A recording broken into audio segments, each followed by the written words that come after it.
y'all what's been going on the last couple of days, but baby, he on my head. Do you hear me?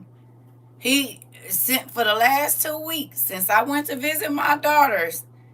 It's been some BS all the way through. And when I tell you he ain't let up. He ain't let up. Especially in this last 4 days, baby. Listen. I'm talking about um and y'all wonder why I don't be around nobody. Mm-hmm. Y'all wonder why I don't? Hey, Queen. Listen, I don't do funny acting, folks. And folks been getting real crazy with me lately. Like I can't see, like I can't hear, and like I gotta deal with your cow manure. I don't. I don't. Do you hear me? My whole life and every single thing that I do is about helping other people. I always put myself last. But if you think that you can be abusive to me, and because you are in a situation that I'm going to keep talking to you, you done bumped your damn head. I don't care who it is. If you call me for advice, help, or any of that and think that you're going to be rude, when I tell y'all this has been back to back, I did not tell y'all what happened with the young lady we helped, because I don't be trying to do all that. But it started there. Then a person that I knew along, when I met in the shelter when I was in there yesterday called me. You called me for advice. And then you hang up in my face, I guarantee you, the next time you call me, didn't I tell y'all people do me like this? Or people be happy when you going through stuff, but when you get to talking about the goodness of God and how he has been to you and it don't benefit them, they be acting real funny. When they're not benefiting from whatever it is that God has put down on the inside of you, as long as they're benefiting or getting kudos for what God has put down on the inside of you, they not acting funny. As long as they can benefit from it. But as soon as you start to talk about how you benefit from what God put down, now you acting funny. Hello? When you can't benefit, you don't want to talk. When you done got what you need, you don't got nothing to say, or you're real snappy and real rude. I don't know what's going on with people. I'm telling you.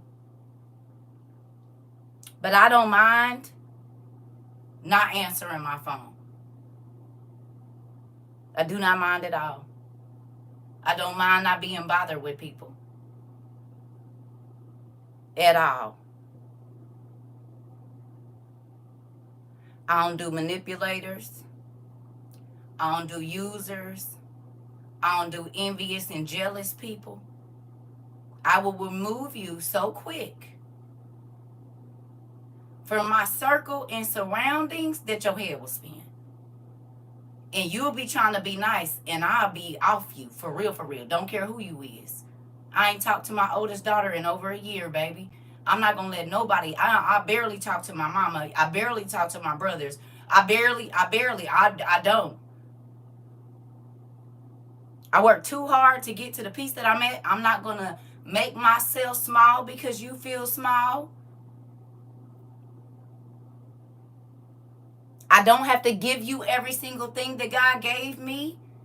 You don't get to steal my life and try to use it as some kind of weird flex against me. Not ever. Is that okay? Because I guarantee you this. I done poured way more into you than you done poured into me. That's my friends. That's my family. That's whoever around me. I don't have to deal with you being rude. I don't have to deal with you sidebarring. I don't got to deal with none of that. Because I guarantee you, Me being in your life is going to be more beneficial than you being in mine.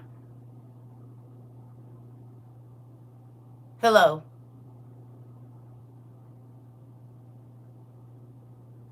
Hang up. Try to throw shade. Baby, you going to be out of here. I don't care who you is. Don't. But I'm sick of people. I'm telling you right now. Girl, it ain't just one person. The young lady that we was helping, the hotel that we got her, it was in my name. So when I had to run out of here, I wasn't even going to tell y'all. When I had to run out of here the other day and close it, it's because the hotel was calling me. I had already sent her the money to get the room. It's been 2 hours past this. Then when I call you and tell you, you need to go up there and pay for that room, you hang up in my face. Not once. 3 times.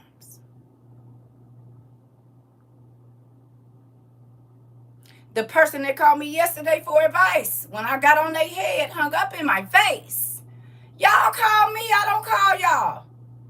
There is nobody that I call for advice.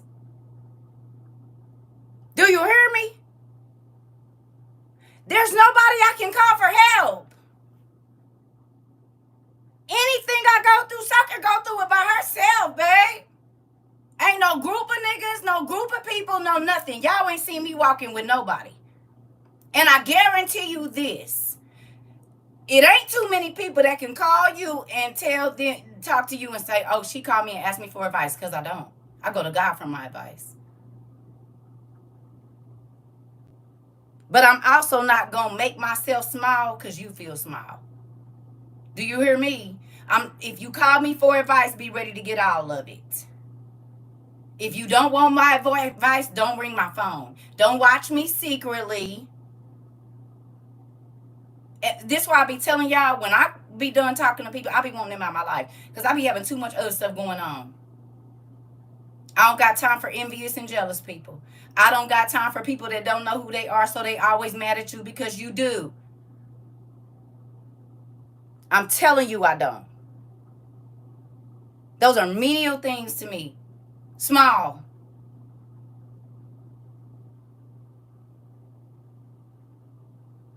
The guy I gave my number to, he met me when I was getting the lady stuff. So the next time I talk to him, he like, yeah, people think because they do something for one person one time that that's getting them closer to God. Whoa, you asked me what I did yesterday, and I finished telling you what I did. But if you think she the only person I done help, let me go on and get off of here, because you would be mad to know what I really do. Every day. Way before I was doing this. Y'all see my homeboy came in here and said, yep, we've been knowing each other a long time, and she been feeding kids. She been letting people live with her. She been, honey. I'm not in competition with nobody. I don't care what's going on at your house. And if I do talk to you about it, it's because I believe I have some wisdom for you that'll help your life be better. But it's never okay to come from me, and I've been trying to help you. Ever. Not ever. Not ever. And anybody that needs this information, put it in your pocket for later. I don't do fake folks. I don't do envious people. I don't do people that's always trying to throw a slick comment, because I ain't throwing none. I'm going to just say it. And this is why I used to have to fight. Hello. I don't do beating around the bush. As y'all can see. Now, I will try to spare your feelings, but I'm still going to say what I got to say. If you don't like it, don't come around me. If you don't like what I got to say, don't call my phone. And I mean it.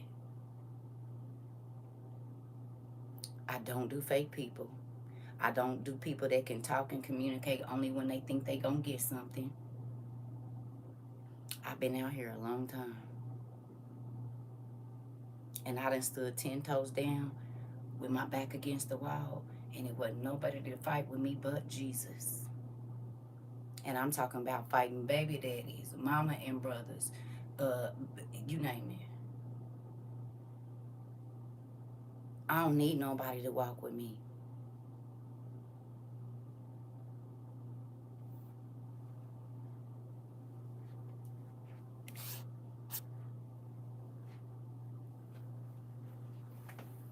Been walking by myself for a very long time.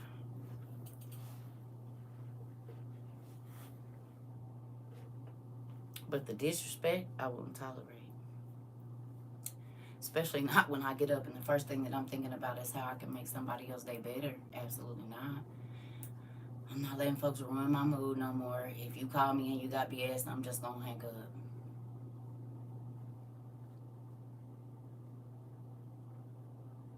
I got more important things like where I'm about to run to when these bombs start dropping. So if you still worried about whatever in your mind, I need you to go over there and do it.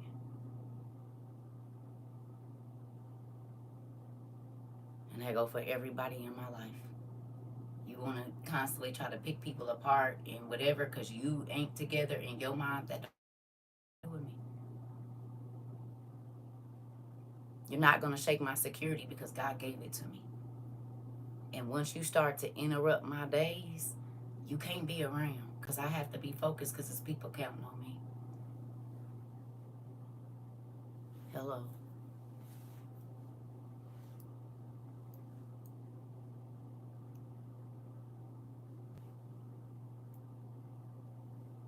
No, thank you.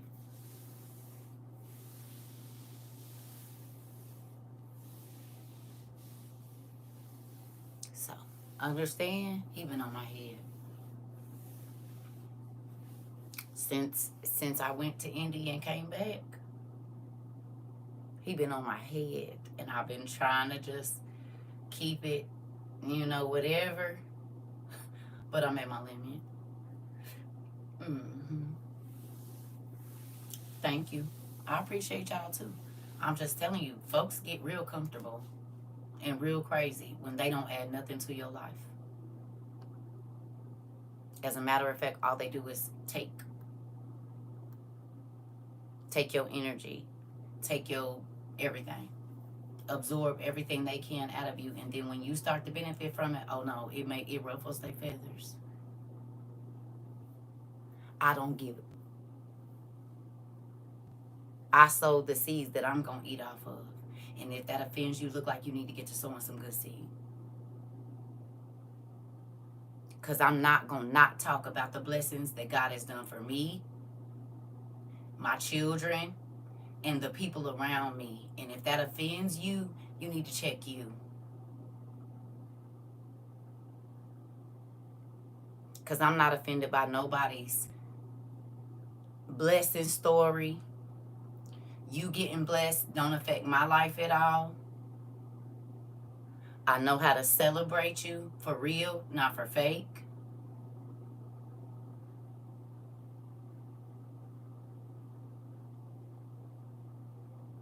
Not a user.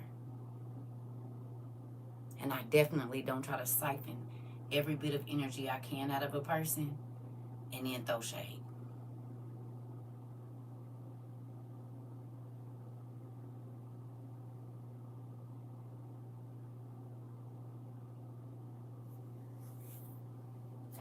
How y'all doing today?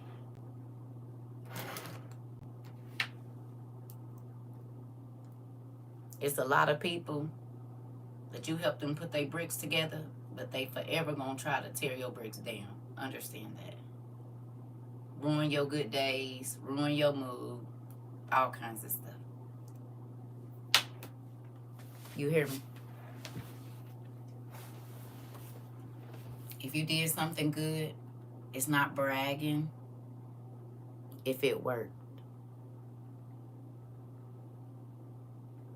If I took 10 years to build a business and I want to talk about how successful my business is, that's not bragging. That's telling you about my accomplishments.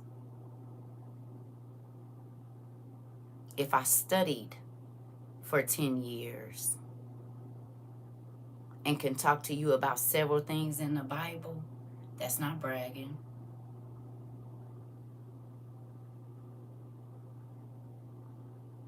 That's the product of the seeds that I sowed. And if the seeds that I sow into my soil offend you, when they start growing, I suggest you look into another field, because it's about to look like trees over here.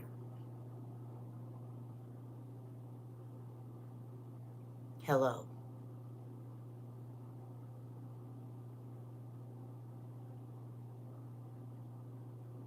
I got your email too.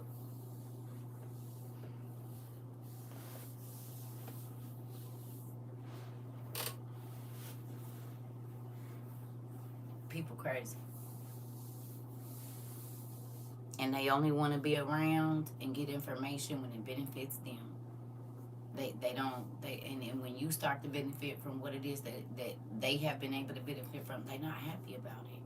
Rick, it's just like somebody that you do their hair and they start getting recognized for it, and they don't give you the credit that you did their hair. They just say they stylist. You be the one to put them on to a new type of lash that set their whole face off. But they not gonna give you your credit. They don't say, oh yeah, Rika did my hair, Rika did my lashes. But then when I talk crazy, because you say, okay, I'm not gonna do your lashes or your hair no more, and now they got something sick to say because they can't benefit from your gift no more. Right? Anybody ever dealt with that? People want to siphon everything that they can out of you, and then when they can't benefit, or they see you start to benefit from your gift, then they mad. Even though you might have helped them build their dream, but they still mad that yours is coming true. Oh, okay. Oh, okay. Because you helped them build their dream. You put things into their dream, but anytime you want to talk about your dream, they not happy about that. Interesting. You said yes, my mom. Folks think you can't see. Just because I don't say, don't mean I don't see. I'm going to go get me some coffee.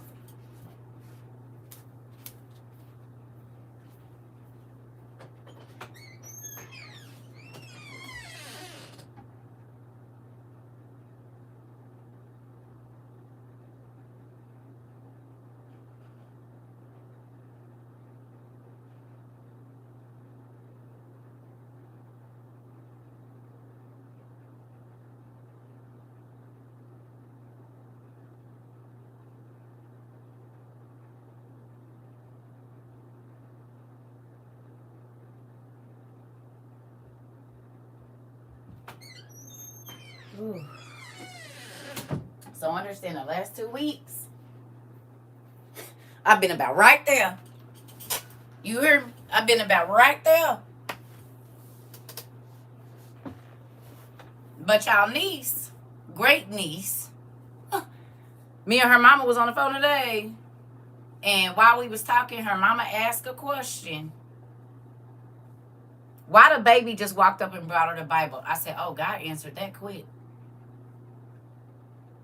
I said, open that Bible up. She opened up. What she opened up to was integrity. I said, it's either Psalms or Proverbs. She said, how do you know? Girl, do you know who you're talking to? Read the dang page. Now, I can't remember which one it was because y'all know I don't memorize scripture like that. I just know all the stories and how they connect. Different type of learning over here. Everything that she read, every single thing that she read, guess what she said? She was reading it in an easy read. She said, Mom, this is all the rules of our house. I said, oh.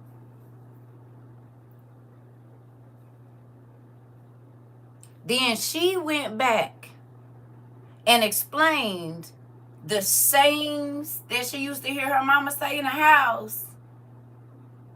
She said, if I was to put this this is all the rules of our house. I said, oh, okay. Just because I didn't say it like the scripture don't mean I wasn't teaching it to you. So the way that you live now, you didn't even realize what it was. Until today. Talking about if you don't chastise your children, you want them to be unalived. And if you don't, if your angry child is, and you don't do nothing about it, you want them to be unalived and all of this. Be mindful and respect your, all of this is, you didn't know it was that. And your baby, after you ask a question, she was in her room playing. Or in the living room. She wasn't where we was at. She got her mama Bible. Mind you, she just turned 3. Got her mama Bible and said, here. Right after my daughter said, I don't know. I said, God gonna tell you. He gonna answer the question for you. And her daughter brought her Bible.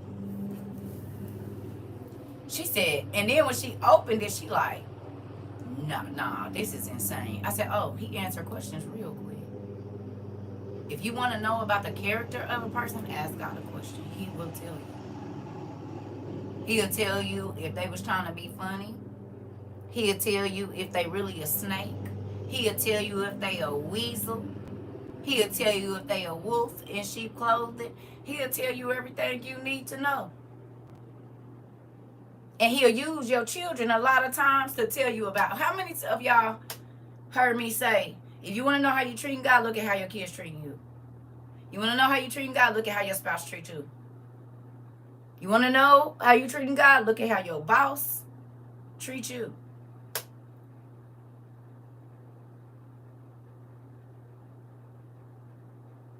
Classy lady. Did any of y'all put that to the test since you've been here?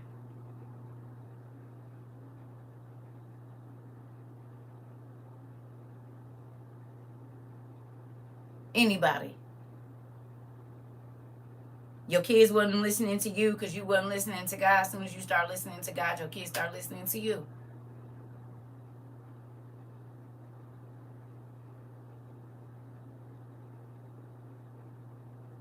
Yeah. Did you see it?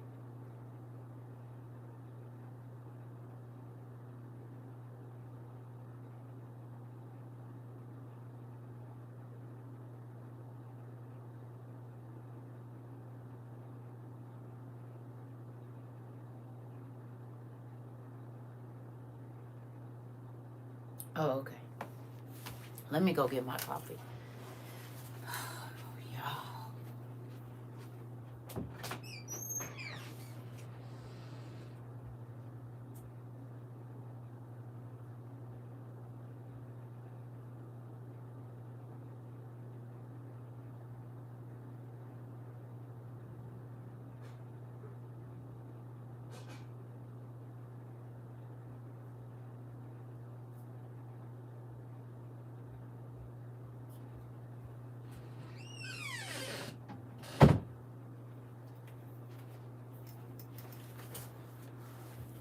You said came from my neck. Uh-oh.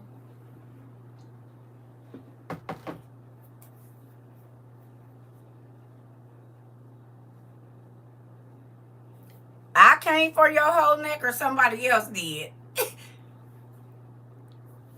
Uh-huh. Miss Williams. When you start to understand life, y'all see this big old pimple I got, just look over it. I've been sleeping without my bonnet. Every time I do, my face gonna break out. It is what it is. You say, oh, the statement you make. Yeah. It's a real thing. And my levels is about right here from, I'm about to, thank you, Pumpkin. I'm about to, people think because you love God that you soft. And they feel like, because you look over, love covers a multitude of sins. Do y'all believe that? Love helps me stay around people that I knew wasn't right and looked over it because I was trying to help you be a different person. When I knew every time I turned around, you was trying to stab me in the back. You said, girl, I just read this the other day. Listen. Love make me act like I didn't hear your smart comment.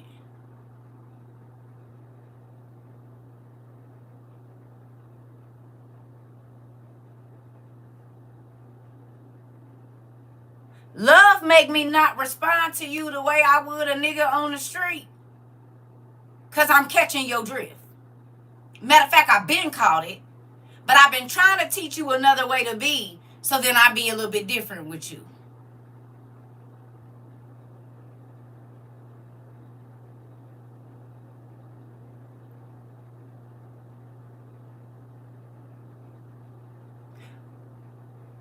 But there comes a time when things must end. Especially when you get to looking over in my garden and telling me that I don't get to smile on the work that I put in. I got up every morning and watered that garden. You didn't. I kept saying, I know my seeds is grown gold when you wasn't nowhere around.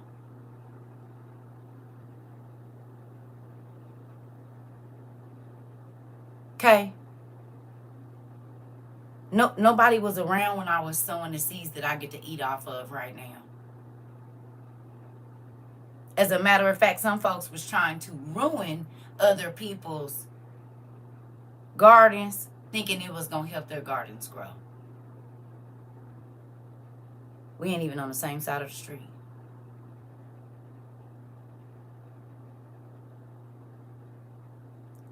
How my garden grow don't affect your garden. What produce comes out of the seeds that I sowed 20 years ago, 30 years ago, 40 years ago, don't have nothing to do with your garden. But what you'll need to do is rake through there and make sure you got all the stuff that's stopping your garden from going, instead of worrying about how my garden is growing. But I don't got to chop all my plants down because you didn't plant none. I don't have to not admire my apple tree that I nourished for 10 years. And I don't have to not eat off of my apple tree that I sowed, that I cultivated, that I covered from the sun and the wind and the rain. I don't gotta not eat off my tree. Because you didn't plant no seeds. That don't got nothing to do with me. You should have been worried about your own garden instead of who else didn't have one or did. That's why you can't eat right now.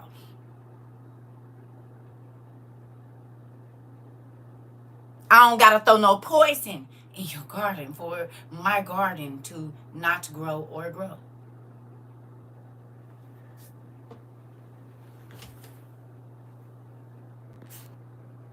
Hey, Auntie, tell me why I'm making my survival list once again for my family who didn't believe me at first. I believe it. The stuff straight desolate with shrubs and weeds, and you want to get mad at every time you look over here at my stuff and it's growing, and I'm supposed to act like I don't see all this growth in my life. Go to hell.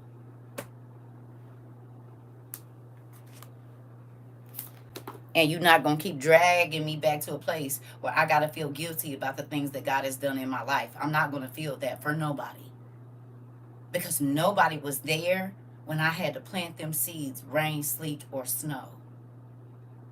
When the sun didn't come out in my life, nobody wasn't there. It was just me and God.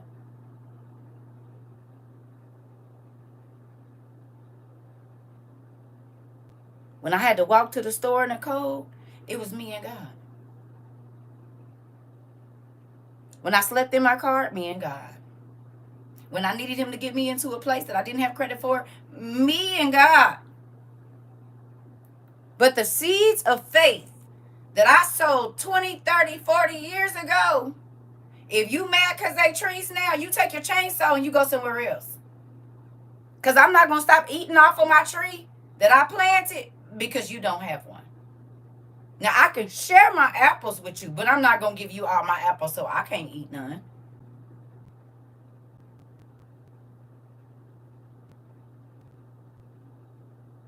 And I don't need you over here trying to dig up my plants and act like you planted them yourself and you grew them from seed yourself. Don't do me. Waited till I turned my back and went and dug up my plants that I took from seed to plantling. And you waited till the dark came and went in there and dug my stuff up and acted like it was yours. I got it. And then want to tell me what I shouldn't be planting or what I shouldn't be eating off of. Okay.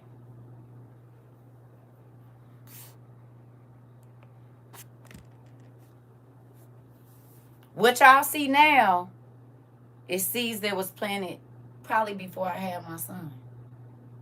And he's 28.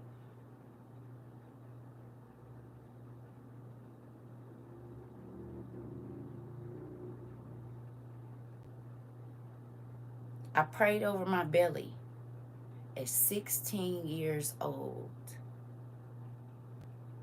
and asked God to bless what was down in my womb. And people said that I was too young to be a good mama. You want to know what I hear from my kids almost every day? Mom, we're grateful for the way you raised us. And I can't believe you was only 22 and we was in line and we was this and we was that. You was only 22. Right. Right. Because no matter my age, wisdom and ethics has always been, even when I was in the street, I had integrity. Did you know that was a such thing? What they call real now ain't real because most of them people be slimy and shysty. Always trying to beat somebody, always trying to finagle somebody, always trying to get over. That's not real.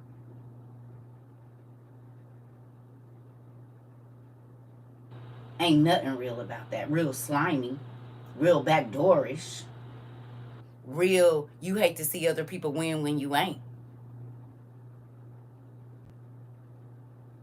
That's what the real part of it is. You a real hater. You real envious. You real jealous. Because as soon as a jealous person or envious person can't eat off what, take care of somebody and then take it away and you start doing well and look and see what they do.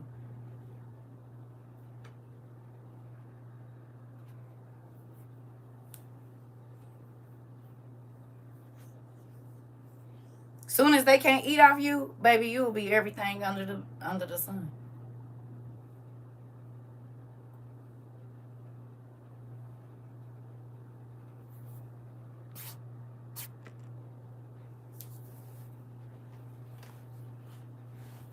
In real life.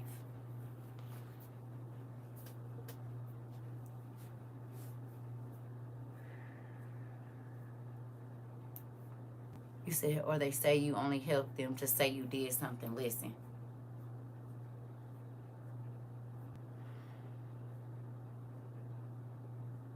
I don't know what's coming.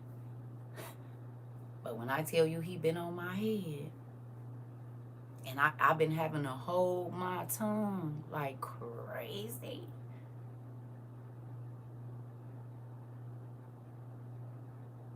I'm talking about max level, 99.9. It's only 1% left.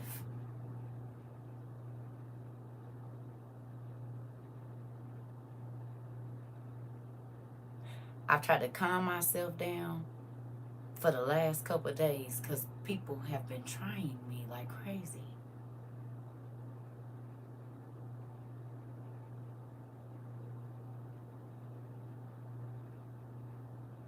And people wonder why I be by myself. I don't have a lot of issues.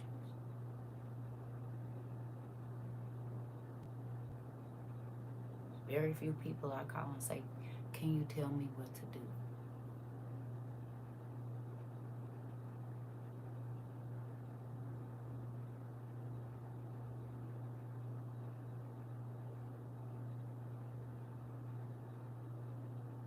Because I'm going to govern myself accordingly. I don't need no person to check me because God will get me together.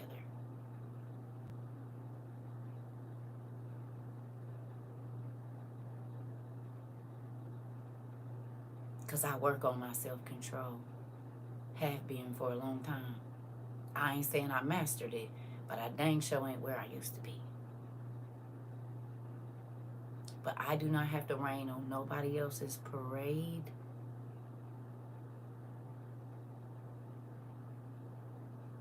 I don't have to think somebody don't deserve something. I don't care what you deserve. That don't have nothing to do with what I deserve.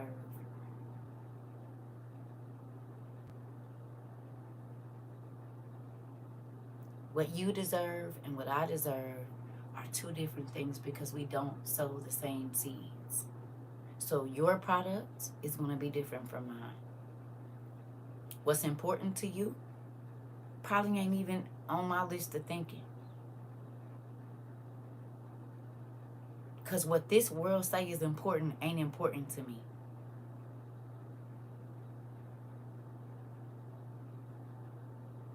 I promise you it's not.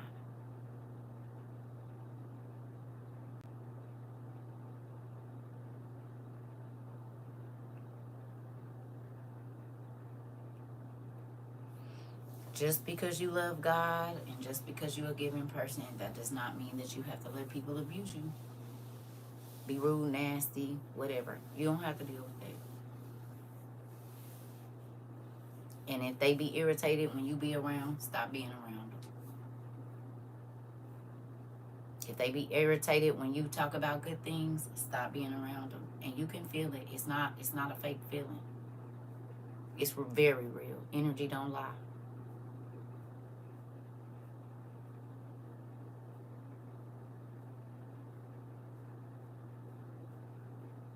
It don't.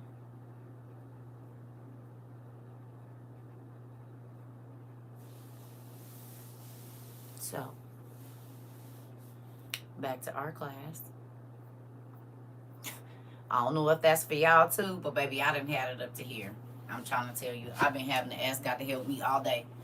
Since really for the last 2 weeks.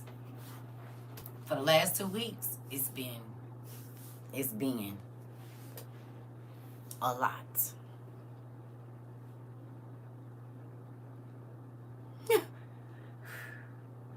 Like my grandbaby. Because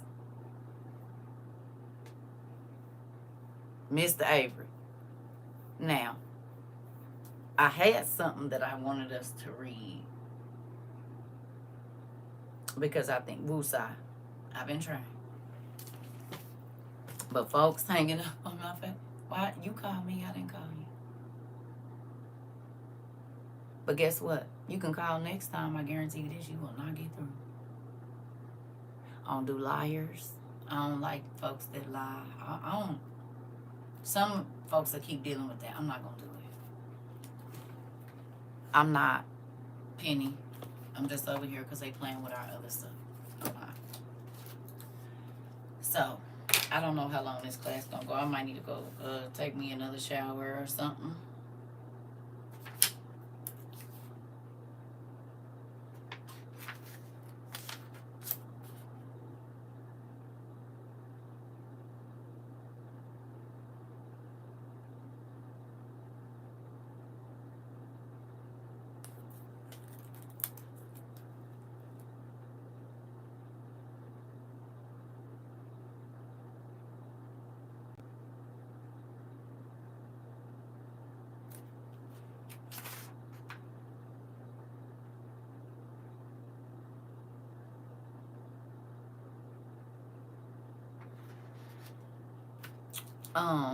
Give me about 2 minutes. You're gonna need book 1. We're gonna be in the second book of Enoch, and we're gonna bounce around because I want to show y'all something. Y'all already done read it probably, but I think it's important to what's happening right now in the news and in different areas of our life. Okay?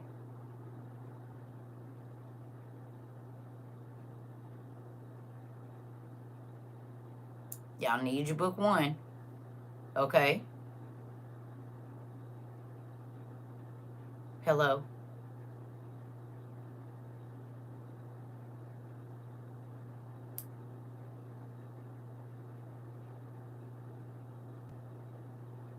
Y'all hear me? Okay. Get your coffee or whatever. I need just a moment. Okay? I'll be right back. Y'all pray for me. Okay? Because the devil want me to act out. I already did when I went to Indy. I don't want to be in the, you know. I don't like that place. I've been there already before. I don't want to go back. And folks be trying to push every button I got.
Okay.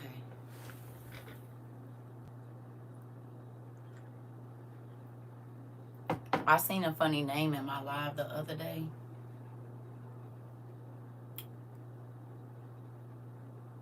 And I don't know if it's the same one or not. But when I first started doing this, there was a specific person that I would teach a class, and then in the next 2-3 classes they was teaching over in their classes, it was sounding just like our class. And so if that's you, I saw you come in here last night. I did. I should have screenshotted it. Very interesting.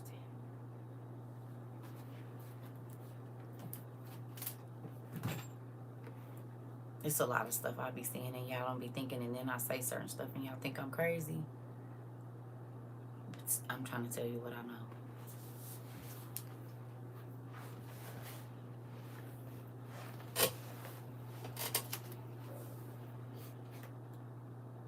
A lot of folks' revelations don't be their own.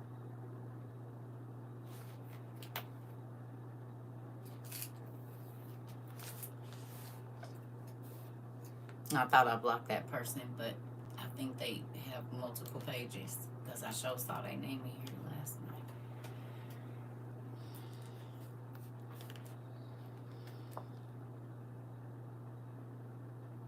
I'm just over it, can you tell?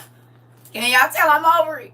I don't know if I'm about to need my grouchy face octopus or what, but baby, I've been seeing a whole bunch, and I don't know if this is menopause talking or what, but I have had my fill with weird folks.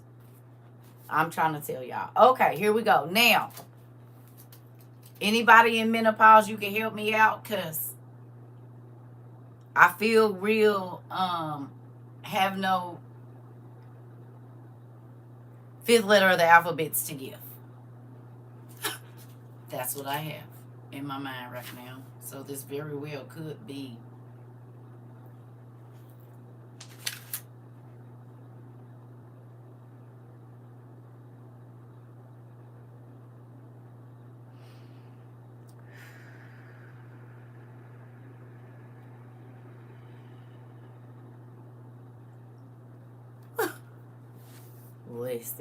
Listen. Okay, here we go. So you need to go to page 204. I've been having the same feeling, so maybe I be hoping I don't be mean, but it is what it is. They don't care about getting on your damn nerve. Hello. They do not care about that. So what I just want to know is, why do we have to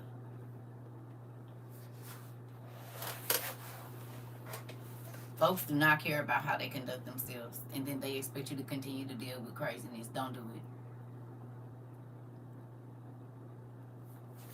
it. Yeah, page 204, book 1.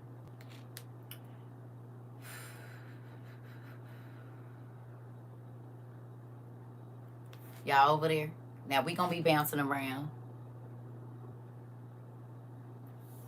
Okay. So anyway, it says we're just gonna start and then. That's where I want y'all to read. We're gonna be moving all around. It says, and then the people turned away from the Lord, and they began to be envious against one another. And people went to war against people, and race rose up against race and struggled and insulted one another. Would you say that we're living in that time right now?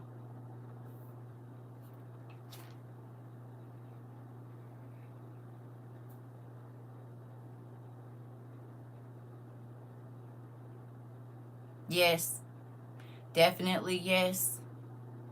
Yes. All of that is happening right now, right?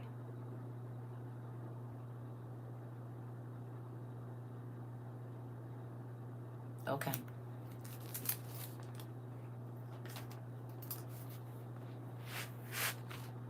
Whew. Even if the lips were the same, nevertheless, the hearts chose different things. We all got lips, but what's in your heart? That's a different story.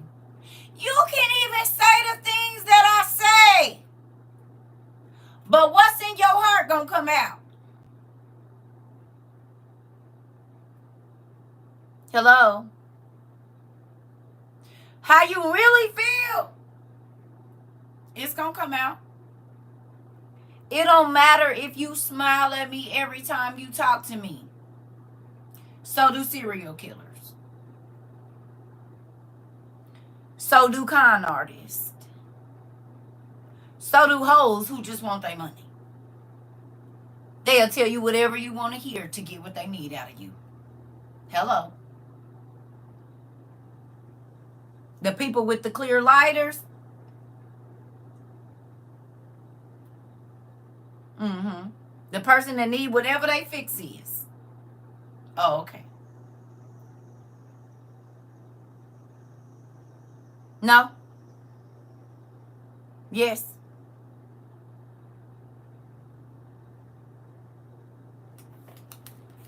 Okay.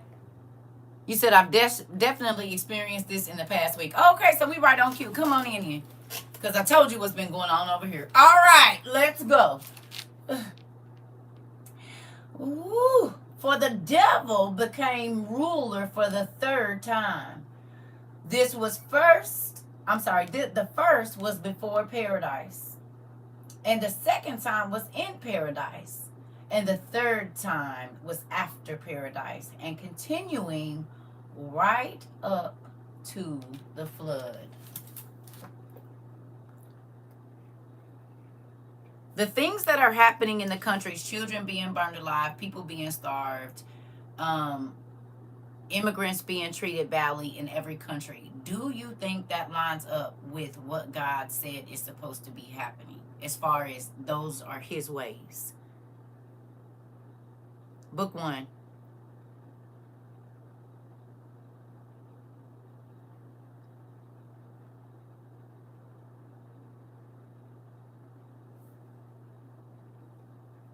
Do you think that no, listen to what I'm saying. Do you think that people treating people bad because they're not from where you are,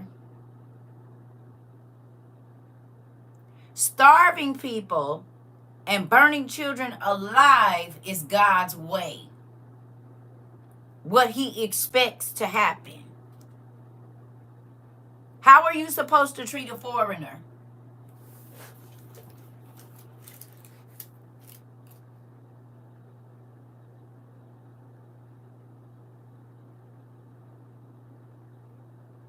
Come on, Nate. Do you think that letting people starve is God's way? How he wanted people to be treated?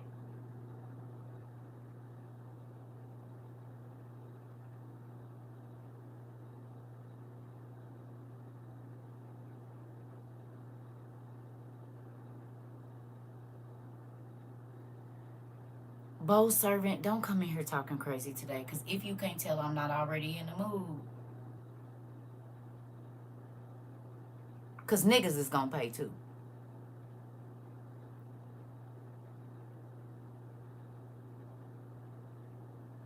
Everybody is going to pay for what they did. It ain't going to matter the color of your skin, because when we get our soul, it ain't the same.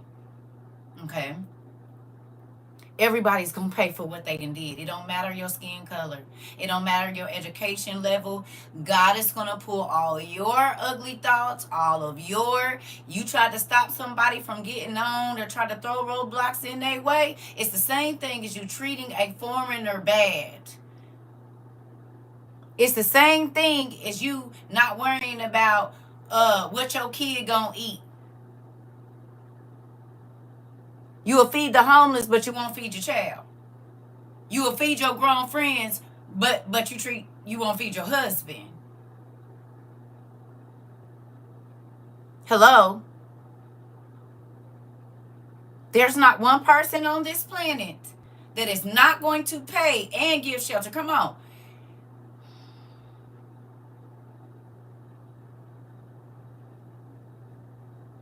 You said exactly, because vengeance belongs to him. He's the only one to do judgment and measurement. Okay. Okay. Okay.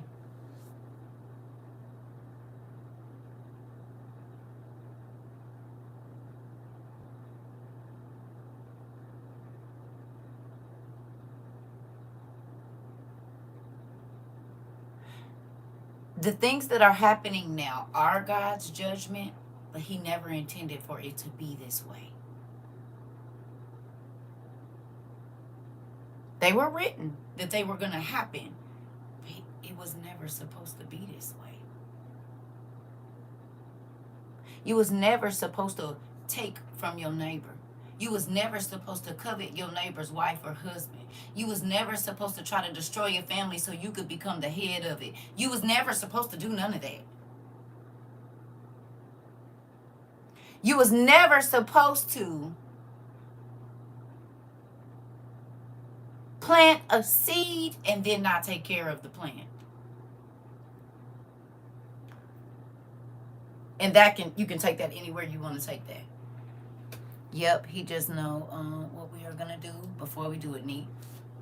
Girl, so you all in your TT class already? Can we get through here before y'all be telling my class? Good job, high five. She said, he already know what we gonna do before we do it anyway, and do. Cause you right in what we about to read, baby. Just come on in then. Since you want to tell TT class, y'all do it every day. Somebody gonna do it every day. Every day. Okay. Now, girl, don't you be quiet. You know I love that. That just means we on one accord over here. Every day. It don't matter what we talk about. It's somebody in here that's like, this is my week. This is my day. Oh my God, I just had this conversation. We should be on one accord. We around each other enough.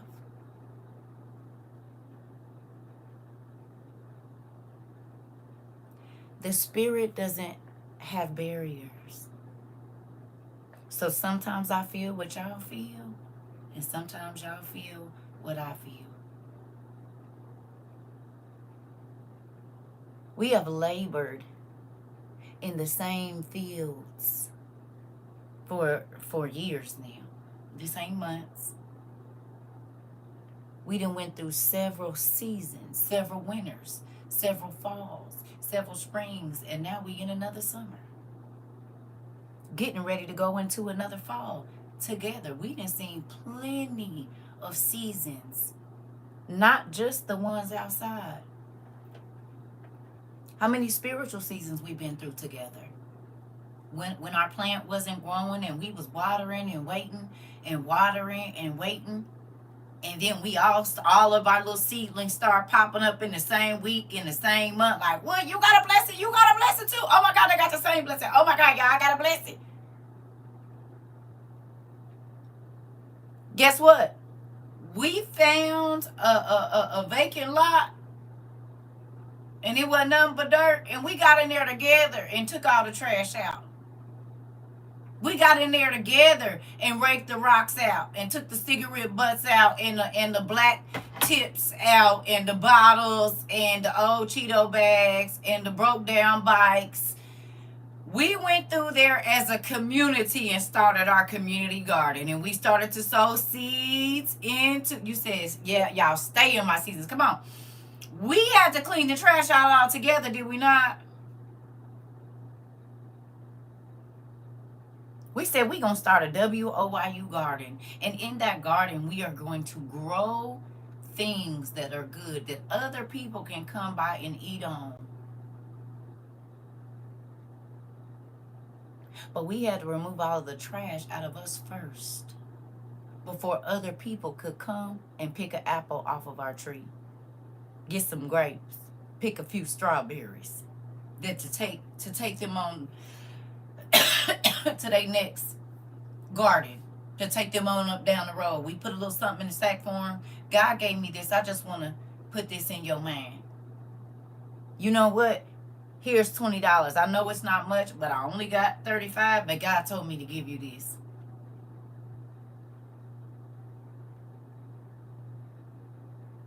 When the people that did you dirty came back around because you learned a different way to be, you don't got to let them back in your life, but I forgive you. And I hope you forgive me for what I did to you. I didn't do nothing to you. Oh, okay. Well, then I hope you forgive me for what I did to you. I'm moving on. You can keep on holding on to this for 5 years. I'm not about to do that. So, whatever. I forgive you. And if you don't forgive me or you don't, whatever, you don't feel like you did it, that's fine. That don't have nothing to do with me. You hear me?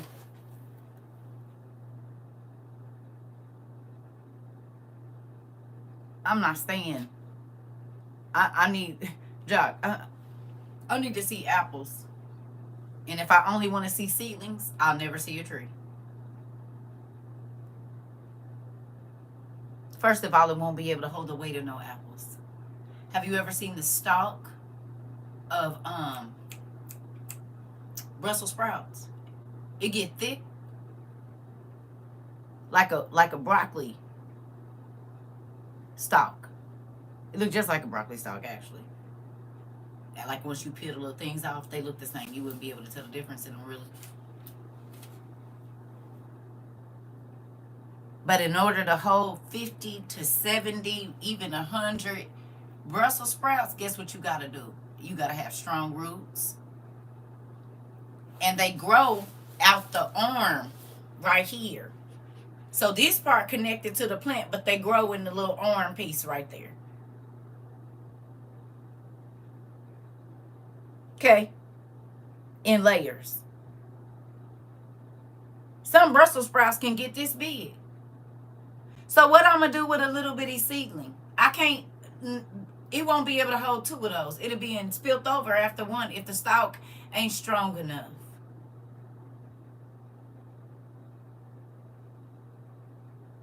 There are some people that want you to stay at the seedling stage, not producing anything. And they feel like because your stock is growing, that it's stopping their stock from going. Whole time they just not putting no nutrients in their stock.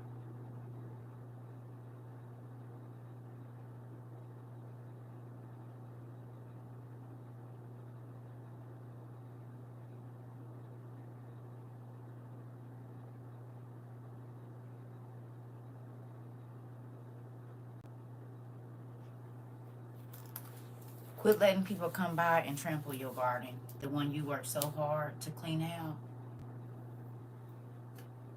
Don't let them do it. Please don't.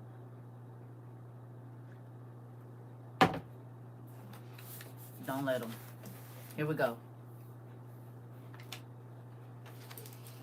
Ooh, all right. It says, for the devil became the ruler for the 3rd time. The first was in paradise. The second time was in paradise. I'm sorry, the first was before paradise. The second time was in paradise. And the 3rd time was after and continuing right up to the flood. What is it? What exactly does that mean?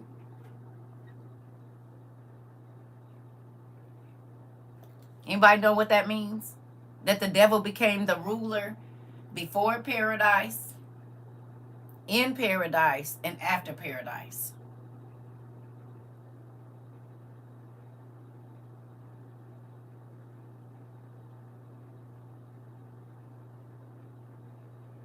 Hey, Miss Michelle.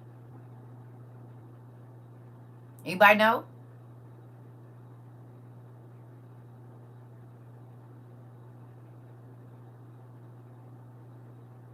Okay.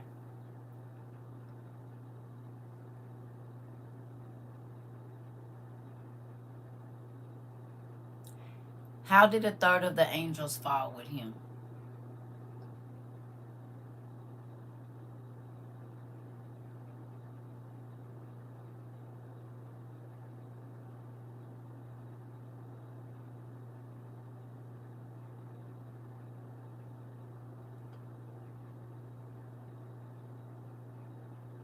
Queen.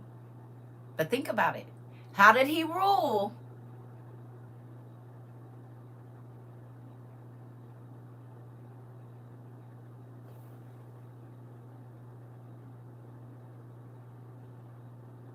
Oh, Missy Rhodes.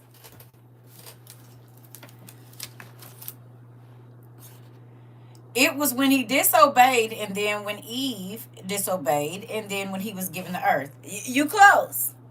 Okay, listen. Lucifer ruled before Adam got placed in the garden. He ruled over his brothers' minds, did he not? When he got them to rebel against God. They listened to his words and rule over God's, did they not? This is why they went up against their father and their brothers before Adam even got put into the garden.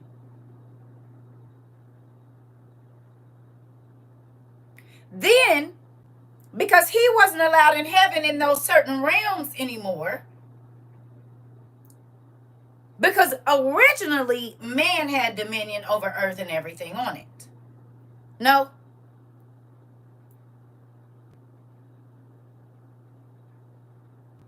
He made us from the earth to rule over the earth.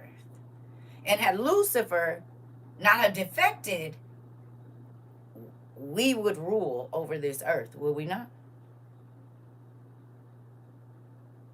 If Lucifer and his brothers were still in their rightful place, what would we be here?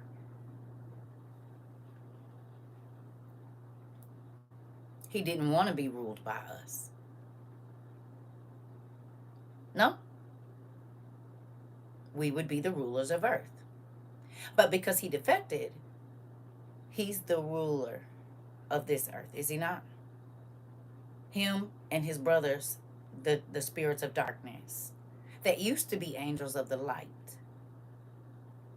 Okay, how did he rule in paradise?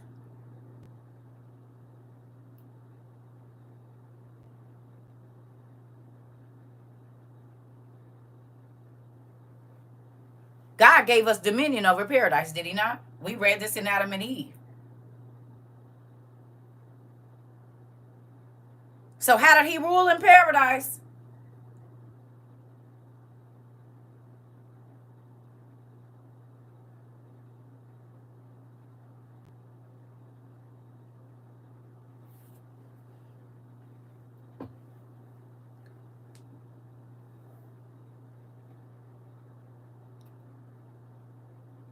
Making Eve and Adam listen to him over God. Is that not the same thing he did with his brothers? Because when Adam and Eve ate from the tree, they rebelled against God's word. Okay, he deceived he deceived the snake, and then he deceived Eve. So again, God's creation was listening to Lucifer before they was listening to God. So the first created beings, angels, rebelled because he used the same strategy. And then when they got kicked out of the garden, did Lucifer and his brothers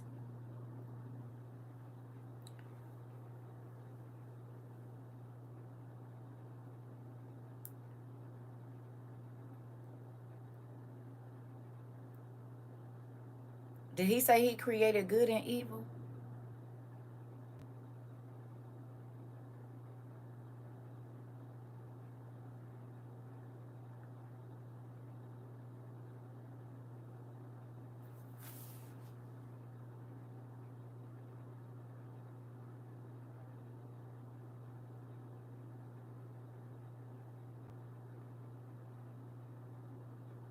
There. Hello.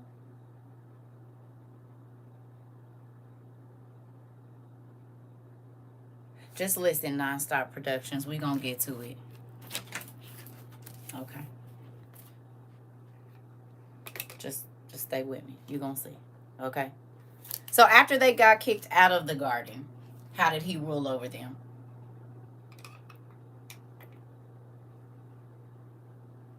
Dark and light. He created both. And dark was first that he created. Nighttime came first. And then it was day.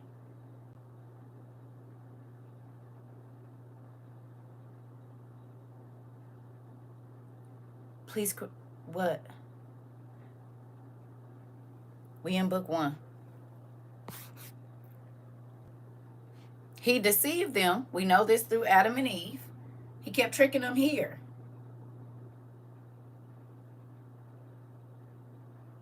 He twisted the word of God and said you won't really die in the garden. He told his brothers a lie and said we gonna defeat them and I'ma rule. And then y'all will be ruling over all these other niggas in here. Lies. He told Eve and them, you're not really gonna die. And then when he got out, when we was kicked out, did he stop trying to rule over us?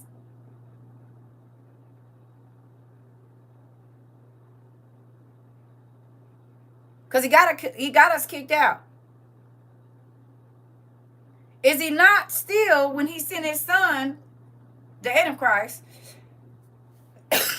excuse me, about to rule over the people again?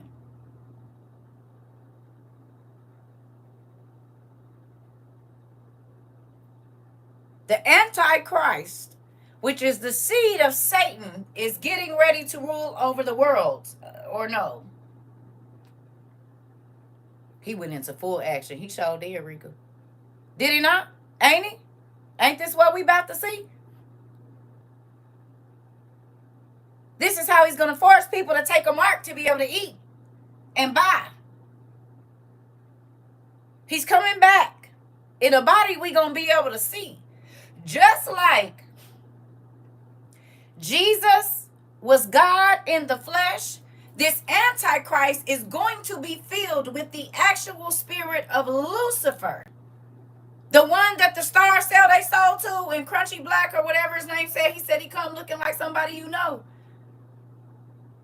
The same body that people say, I met the devil before. And they say, right. No, I really have. And they're not lying to you. Because if he was changing his forms in Adam and Eve. See, a lot of folks ain't read Adam and Eve, so then they don't believe what Crunchy Black said or whatever that man is that used to be with 3-6 Mafia. And Bushwick Bill Neal. Oh, you know who else met him? Calvin Broadus. What's his name? Is his name Crunchy Black? No, not Project Pat. It's the man that when he was doing the thing, his teeth fell out his mouth. And he got shot like in the mouth or something like that. Y'all know who I'm talking about? He was in 3-6 Mafia. I don't know his name. He said, I met the devil before. He didn't lie to you. Calvin Broadus met him too. He showed you when murder was the case.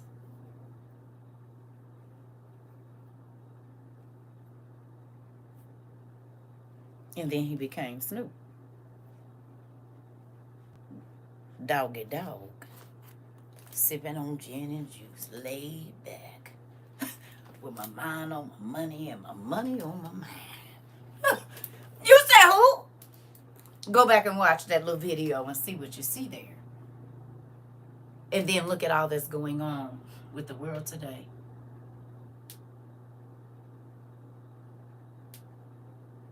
Hello? I remember telling someone about how Lucifer tried to deceive Adam by shape-shifting into an old man, and they don't believe me. Even though they believe that the stars can shape-shift now and they sold to the devil, they don't even believe nothing. Don't even be trying to, hey, don't even be trying to, because when you try to explain it to them, they'll tell you that they seen somebody morph.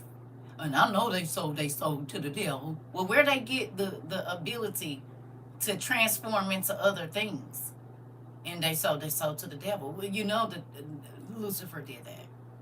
The Bible tells you never know when you've entertained angels unaware. Some of them you didn't let in your house, which means they can look just like you, shapeshifters. Because if you're not scared to let them in, they look like a human. But every other time that somebody saw an angel in their normal form, they was scared and dropped, fainted, terrified, peed on themselves. Their bowels was loose. So that tells you right there that they not always gonna come in their regular form. And God told you, some of you have let aliens in your house unaware, because angels are not from this dimension. Do you believe the Bible or not? The Bible says that Lucifer changes into many forms. He changed into the king of Persia. He got into the pharaohs. He got into certain kings. At one point in time, he got into one of Jesus' disciples, didn't he? He told him, Lucifer, get behind thee, or something. And was it Peter or somebody? He was telling somebody, don't make me lie, I can't remember just right now. But one of them, he called him Satan, did he not? He said, you did. Paul, okay. Facts. Was it Peter or Paul? It was Peter. He told him, hey. Oh, okay. So Satan showed up as Peter? A disciple?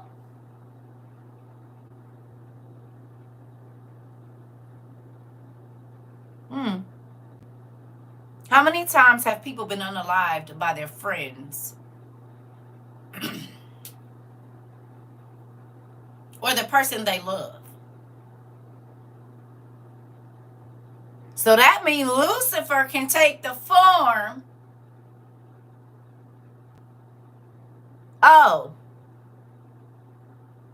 He can't affect you unless he's the closest people to you.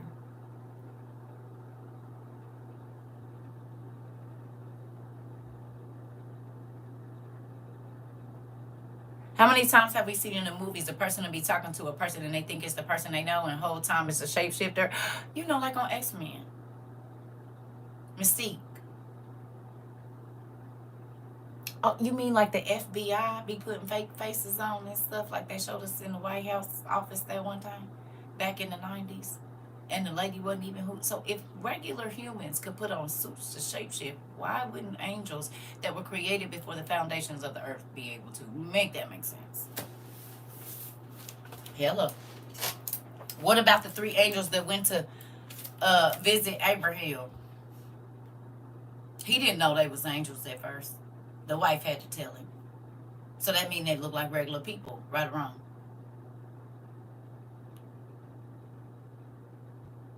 The Face Off movie and Game of Thrones. The men of many faces. Men in Black.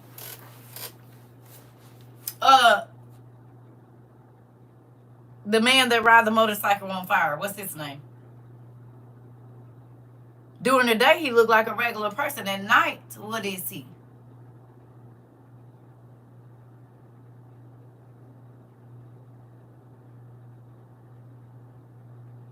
With Nicolas Cage? No. What's he? Ghost Rider. So in the day, Ghost Rider looked like a normal person, did he not?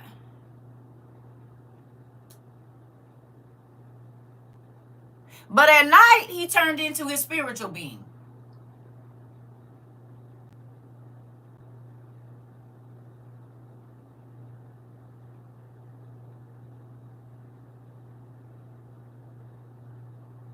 Did you watch Evil? Anybody watch Evil?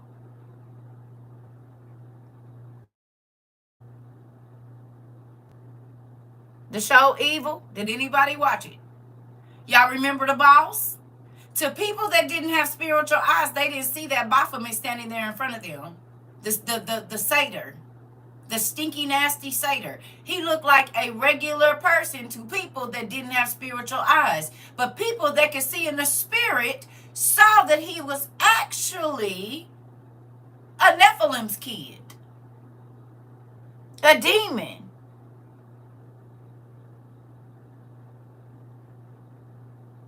How many times have we saw that the elite bosses of the richest companies in the world are not even human?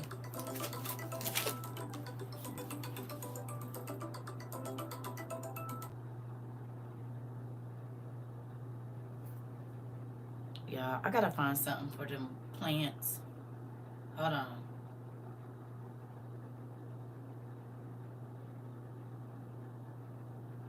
Cause I got some mess in my house.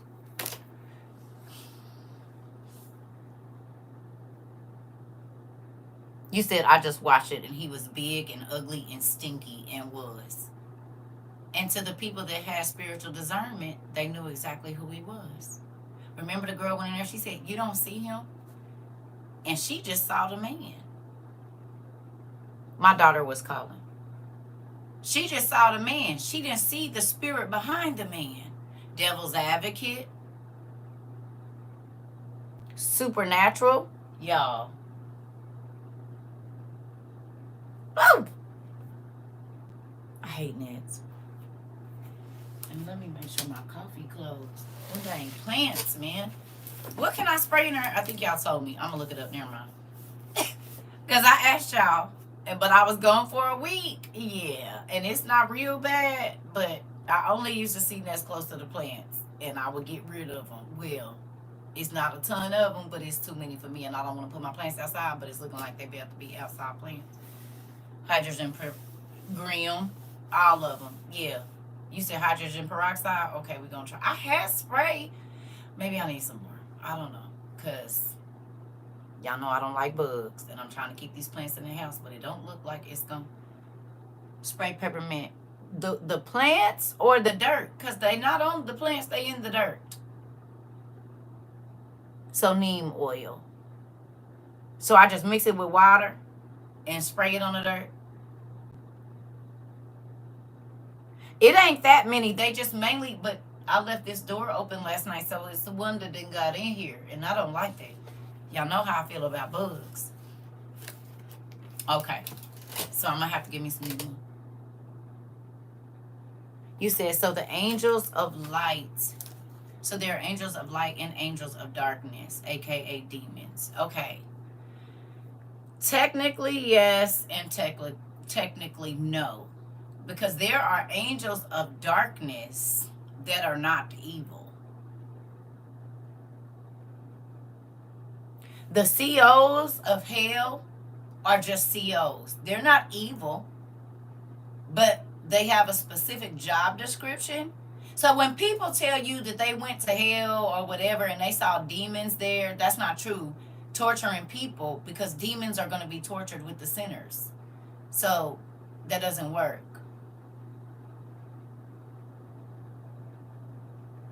God said that the demons were going to be thrown into hell and be tortured. So how are they torturing people if they're the ones that are going to be tortured? So there are angels that we read about in Ezra that are scary. They are scarier than anything, any monster you've ever seen. Because they're going to have to put fear in the demons as well, not just the humans. This is why whenever you see a demon, they're saying, please don't send us to that place before our appointed time. If they run in hell, why wouldn't they want to go back there?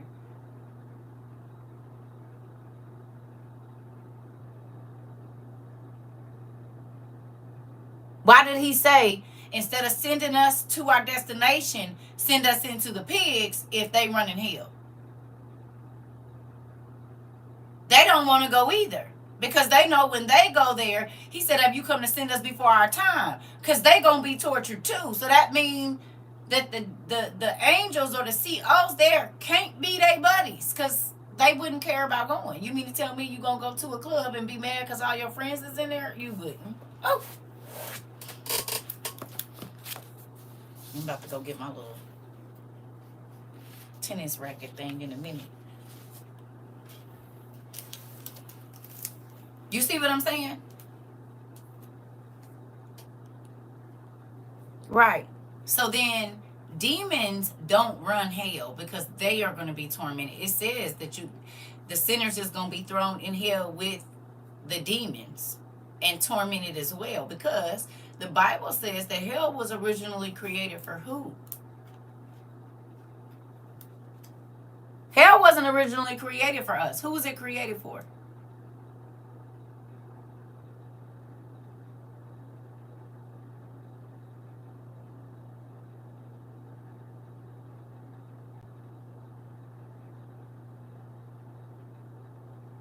Lucifer and his angels.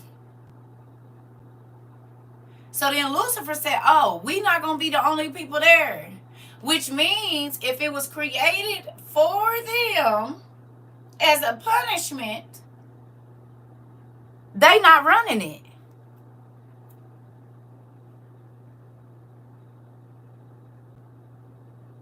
Right? There has to be somebody else that is there to enforce the punishment that God said. It can't be another demon, because all the demons are going to be tortured.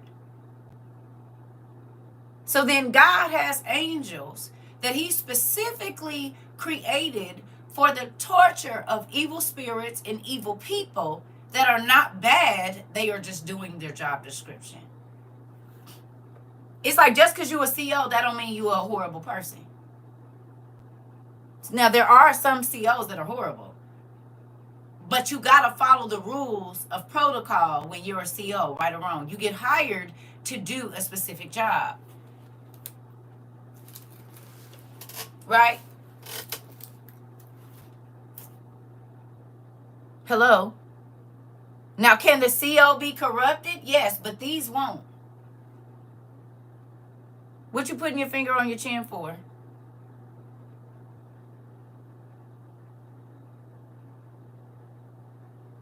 Hell was made for the devil and his angels. So that means they not going to be the ones torturing each other. Because you can't, if God is giving you punishment, you don't, he's going to send his people. How are demons created? Two ways. You were either the child of a fallen angel, or you were one of the fallen angels. You said, I was married to Satan's bipolar daughter. Hell hath no surprises for me. Oh, okay. Maybe you ain't read the stuff I read. Because I don't want nobody plucking my eyes while I'm getting beat on my back with thorns, while I'm hanging from my hair and getting beat on my back with a fiery whip by 500 angels. I mean, I don't know if she did that to you, but that's the kind of stuff that's going to be going on. Or hanging from your feet and only your head is in the dirt because your eyes kept leading you to lust after everybody except for your wife. And so you don't never get to see nothing again, all the while being beat by fiery whips while hanging by your feet. I ain't never seen nothing like that. And I don't want to, ever.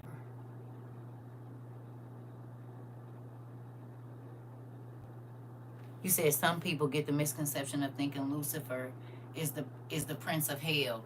And literally, where did God give him dominion?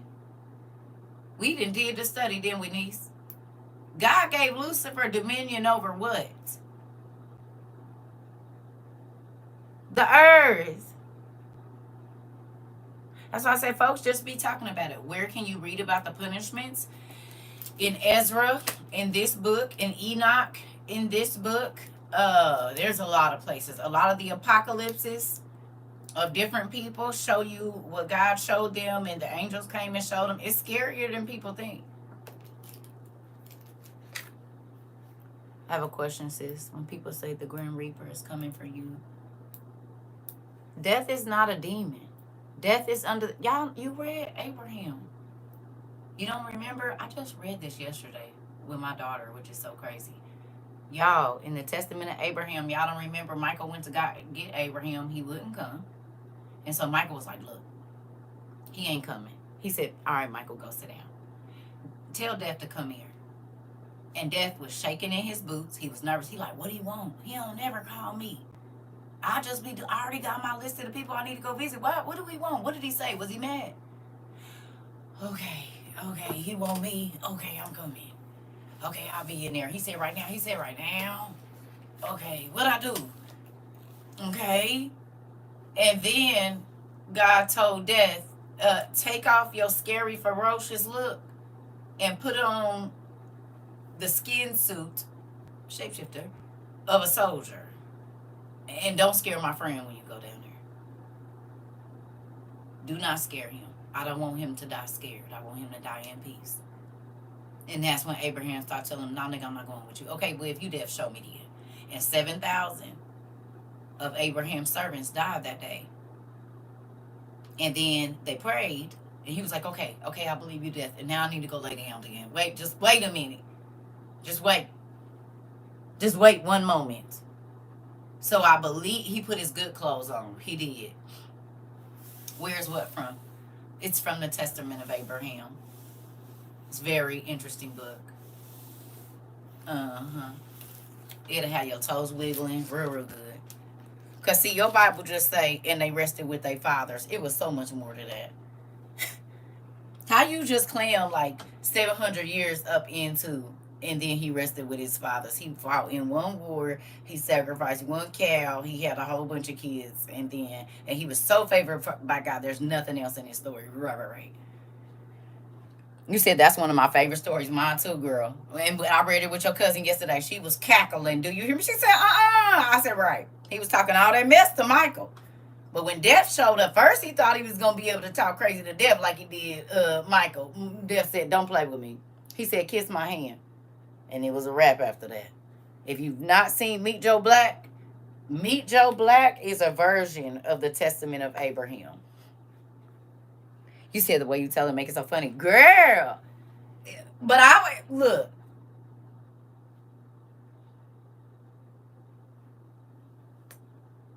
Then he told him, let me take a nap first. So did. He said, I don't feel good. You done told me you deaf now. Okay. So let me just go think about this. Deaf said, it said he went and sat down on the couch. Deaf set his feet.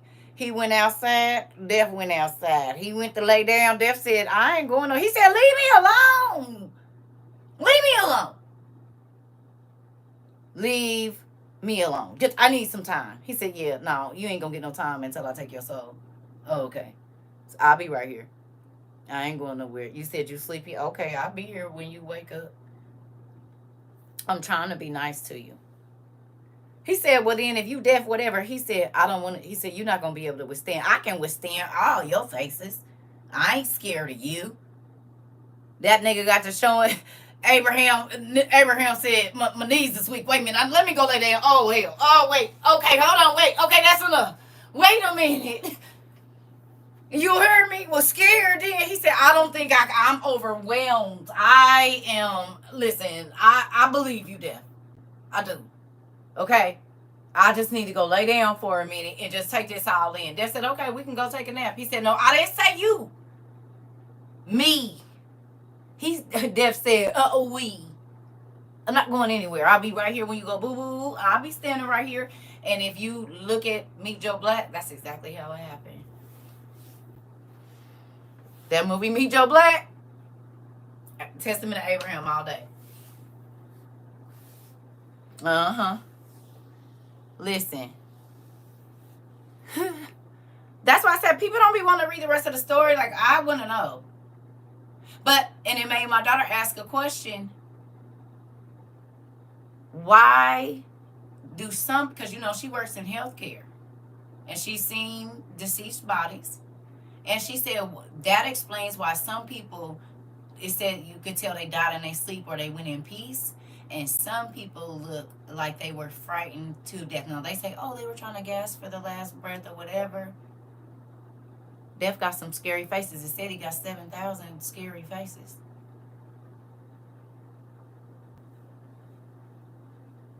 And we got a show called Faces of Death.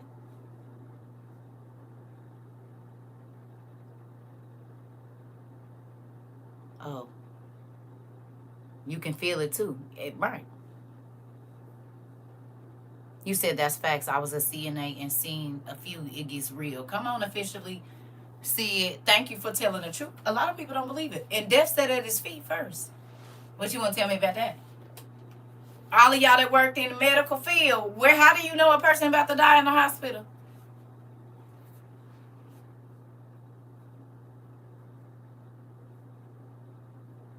What's the signs? What's the first sign? And they know. Their feet start modeling and their body changes. They do talk to someone, they start seeing their loved ones, but their physical change with their body. Same thing.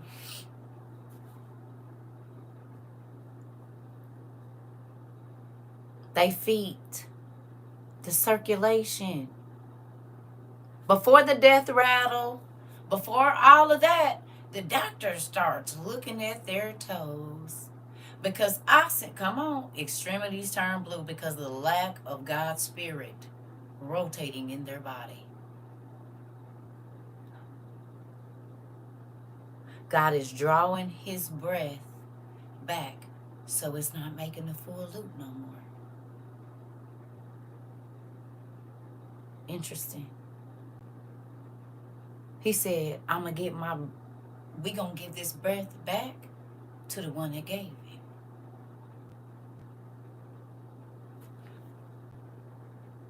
You said it was as if he wanted to say his final words, but nothing came out. And the crazy thing is they was being written down by the angel that y'all couldn't see in the room. Your last will and testament, everybody got one. If your last will and testament is, oh, don't shoot, that's your last will and testament. I worked at a hospital and witnessed the same things. Okay. Meet your black open jaw. You said feet turn cold, soul starts to leave from the feet. Oh, the soul. God takes the soul back, and death starts at where? The sole of your feet? Interesting.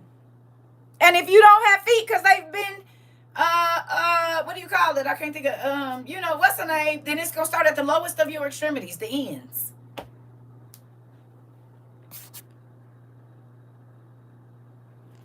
Amputated, thank you. Sometimes, y'all, I was just going to say something else, but that's what I meant. My dad died in the buzzer rang after waking my brother so we could say bye. This part, I'm a respiratory therapist, and I have many, many stories. Thank you, Divine Angel. I believe. Death sat at my feet when I was 14. I already know where he's sick. And I cried my eyes out, and God said, please, tap me on my toes. And if you've worked in a hospital, now mind you, this is when I didn't know how the spirit of death came because I was only 14. But then as I got older and talked to people, they said a lot of people that be about to die, they say that somebody is playing with their feet. They wake up and it's someone. Woo! Thank you, God, for life. Do you hear me? Woke up and it was a dark spirit at the end of my bed. I was 14 years old and sick as a dog. Okay, couldn't walk, had to crawl to the bathroom and all kinds of stuff. Woke up and there was a spirit at the end of my bed playing with my toes. And all I could do was cry because I could not get out of the bed. And I told God, I don't want to die. Please help me get to the hospital. And when I made it there, my auntie, where God rest her soul, lied and said I was her daughter. And they treated me and they told my auntie, if you wouldn't have got her here within 24 hours, her system would have shut down and she would have been out of here. Oh, okay, I know, because he was playing with my feet. He was playing with my feet. It was a dark spirit. I'll never forget that a day in my life because I couldn't move. Tears was running down my face. And I said, God, please. I couldn't even talk. I was so sick. Please, I don't want to die. And then I get to the hospital, and my auntie, they told her, they said, if you wouldn't have brought her in here in 24 hours, her immune system was just shut down. I was so sick. I was hungry, like everything. Bad. Was real sick. Pneumonia, whole bunch of other stuff, like messed up. That's how I know where it started. Because I seen him. And they do be playing with your toes. And do. You said I have stories that would curl your toes. Interesting. Interesting. And the eye expression on the movie tells who not to play with this. Yes, he woke me up praying over my son at ICU and everyone but my son passed away. Come on. That's the stuff I'm talking about. That is the stuff I'm talking about right there. You have to understand that we are fighting a real spiritual war. And that's why I said, fake Christians, you can't get on my team. Unless you want to become a real one. Fake Christians, I can't do nothing with you. You ain't read the stories about how them people was trying to call out names and other names instead of the name of Jesus, and them demons told him up. I don't need no people like that on my team. They don't even recognize the fake power you got, and I don't either. Move around.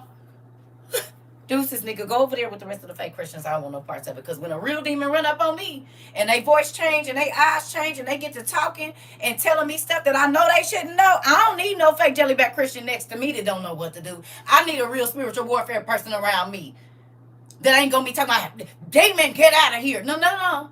No. No, no, no. No, I need you to know how to go war in the spirit for me. That ain't gonna be good enough for me. You said I'm gonna pray the walls down. This part. And I'm gonna ask you your name so I know what to call you when I'm calling you out. Oh, okay. Because if it's 10,000 demons in there, you saying demon come out of them, who you calling? Which one? The demon of what? Make it make sense. Because if somebody say, hey, you're not going to turn around, and you don't know, you don't know the voice, you not just, oh, okay. Every demon got a name. They will laugh at them and tear them up. Superhuman strength is a thing. And superhuman strength comes from supernatural entities. Oh, okay. Oh, okay. Y'all done seen a nigga get on a substance and that nigga got superhuman strength and he can't throw a rock far. That's because as soon as he takes in that substance, that entity says, ooh, yep, this body is nice. Yeah, buddy, let me see if I still got it. Yep, I can lift up a truck and 7 niggas at one time. Boom, okay, I'm ready.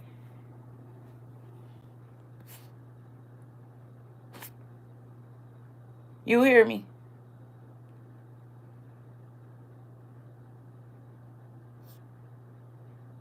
It's the feet, and it is as if the blood doesn't circulate. Yep. Okay. The same way an angel, and they tell us it's adrenaline, an angel can step down in the body of a mother and make her lift a whole car up off her baby. Oh. Okay. Uh-huh. Oh. Someone was helping you lift that car. No, nobody was there. No, I saw someone. Oh, okay. Yes, Miss Divine Angel. Interesting. Listen, this part. So, yeah, spirit, this is my thing.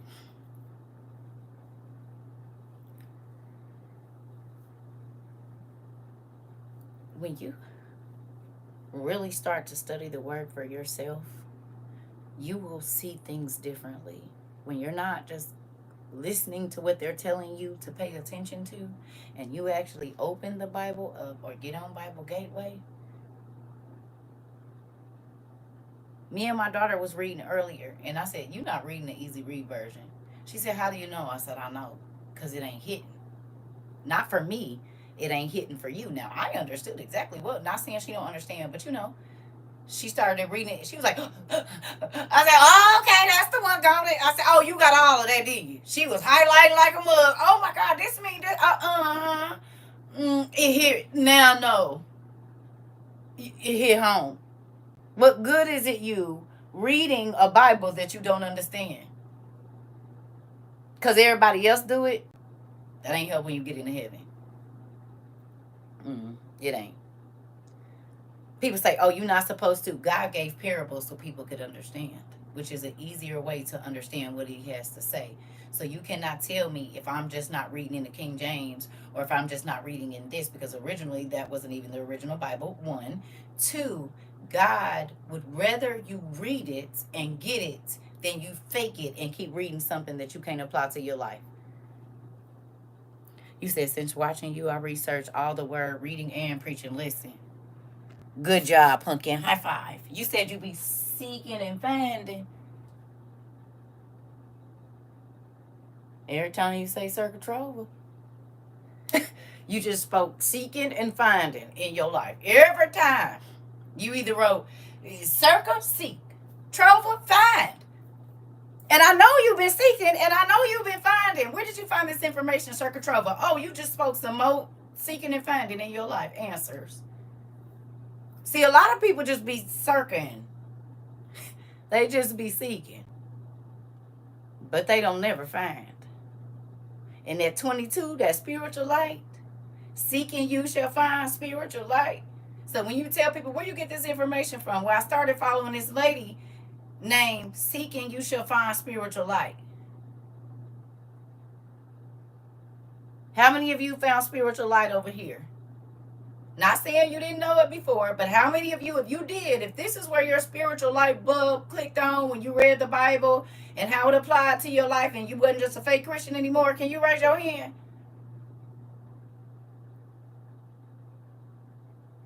Now, some of y'all spiritual light started before, but if the light clicked on over here,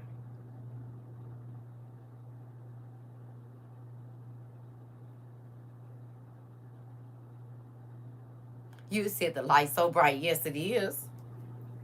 Yes. Yes. You can't unsee nothing now. Now you be trying to cover your head because you don't be wanting to see, like, wait a minute. I did not come in here for all of this. Okay.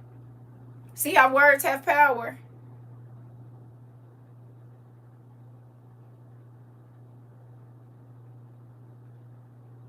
I hear CERCA voice all the time. I hear seeking all the time.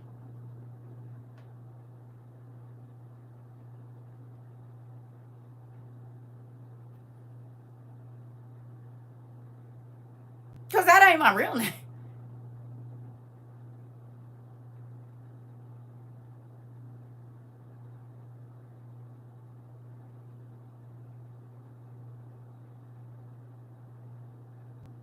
Seeking you shall find spiritual light. I was green before I got over here.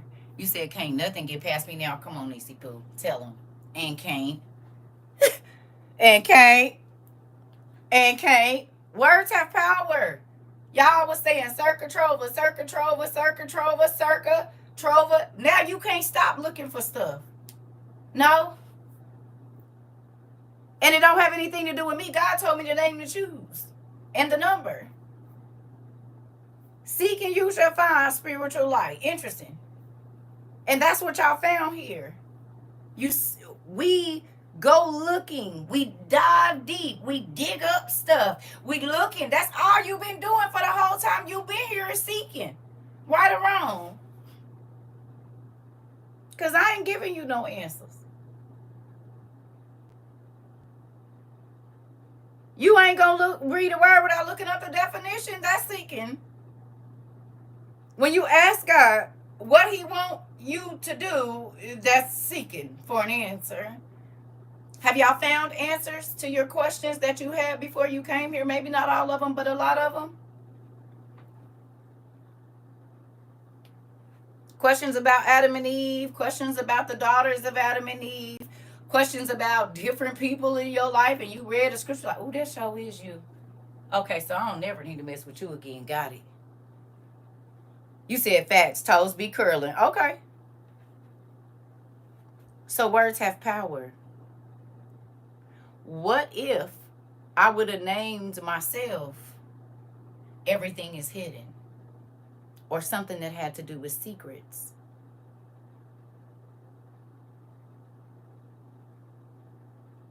Would the outcome here be different?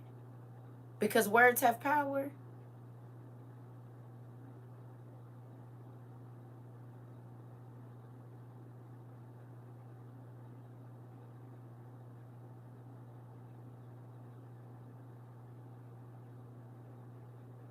Come on, Rika.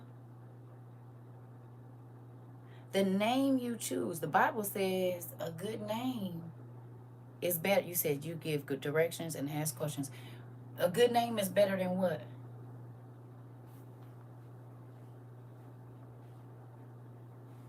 Ha!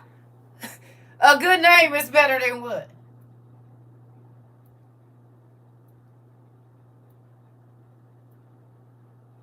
Okay, I'm gonna show y'all how it works even in the world. When I went under the name Honey or Brown Sugar, when I went under the name Vixen, can you tell me what the definition of a vixen is?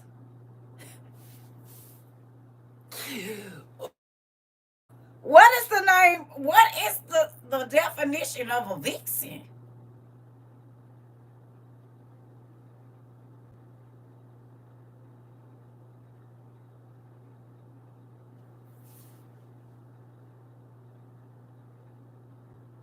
I'm about to show you something.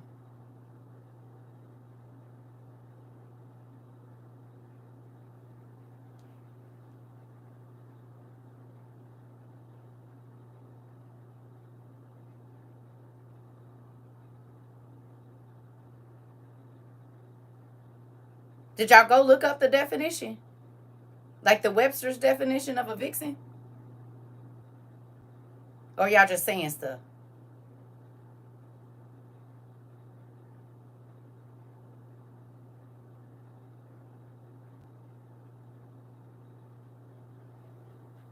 A spirited or fierce woman, especially one seen as sexually attractive.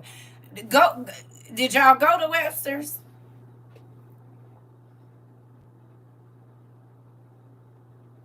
Or is y'all taking the AI? Because there's several definitions for it. It should be another one. Shrewish?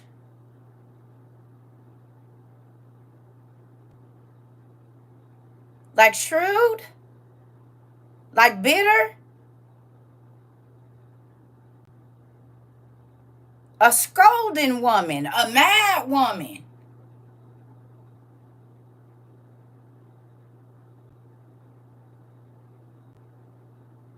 A irritated? A ill temper? Here we go. There we go. A woman with a fiery temperament. A mad woman. Irritated. Always got an attitude. Oh. Oh. Messed my money up. I was mad because I wasn't making none. But I took on a name that didn't mean sweet. It didn't mean, it didn't bring good vibes. So I quit going by Vixen because I don't want to be angry and bitter and mad and throwing drinks and irritated because I don't want to do that.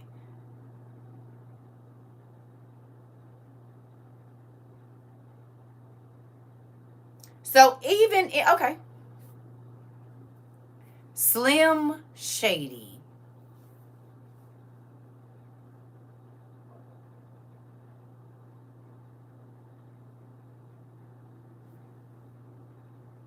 Does that name make you think of not Eminem?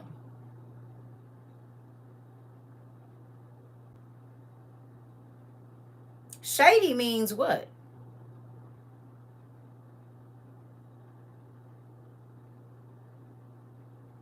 What does shady mean? If a person tell you you acting shady, what does that mean? Not to be trusted.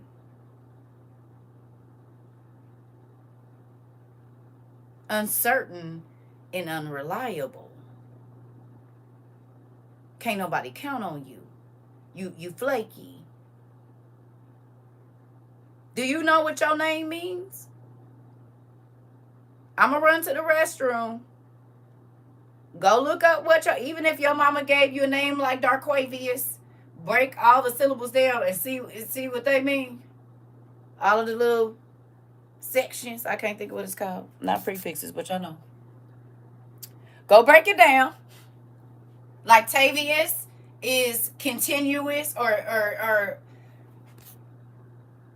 or I'm sorry, not Tavius. IOUS is continuous. So if you got Cartavius, Jatavius, what is Ja? What's that mean?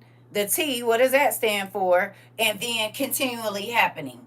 What does your name Taylor? What does that mean? What does it stand for? Go look up and see if your name, no matter how hood your mama made it, okay, it's okay. Syllables, thank you. My name means highly praised. Okay. Go look up what your name means and see if you live up to that.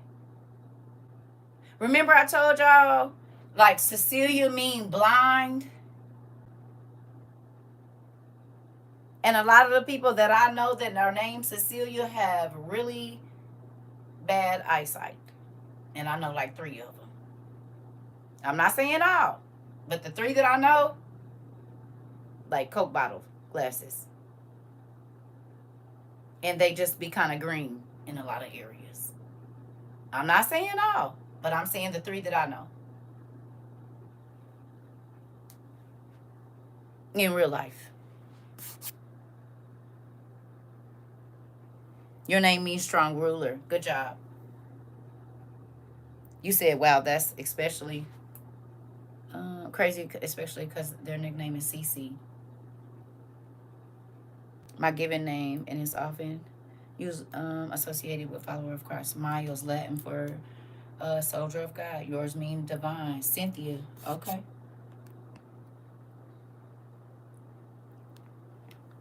Your name means manifestation of God, or God appears. Ooh, that's good. That's like my baby. Her name means God is answered. That's why I be calling her and telling her to pray for stuff. Your name means beautiful flower. Your name means strength and individuality. Your name means healer. Come on, Jace. Stephanie means crowned one. Strong ruler. That means you rule with a pledge to God. You said you do an excellent job, young lady. You need your own television show. I got it. Welcome to CERCA TROVA TV. Look, about 15. I got my own channel and everything. 1,500 reruns if you'd like to watch them. They're free. We've been syndicated about a year or 2 ago. No, I'm just playing. Trustworthy and faith. Your name means Thor's hammer. Wow. Beautiful goes beyond mere physical appearance. This is what your name means. Brianna means high, noble, exalted. Honey is Queen of Lovely Woman. My name means God is my strength. Okay. Najoni. Okay. If I said that right. I'm sorry. My name is Jean. It means God is gracious. Come on. My name means pure in virtue. Mine means belonging to the Lord or the Lord. Ooh. Y'all got some good ones. My name is a moon goddess, wisdom, spiritual enlightenment. Interesting. My kids' names mean ruler of the community, noble, and the one who reveals. Is that the one that be telling you about yourself? Let me get my thing first. Let me quit asking questions without my armor on. All my kids live up to their names? Every last one of them. And some of it I don't think I really thought out when I named them.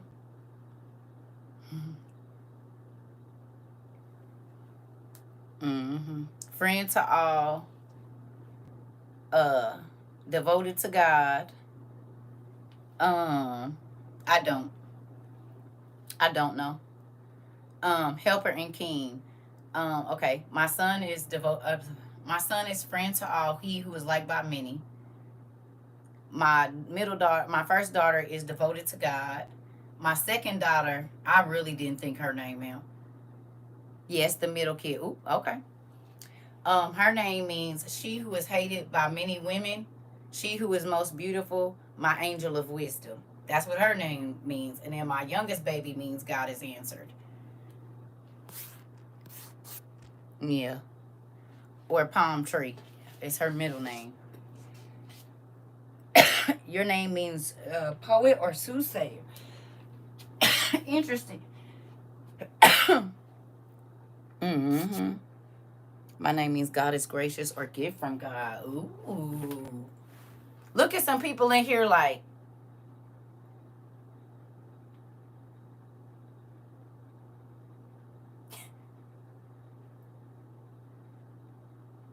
it's okay if your name is plain. It's all right. God know what he meant when he gave it to you. Mine means victory, one who possesses wisdom and strength. I love our community too. Vicky is a girl's name meaning victory, victor, or conqueror. Good job. I do too. But that's because we look deeper. Alicia means protected by God. Come on. Teresa, middle name, means summer or to harvest. Ooh. Mine said keeper of the keys and pure. Pet is, what you serve from the Hebrew name Miriam or Moses? Oh, your name is Mary. Okay. My daughter's name is Leanna, and it means heavenly flower. Come on. Oh, the son's name, name means messenger. Okay. God, messenger of God. My name means noble woman. Okay. Look at y'all. See? So just think about it. Every single time somebody is calling your name, that's what they're saying. That is what is being put out into the universe. Ain't that crazy how God have the devil trick you up and have you not using your name? But get this. If there is something for you to collect as an heir, you have to have the name, do you not?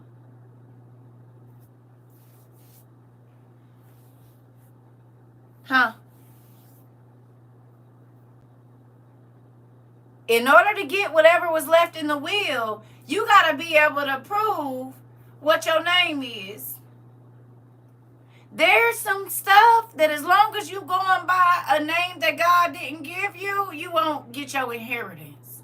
Because you're not going by the name that shows that you're an heir of Christ. Oh, okay. I'm going to run to the bathroom. You want to know how I know I went through a whole bunch of names that was my own? You said what?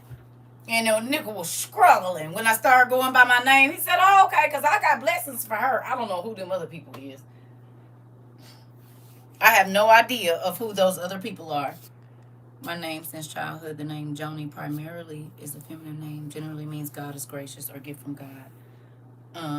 Ain't that crazy? Mine is a breakdown. First part means noble family and the Lord's Supper. Ooh.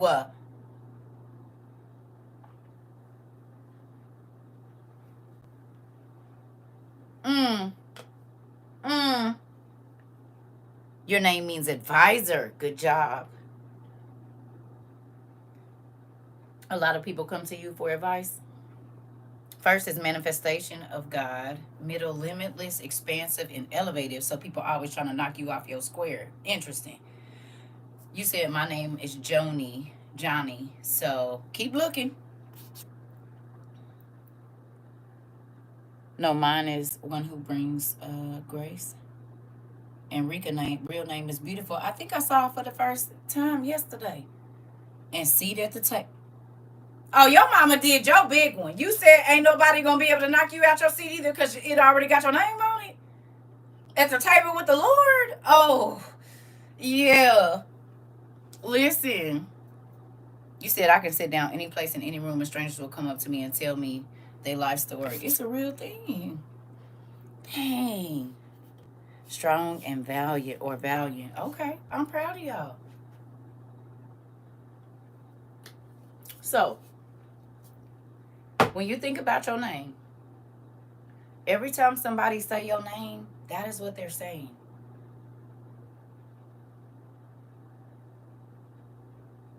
So why you listen to everything the devil be saying when God gave you a name that meant so much?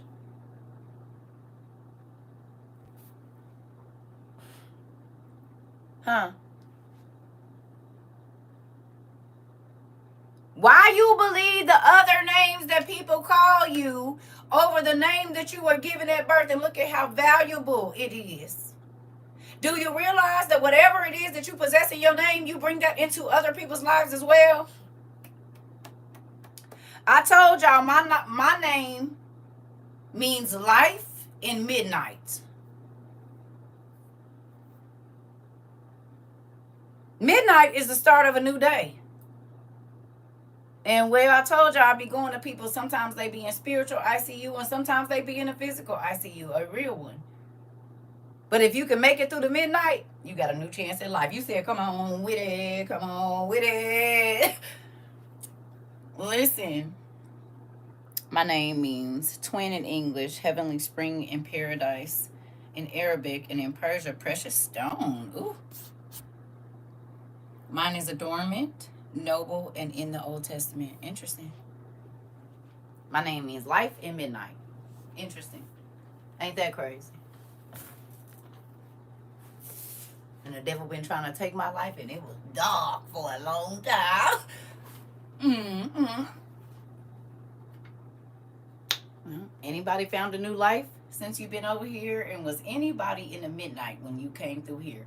And they say if they can make it through the midnight, they'll be all right. Any of y'all was like in a ICU or anything like that? And they say, hey, if we can get them through the night, we got a chance. And I said, well, Lord, it's a lot of them over here in ICU. It's real dark. You know, in ICU, they keep the lights and the sound down. You can't really hear nothing. Oh, okay.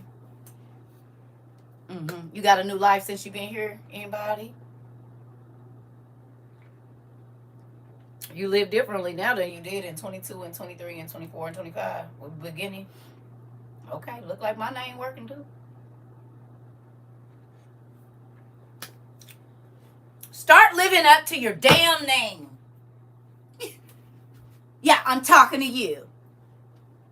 Now that you know what it means, and if you didn't before, if you didn't take it as a valuable thing, understand that when somebody tell you you don't bring nothing to their life, that's what you bring.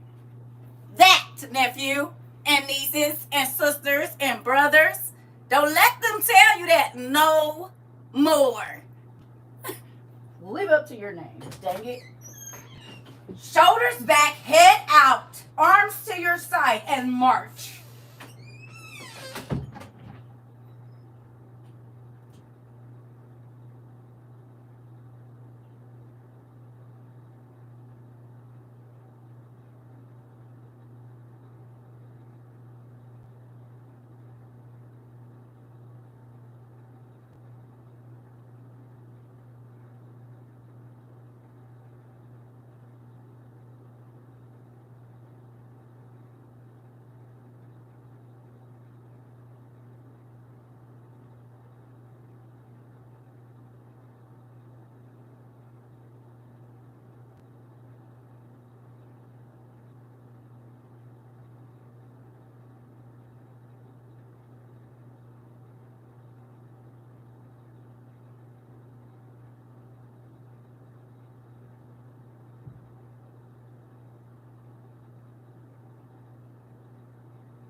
Y'all tired of me talking crazy to y'all? We was supposed to be over here in book one, and we done got way far away. Shoulders back and head out. March, nigga. March. My grandbaby do it. She said, march, march, march. And that's right, baby. Step in line. Step in line. Now, she don't even know I used to make her mama in march. You was going to march from them stairs and march to your room, but you better march softly.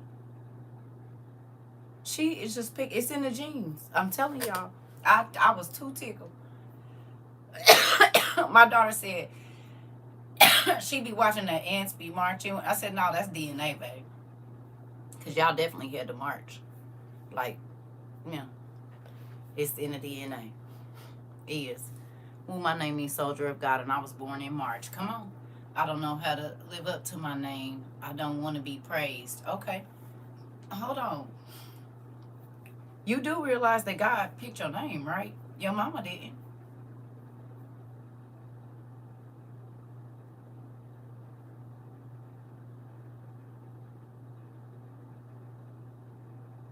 Why would he name you that if he didn't want you to have it? It could be for your qualities. Praise isn't always a bad thing. That's also the same as somebody giving you compliments or telling you that your work is good or that you're very helpful. That's a form of praise too. It didn't say that you're supposed to be worshipped.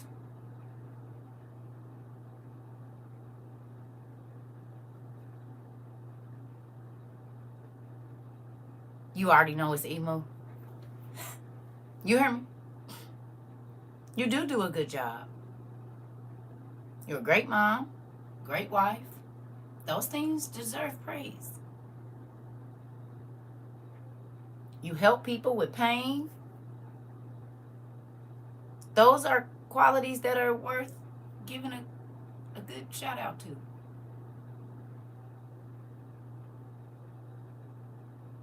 You don't want to be praised more than God, but who doesn't want to be complimented on their work? God named you that. Your mama did not pick your name. Your name was picked when he put you down in your mama womb. He knew your name before the foundation of the earth. They thought they picked it. They thought they made up a name. God said, no, I did that. I just put it down in your mind to make you think you did it. Even the craziest names you ever heard of. Like, why would you name your child that? God picked their name before the foundation of the earth. You're learning to take compliments. Good job. Good job. Some people don't give compliments, but they always want them. Oh, I was thinking about it in that way that will take glory away from God. He gave you the name. He gave you all of your attributes, all of your qualities. He don't want you to take over his praise, but I sure thought I picked my kid's name. No, nephew, you didn't. No. When he said I formed you in your mother's womb, he gave you, okay, name one thing that God created that don't got a name. A specific name, too. There's nothing that he created that doesn't have a name. He called the first, what is it? The first, he called it darkness. And then he called the morning light. And then he made two circles in the sky. One he called the sun and one he called the moon. And they're stars, but every single star has a different name. Even the clusters of stars, even Milky Ways, have a name. There's sections of angels, like archangels, but all of those angels don't have the same name. Each angel has their own name. You said God told my mother 2 years before I had my son what I'm supposed to name him. This. How many times have you seen, right, an angel? Right. An angel was constantly, didn't they told him what to name Jesus. Did they not? And his name shall be called, you're going to have a son, and his name shall be called. Oh, okay, that means God picked the names.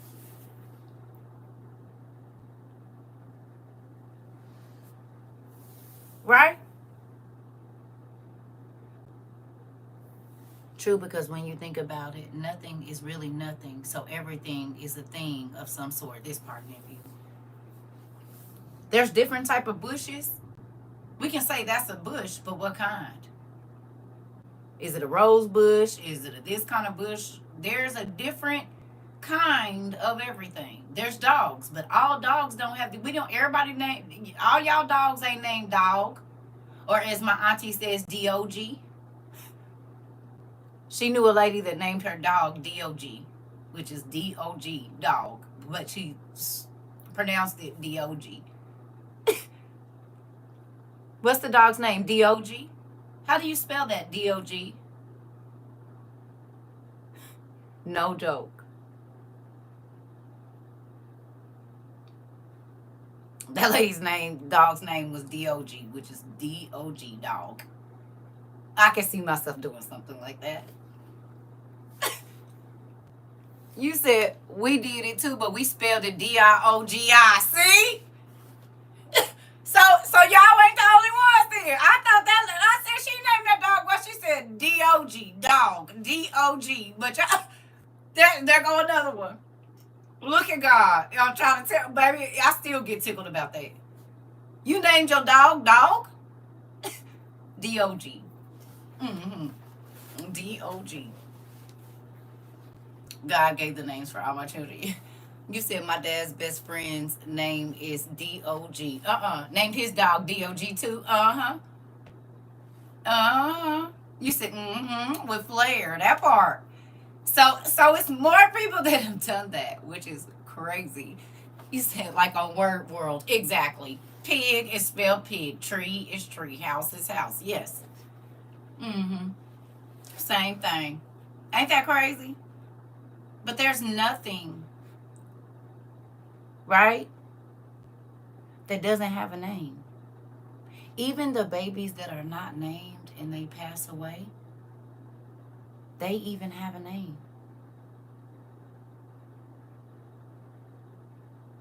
Even if we never give them one, God gave them one.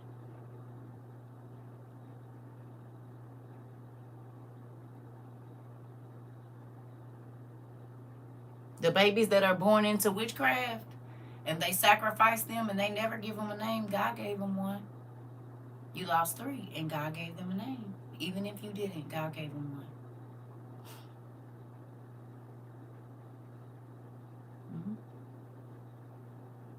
Y'all remember when we read in the other Bible? And he says, bring me the form of such and such, name such and such, that this tall or this skinny or this whatever. You already had your name before God put you in your mother's womb.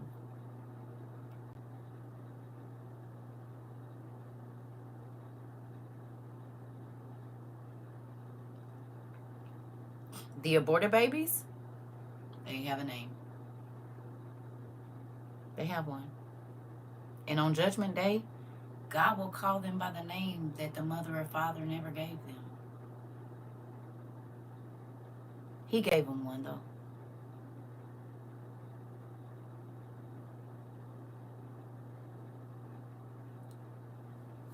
In real life.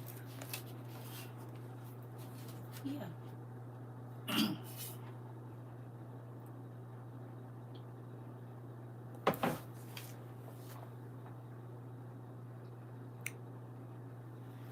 In real life. You lost 2 babies back to back. And if you didn't name them, God did. They had a name before you ever even made it to your 2nd or 3rd trimester. In real life. Thank you. Excuse me. Every single thing has a name. Everything. Everything has a time limit. You know? And God knows, and we don't have to understand because his thoughts are not our thoughts. Sometimes we think when we lose something that it was worse to not have it, but some things can put more stress on you to where you won't even be around to have it. And then that thing, not saying just calling a baby a thing, but it could be a job, it could be anything, right? Sometimes when God takes something from us, we feel like he has done us wrong. But he knows if that thing is going to be good later, if it's going to cause more problems, and he wants the least amount of casualties in every situation. It might have been something that it was too much for you to bear. Or that could have been the baby that took your life. And so then your other children wouldn't have you. Like, you never know. But God knows every single variable of how your life could go. He's seen a million different timelines, and he picked the best one. You think your life is worse, but there was a million other variables, and your life could have been a million times worse than what it was. He picked the best life for you to live, whether it feels like that to you or not. You realize that?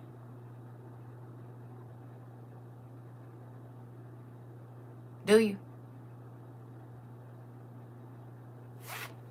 I felt like if my daughter was here, I would have had to deal with her dad. I probably wouldn't have made it this far.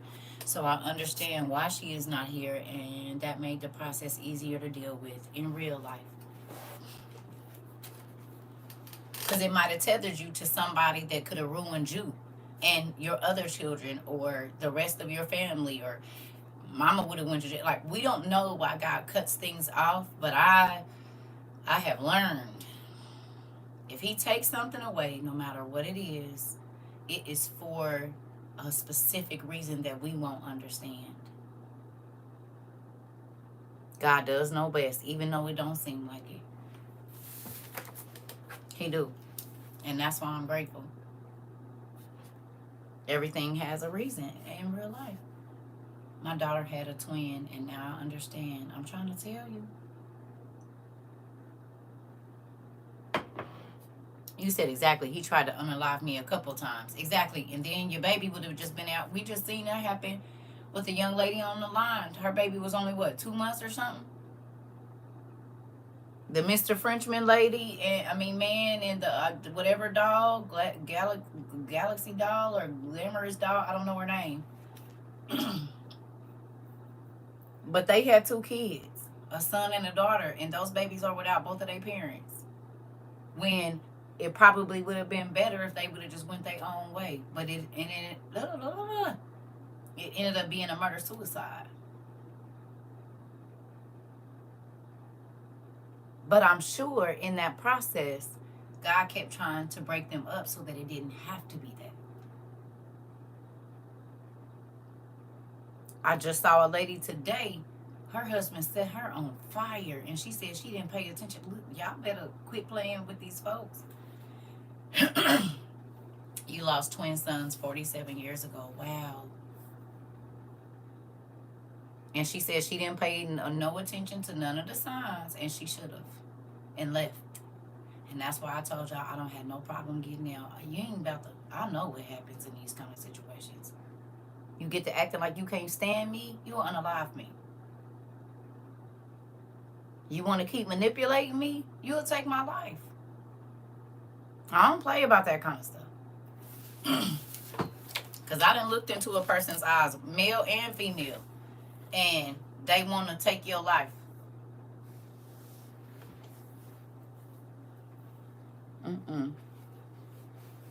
Hell, I looked into my own mama's eyes and seen, listen, I don't. Once you start getting irritated with me and me just being me irritates you, it's time for me to move around.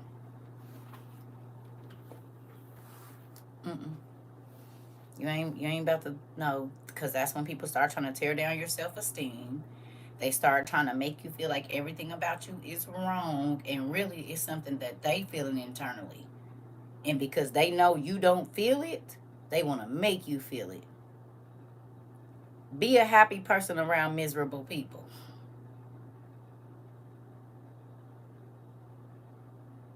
Be a person that can just go through anything and try to keep a straight face, and you don't sit there and complain and over and over and over and over and over. Oh, baby. They gonna do whatever they can. Have something they want. Did y'all just see the young? Okay. This pimple is killing me. It's real big, too. I'm gonna sleep with my bonnet on. I'm gonna do it. Because oil on my face, no mas. So, did y'all see the young lady that got jumped in Vegas by her friends?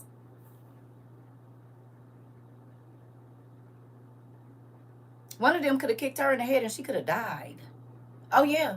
Black chick. I shared it. Young girl. And only one of the people there helped her. Baby, that's why I don't play that. You got slick little comments. I don't want to go nowhere with you. Because you're going to try to get in front of people and act crazy. And you might be trying to set me up because y'all all jealous. That's why if I ain't running with baddies that's secure And what I mean by that is you ain't gotta have my body shape. You ain't gotta look like. If you secure in you, we can kick it. If you ain't secure in you, baby, I don't want to go nowhere with you. If you always want to be the best dressed and your whole mind is I'm gonna be better dressed than everybody and I'm gonna be the no. No. No, she wasn't pregnant. This just happened the other day. She wasn't pregnant. Swole her whole listen.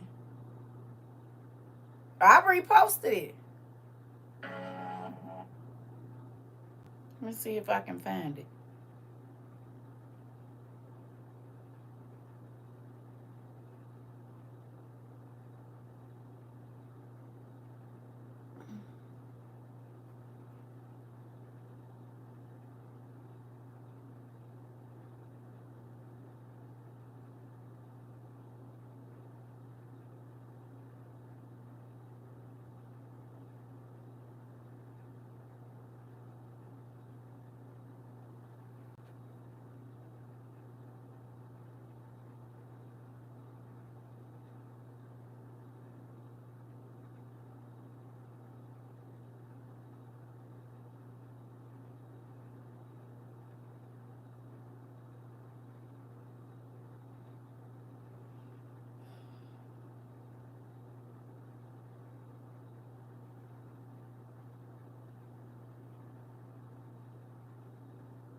Y'all know they be playing with my freaking repost.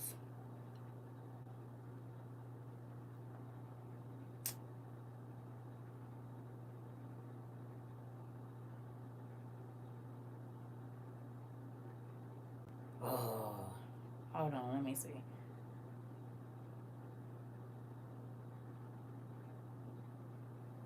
I hope they didn't take it down.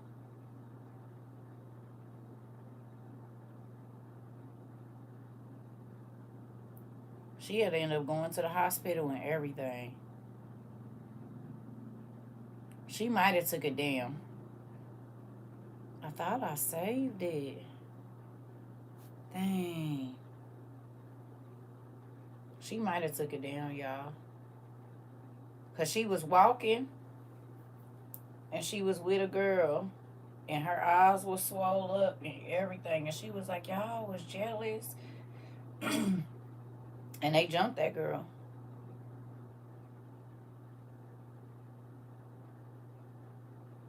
Is this it? No. Dang.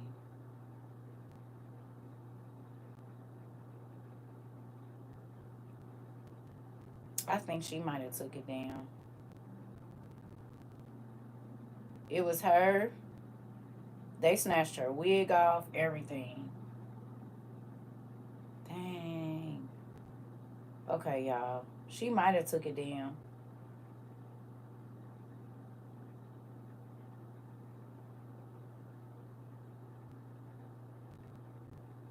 She might have took it down.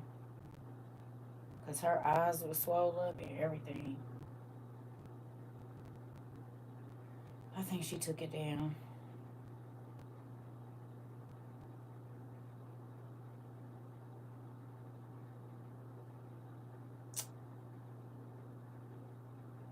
Okay. I think she took it down. Because I can't find it and I done went way far back.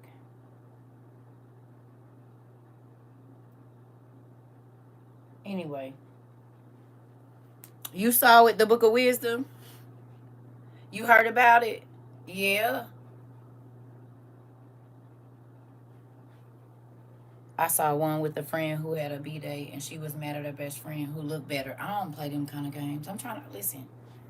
You got one time to act like you jealous, envious, or gonna be trying to throw shade every time we do something. I won't go nowhere with you. This is why when I did go to the club, I went by myself. I'll meet you there.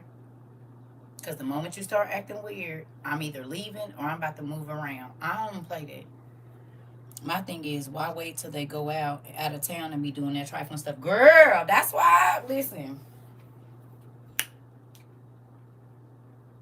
You very rarely saw me with a group of chicks. You'll probably see me with a group of niggas first. I'm trying. When I went to the club, a lot of time I was going with my niggas. This is my homeboys. They're like, "You ready? I'll be there. I'll be there," and I'm meeting them. Unless it's one of my homeboys that I know I'm gonna be drinking and he driving. But baby, other than that, I left my house. I got to the club. Where y'all at? I'll come chill with y'all. If y'all see y'all on that, y'all done got drunk and y'all ready to fight stuff. I'm moving around, girl. I did not do all this to come in here and be getting my clothes towed and all that old mess. Mm-mm. And you want to get the liquid courage juice in you and then start talking crazy to people. I don't do that. I don't need not damn bit of juice. I promise you.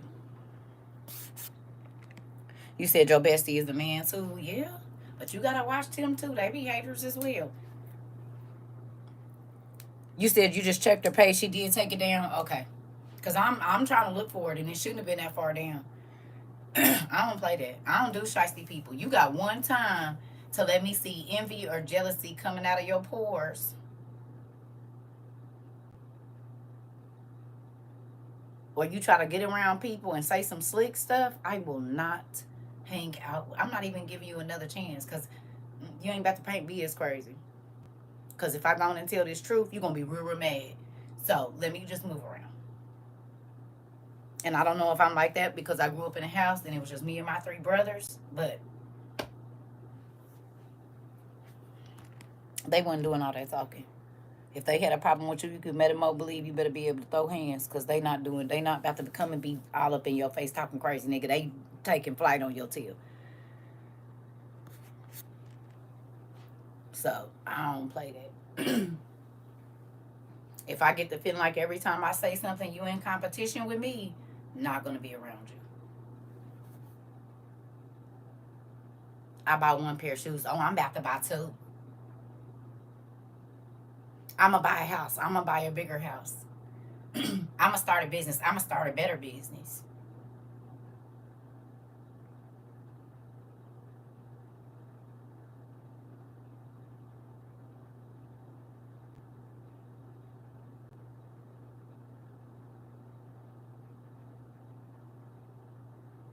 Or we be around people that you see that favor me, and you want to tell them why they shouldn't have favor for me.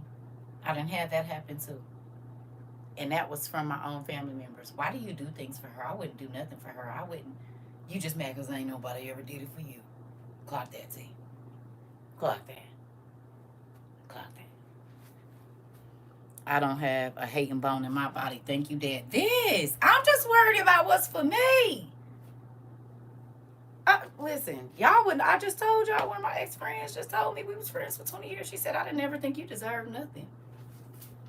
And I'm trying to help you get your life back ever since I met you. And you don't think I deserve nothing? Good. I wish you would have told me that 20 years ago. But all your actions line up with that. Oh, yeah. Yes, baby. Messed me up. I said, well,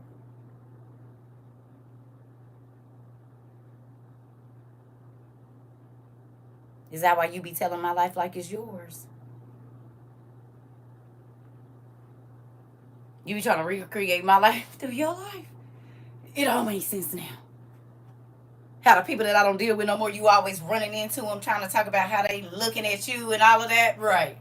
Because I couldn't tell you who you dated, who you used to be around, and what they be doing. I don't even know them niggas. But you keep up with my exes. You know what they all doing. And the ex-friends that I don't mess with no more, all of that. I guess you still trapped in my life 20 years ago. Steady bringing up people I ain't seen in 15 years. I don't even know that much about your business to be trying to listen. Yeah, it's jacked up. But it be a lot of people around you that feel like that. And it hurts when you find out it's the people that you been over backwards to help. They don't feel like you're supposed to have no happy days. Nothing. Do you understand? It's some people. My husband own brother is the same way. Exactly. Exactly. We'll talk you down. We'll talk down on you and you'll try to emulate the same blueprint. Look here. I'll be right back on that note.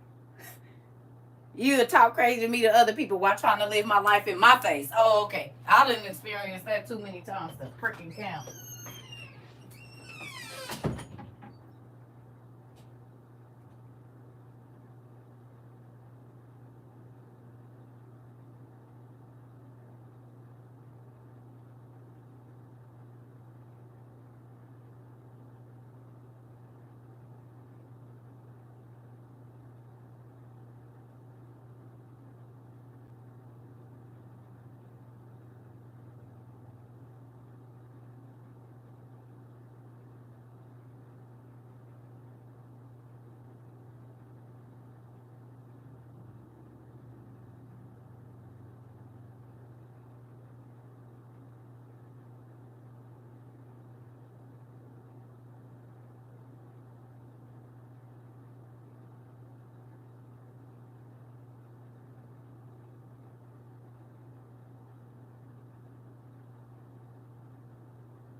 And this is why I be leery of folks. I help everybody I can. I don't gotta trust you in my inner circle.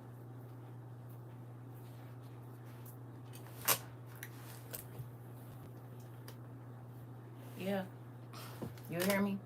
It's some scary folks out here and they be so miserable. I ain't never thought about what somebody don't deserve. That has not ever come that they don't deserve that. That ain't something that I ever unless it's dang you doing them wrong, they don't deserve that. But in a positive way, like as far as somebody got blessed and you don't think that they should have it, that don't come across my mind. That kind of stuff don't come across my mind because I'm only worried about what's for me. I don't care what you got. I'm not saying that it doesn't matter what you have. Because what I have don't affect your life. But people be angry because they don't get the attention, whatever. I don't know. You said real talk, not even a thought, I would think. Why is you worried about what somebody else deserves? Why is you worried about what somebody else got?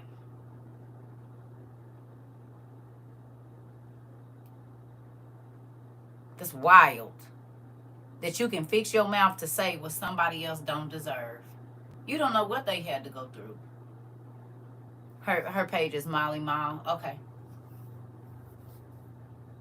I'm just saying, I saw that and it made me think about what I've been telling y'all.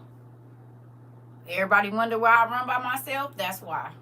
Because some people can't, if people are used to seeing you struggle, or people are used to seeing you be like, however you meet people, people think you're supposed to stay right there. And if you rise anything above that, it's going to change the relationship if they are not secure in themselves. That's in marriages. Let your spouse never be and had nothing and you upgrade them and show them how to do certain stuff. They'll turn around and start looking down on you. Like you ain't the one that helped them get there.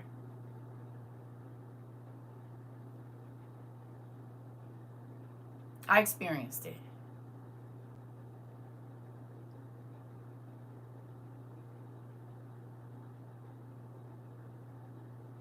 Okay. You said tell me about it. Auntie, why you keep yelling at me, Amber? You said, ooh, you too loud. Uh-oh. You said, shh, they can hear you. Sorry, turn me down a little bit. Because the people in the room with you. Okay. I whisper.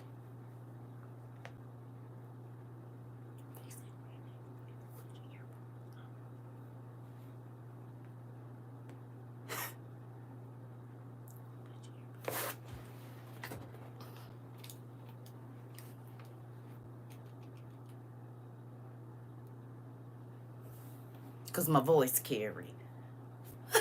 If you were in the room with the hater now, just put one finger up. I make sure I have the volume up. Oh. I only wish one of my customers could hear you. They will learn to behave. Listen, because you telling the truth, and I'm in a situation right now. Listen, mayday, mayday. This is not a drill. That part. You said earphones are on vacation. Uh-oh. I do not fool with fake folks. I got about this much patience for fake folks. I got about this much patience for folks that is always puts up the church finger. That part. I got this much patience for folks that's always talking about what somebody else deserve, what they don't got, what they do got. I don't got a lot of patience for that. I need you to be focused on what you have and what you don't have, and what you deserve. Your life will be a lot happier when you do that. You said, let me get out the Bluetooth speaker. Don't do it. Okay. How many of y'all started focusing on your life more when you got here? You stopped taking the phone calls that told you about everybody else's business, and you were able to get a lot accomplished. You said, girl, get the JBL. You've been able to accomplish more things since you stopped listening to BS. Everybody drama, who cheating on who, why they doing it, they got a new job, all that crazy stuff. You've been able to get a lot done since you stopped being messy.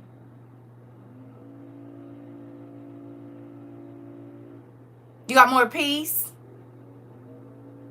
Can you say crickets, girl? I lost a friend in the mix. I ain't mad about it because they wasn't your friend if you lost them. Then when you let certain people back in, it gets real flaky. Ooh. And you be trying to be patient with them, but really you be like, God, can you please move them now? I know we got to toil with people, but I don't want to do this. Can you let this relationship go down the toilet? I don't want to be here in this situation with you no more. It's not enjoyable for me. It is work. And that's it. It's not enjoyable at all. I don't really get to enjoy these conversations. I don't get to enjoy my interactions with you because it's always work. Or everything that come out of your mouth is heavy, depressing, make my heart beat fast, give me anxiety, or it make me frown my face up.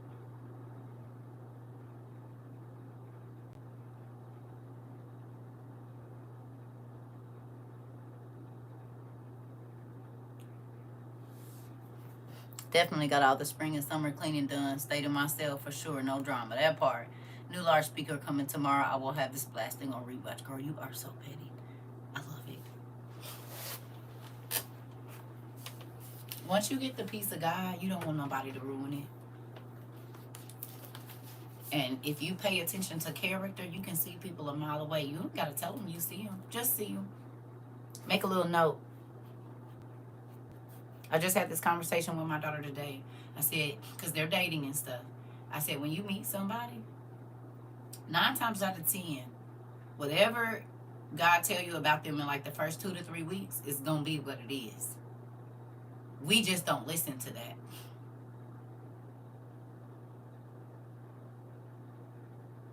Anybody want to agree? You meet somebody and some keep telling you they a liar, and then the whole reason y'all relationship is over because they kept lying to you. But God told you in the beginning, but you just felt like it wasn't that big. Or you kept saying something ain't right, and I don't know what this feeling is. And they like, it's just you. We just getting to know each other, and God keeps saying no. Really, Pumpkin? And we've been on here for 2 hours. Well, hello. You said, baby, why is y'all yelling at me today? Why y'all keep yelling at me? It's auntie and baby and woo. Y'all is yelling real loud with all the capital letters and stuff. We hitting the nerve. I know. I know. You said I've been on my phone too. That's crazy. Listen. You said in that gut feeling, Michelle.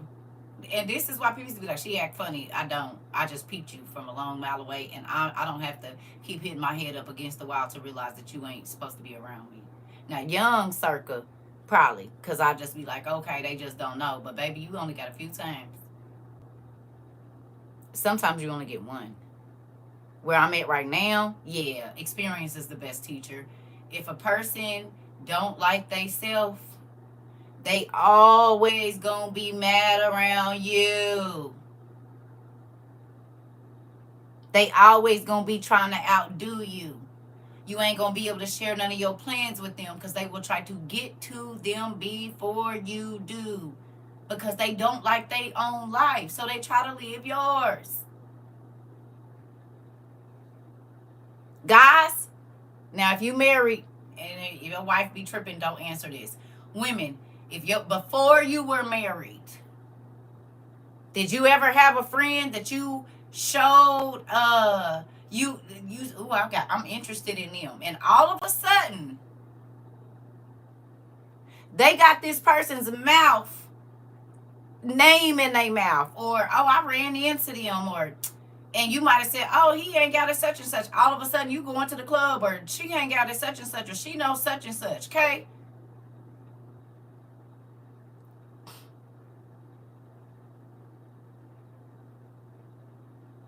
you show interest in something, they try to do it before you, and then try to throw it in your face like you ain't the one that gave them the idea. Are you crazy?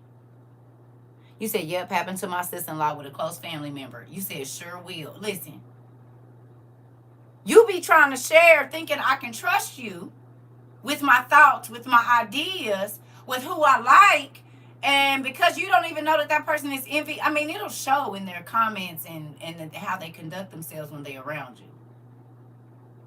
You can see envy and you can see jealousy.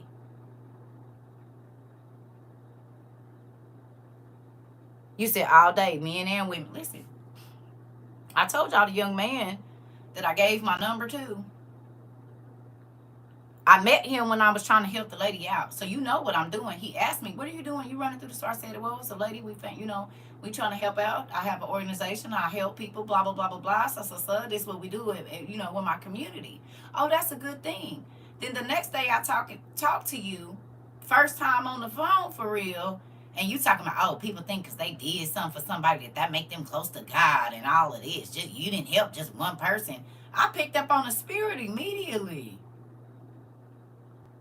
and knew that was going to be our last time talking.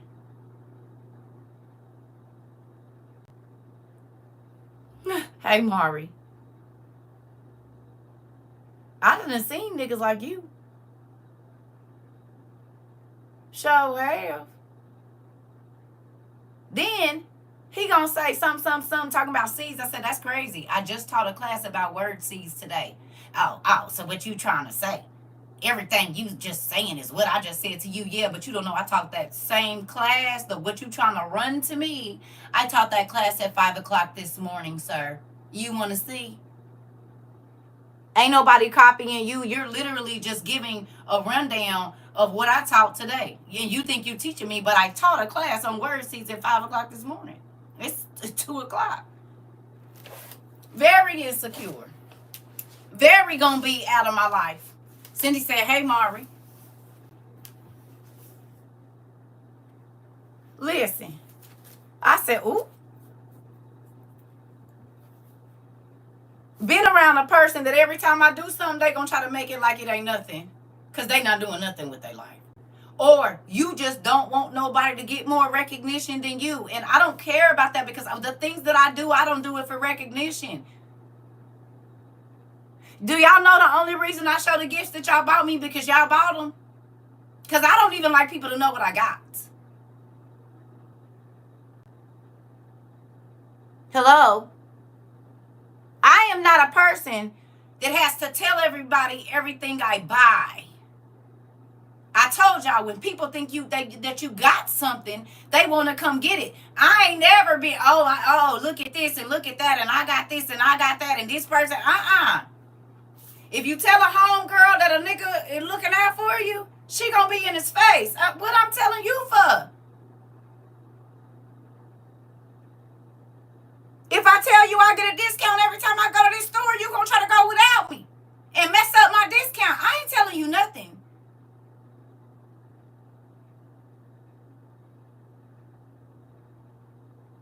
The only only reason I show the gifts I get is because y'all send them and y'all said y'all like seeing me open the gifts and my surprise. But other than that, baby, well, nobody know what I have here. For what? That give you another reason to talk about something that don't got nothing to do with your house. If I say, oh, I'm happy my hair growing, and you say, oh, I know somebody hair longer than yours. What do that have to do with how my hair is growing?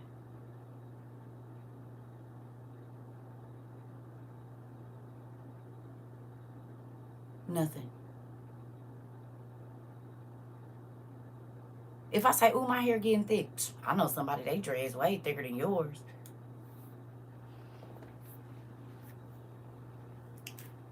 Clocked and said, listen.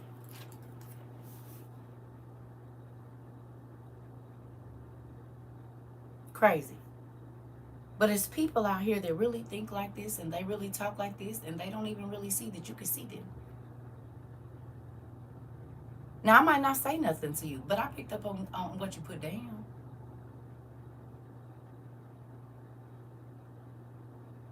Every time I tell you about something that I think I accomplished, you have to tell me about somebody that you think doing better. Or that's prettier. Or they got straighter teeth or a better body or whatever. Why you didn't talk about what you got?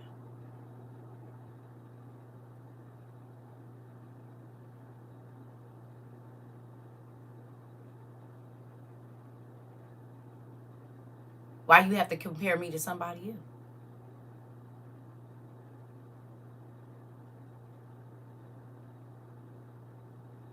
Your house nicer, but I know somebody that got a better house. I don't live in their house. I don't give two damns. My house need to be like I like it. I don't care if nobody else do. And y'all see all the mess in here.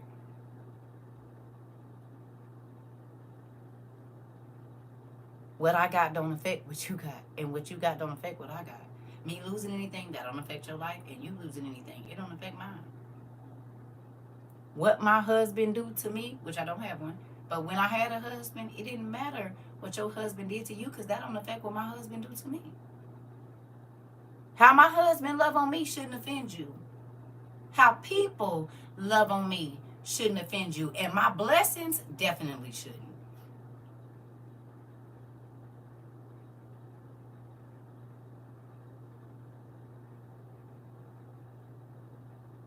That's a you problem.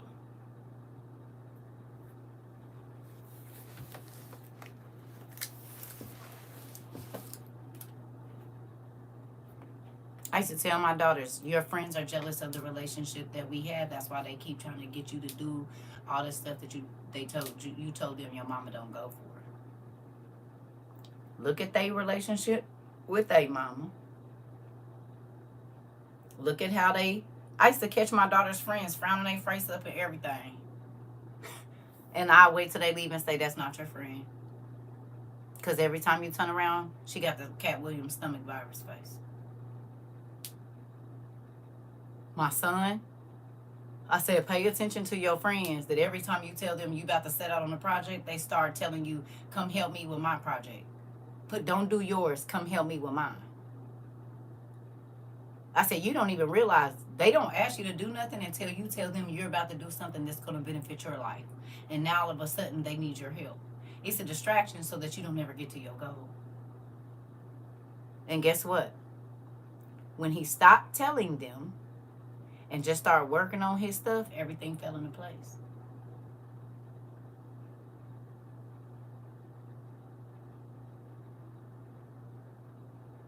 If I tell you my idea today, and in 2 weeks, you come and tell me my idea back to me, trying to throw it in my face, it was my idea. That's how I knew my ex was jealous of me. Every time I was doing something, he came out with a project and he never had nothing going on for real. Baby, daughter, I done seen it in so many, listen, with my family. When I said I was starting, when I was 19, I started my business. As soon as I started my business, they didn't want to help me, right? As soon as my business failed, they started a business together. The very business that I was trying to get everybody to go in on with me. When I was trying to buy my house at 19, they told me I didn't need to buy one. Well, that's because nobody in my immediate family, as in my mama or my brothers, owned a home. Right after that, everybody bought their houses. And then it was, you ain't got no house. You need to try to buy a house. Nigga, I was trying to buy a house before. Never mind. I see what this is.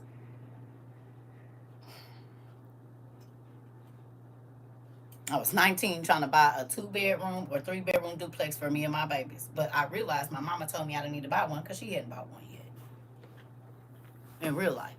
And it was hurtful for me to realize that a lot of people, girl, you dreaming too big. You doing too much. You need to humble yourself and this and that.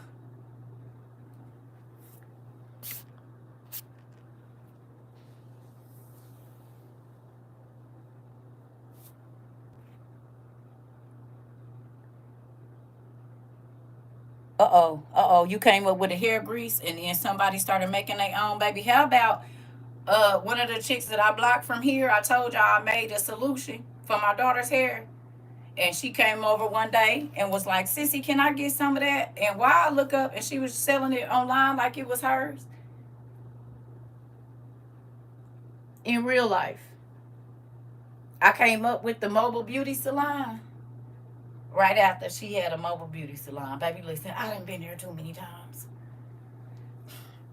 That would have been the immediate statement to cut off and block. Listen, it happened to me when I've been over here. I told y'all about my. Listen, that's why I said sit up. I ain't been talking to nobody about nothing I'm gonna do.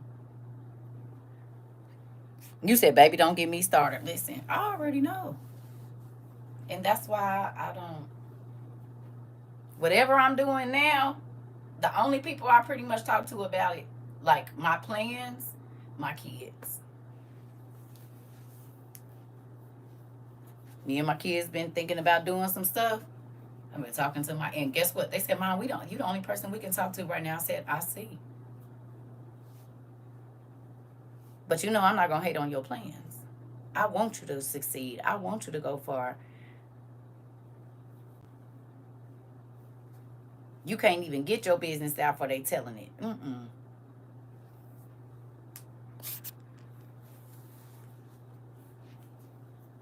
Mm-mm. Mm-mm. And that can be your spouse too, just like you. I already know. Because every time I try to start a business, my ex gonna tell me, I just want you to do all the work. No, I won't be putting my name on nothing with you. Not a home, not a light bill, not a phone bill, not an insurance. Because the two things I did put my name on with you, and one of them was just like an insurance for a car. Oh, you start doing, no. Well, we need to go get a loan. You can go get whatever you want. My name won't be on it. You're not responsible enough for me. If you ain't even worried about how much the light bill is every month, then why am I talking to you about a loan of $20 or $30 or $40,000? I wish I would. Told supposedly a friend of 10 years the car I was gonna buy. 2 months later, she went and got the exact car, even the same color and color. Listen!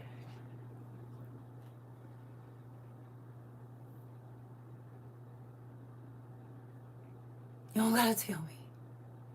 I done had people go buy my car, baby, let me do my hair. Especially when I was wearing weave.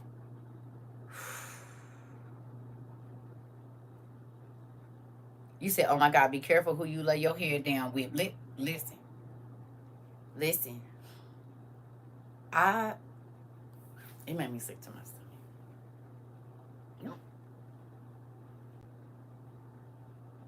That just means you don't have nothing going for you. I don't have to try to beat you to your goal. That's weird, rabbit. And I'm still going to win the race because I'm the tortoise. I ain't trying to get ahead of nobody. I'm just staying focused on my own stuff. I don't got to try to beat you to nothing because I'm not in competition with you. Someone did that with me with clothing style. Listen.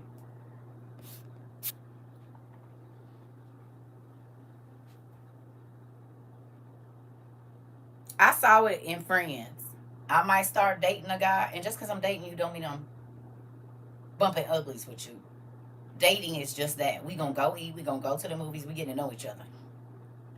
But because this person maybe showered with me with gifts or did nice things for me or whatever, they automatically thought, oh, she busting him down. That's why he doing that. But it was actually the exact opposite. So then they would try to approach said man and be on some sleazy stuff. And a nigga come back and tell me every time. Yeah, your little friend came over here. She showed up at the club. She showed up here. She showed up at my homeboy house. Or that whole, because see, listen, sometimes when people ask you, do they have a friend? They just need a connection to what you got. Because they really intend on taking your nigga or your girl. But they need an inside scoop. They need a key in. So they have a reason to bring you up. They don't really want the friend. Cause when they be around, you can see them eyeing your nigga or your chick. And they always kiki and laugh. Wait a minute, your nigga sitting right there. What your son said true. Come on, nephew. You said, wow, every single time people snakes. I'm trying to tell you. That's why I be by myself. I have valid reasons of why. I'm not paranoid or nothing. You said, get your shit. I'm about to throw my phone at you. I got it, sis. Don't worry about it. Go. I'm ready. I'll take it today. It's one of those days. Just get all your anger out. Just go. Just go. Just do it. Trying to tell you. When I was into makeup, I told my cousin which brand I wanted, and she bought it and was throwing it in my face. Oh, oh, the whole time. Oh, okay. Especially with the limited time we have left on this earth. If you ain't growing with me and working on yourself and your business and is about good positive energy, then you will be left, boy, quick. Cause if you act funny with me when stuff is good, I do not trust you when it's bad.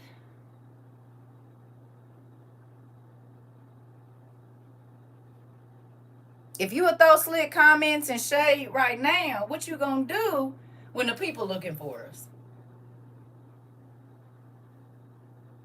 You will turn me in. You already throwing shade.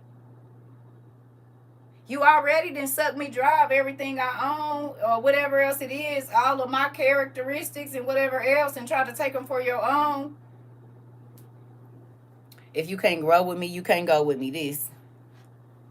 It's a lot of people that pretend to be happy for you until you really start doing something, and then you will see that they really not. As long as you saying, I'm going to see this, they like, yep, I believe it, until they start seeing it. And then they don't want to hear about it. Now you bragging. But wasn't no stubborn when you was telling them all your bad stuff.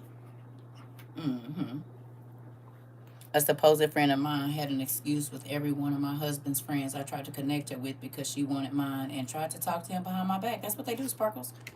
That's exactly what I'm talking about. I've been seen it 100 times. I told y'all I bait people. I don't care if you've been in my life 15 years. I'm constantly gonna put out bait for you because people change.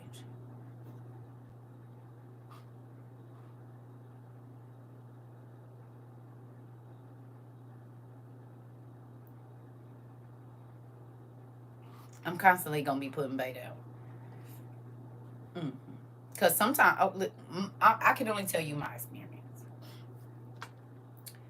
So because I'm not really a flashy person and I don't care about having the best of the best and all of that, there was women around me that used to be angry with me because the type of or the caliber of person that was attracted to me. And it would never be nobody that just didn't have nothing. But I'm not a gold digger. Okay? Now I like my money, But you can't control me with your money. Okay? So they would try to find a person of the same caliber. And if they couldn't, then they coming over here where I'm at. I don't know why he do that for you. It ain't your business to know. I mean, I'm just trying to figure out. I mean, what do you do for him to be doing all of that? You trying to figure out what to do so that you can go try to do it, girl? Bye. Like I'm gonna tell you. You know what I do? I keep his mind straight. People pay their therapist real, real good. Oh, okay. Because what you think it is, it ain't that. Because you think, oh, use my body, use my body. That's how I'm gonna get this nigga money. That's how I'm gonna dumb him up real good. And he gon' I ain't touched him in not no way like that. But you know what I do help him do? Deal with his baby mama. You know what I do help him do? Understand that his friends ain't his friends. You know what I do help him do? See the good things in him. No matter, I get to help rebuild him. Oh, okay. So when you see him coming through for me, it's because I added something to his life. I'm not just there to take. He can see in your eyes, you just want something.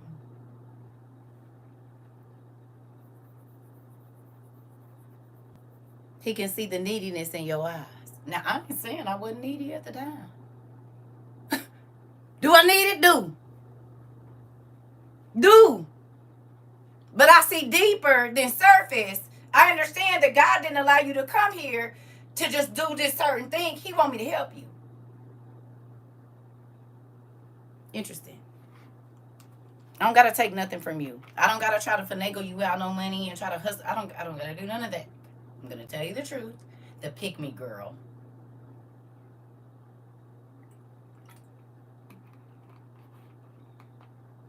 The pick me boy too.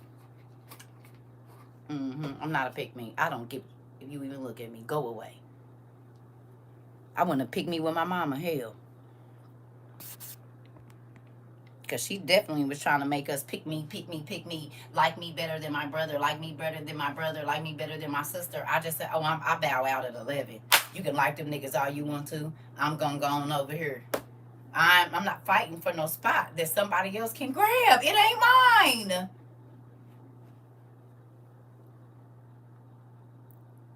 Listen, I'm not trying to get in no spot that ain't for me. That means I'm gonna have to keep fighting to be there. No. I like relaxing things.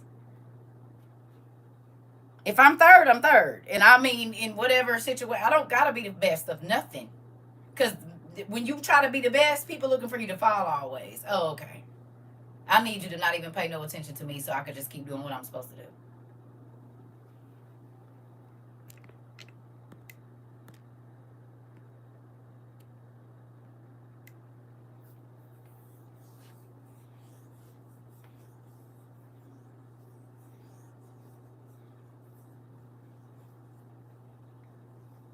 Yeah, I don't care. And that's why I be here by myself. When everybody thought it was weird that I sat and studied all day, all of these different, I didn't care. That didn't stop me from studying. But did people used to call and try to interrupt my studies? All the time. And they used to tell me, you said throw the whole damn house. Listen, this wasn't going to take care of me, but they didn't know it already was. Because God pays you to study. So before I met y'all, He was paying me to study. School, loans, and grants is not better than God. He give out scholarships too. Mm-hmm. He give out stipends too for study. He'll pay your rent while you in school too. Oh, okay. He said, come and learn to me and seek ye first the kingdom, right, of heaven and all its righteousness and everything else to be, what, added unto you. So people used to ask me how you paying your bills. Mind your business.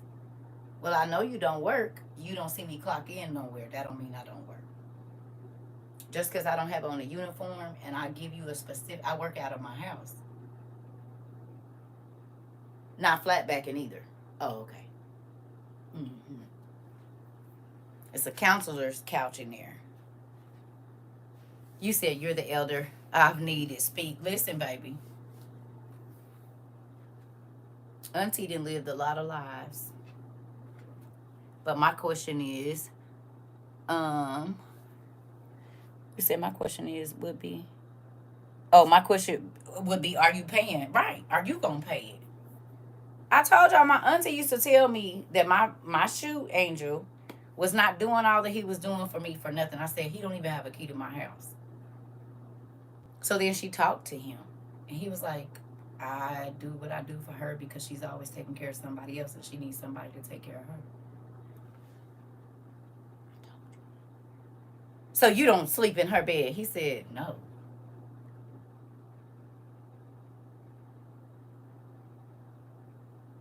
And so you just do all of this for her because, yes. She said, okay, I guess. I've been telling you this for 6 months. I don't have no reason to lie. What I'm lying for?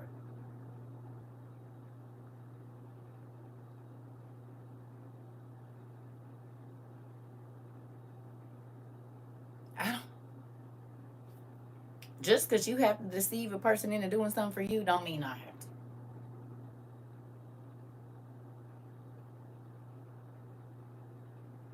She had never had a man take care of her before.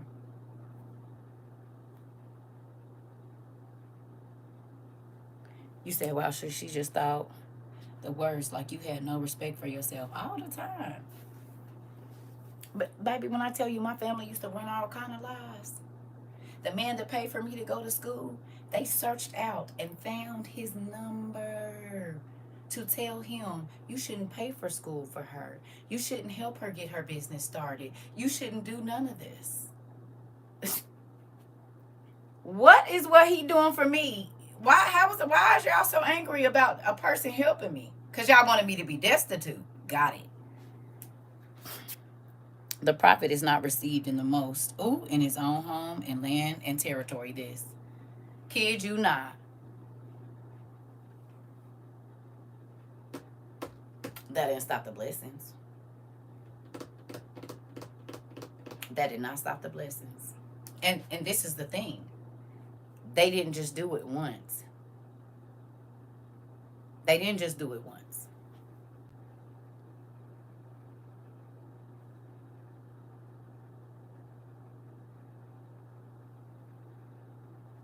Mm-mm. They didn't just do it once. Let me fly out and somebody fly out with me. They ain't known them an hour and they trying to run their whatever they think they can tell them that's going to make them not be around me. And they don't know. I run all that down first. Especially if I expect you to meet my family. That's friends and everything. Because I know how my family move. Now I just don't even take people to meet them. Because should I start telling them all your negative stuff that I know? And I guarantee you, I know more than you think I do. I'm not ashamed of the life that I lived. You are. And that's why you have to throw other people under the bus to make other people not like them because you don't like you or your life. So you make people look crazy at other people so they don't look down on you. Oh, I seen your kind before. You're not really who you say you are. Outside, you're that way. But in real life, that's not how you are. And people don't understand that people can see fake people.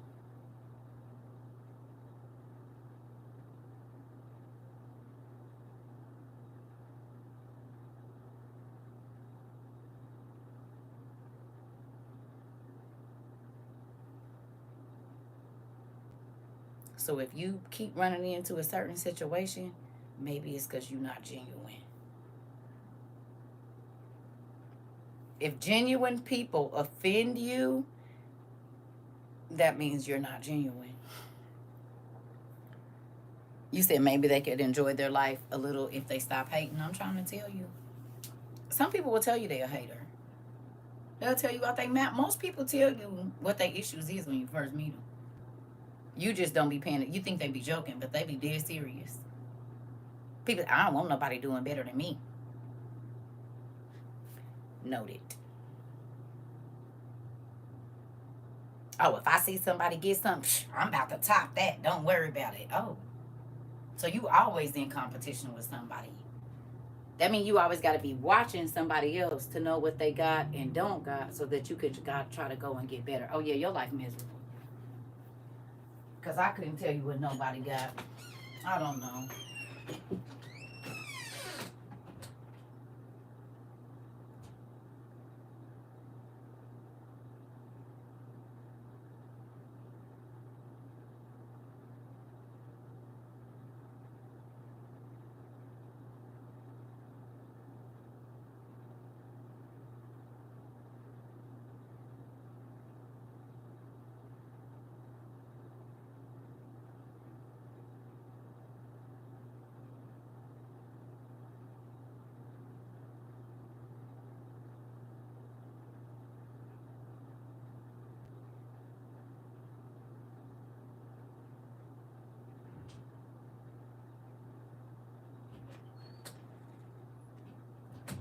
This lesson was supposed to be about other stuff. How we get over here?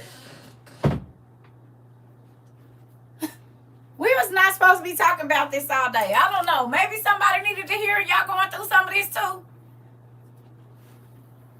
Is that it? Somebody in here must be going through it because we had a whole other way we was going today. And we done been in here 3 hours and ain't read but what we supposed to read. So this was one of them classes.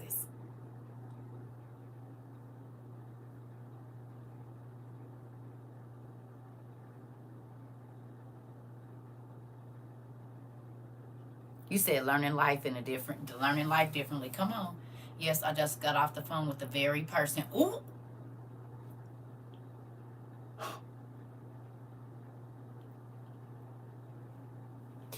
Again, our class is gonna go the way they supposed to go. Listen, this the thing. And maybe it's for our young folks and some old folks. Because some people don't know that they spouse their enemy. Some people don't know their mama is their enemy. Their daddy is their enemy. Their brothers and sisters is their enemy. Some people don't know. Because you ain't never had nobody that's really on your side. And so that's what you think, okay, this is how it is. No, baby. Definitely needed to hear it. It's hurtful to deal with a lot of things I go through. Listen. I know because I had to go through it too. Still be going through a lot of stuff. I don't care. I just asked I told y'all, I asked my son recently. I said, you used to hear all of mom's supposed business all the time. What you hear now? He said crickets. I said, oh, okay. When it was so-called bad stuff and I was going through all the stuff that I was going through, baby, everybody in my family was running it. And they didn't even really know what was going on. But it was a few moles they used to call. And then they would give their rendition of what it is, even though that was lies. But now that other things have turned around and things are changing, not that I wasn't living it before, but this is silence. Silence. Nothing. You don't hear nothing. They won't even talk about it. They're too shamed.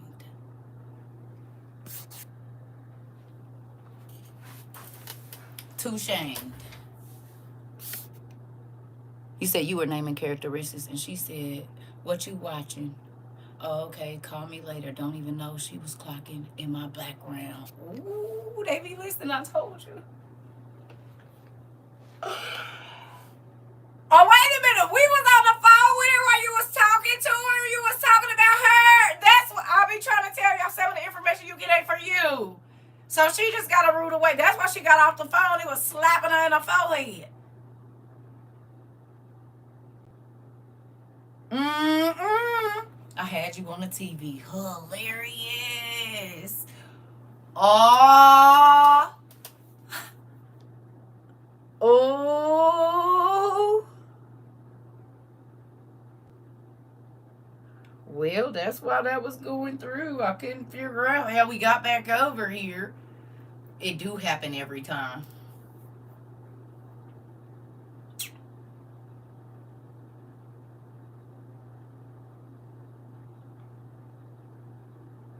That's crazy though. Snatched and bopped in real life time TV, in real live TV time. Come on, Mari. What you listening to? You said she got off the phone in a New York minute. I'm not just laughing. You said I'm not laughing. I am not laughing. Listen, I got off the phone in a New York minute. She said, "Oh, I'm exposed. I gotta go." You said it was needed to start my divorce proceedings now. Uh oh. Uh oh. I told y'all sometimes I don't know why he take us the way he do. You said pulling wigs through the TV did. Snatched them all them edges out. She about to join class to be nosy, probably. Or she ain't gonna talk to her friend or sister for a couple of days. She gonna have an altitude. Get right then. You said circle words drop. Uh-oh, kick her straight off the phone. Listen, this the thing. And I just told my daughter, I said, this one won't be having no friends. She said,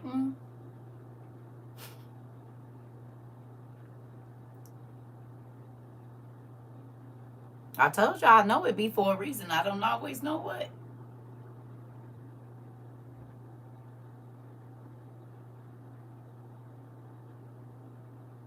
That's crazy. Now she hurry up and got off the phone. That is crazy. What is you listening to? You're the internet friend I always needed. Thank you, Circa. You're welcome. You said it's the shepherd's hook popping them up about their sheep. Listen, this the thing, right? When you learn that more people work under the spirit of the enemy than not, you don't gotta live paranoid, but you don't gotta be blind and ignore what you see either. If I see you're a shiesty character, that would be crazy for me not to pay attention to that. If I see that you're a liar, that would be crazy for me not to pay attention to that, because in a minute, I'm gonna be off my square. Hello? Okay, let's try it. If you keep dealing with a person that disappoints you, what do you start to feel? I'm gonna need medicine. I already know. I'm gonna have to go get my medicine together, y'all.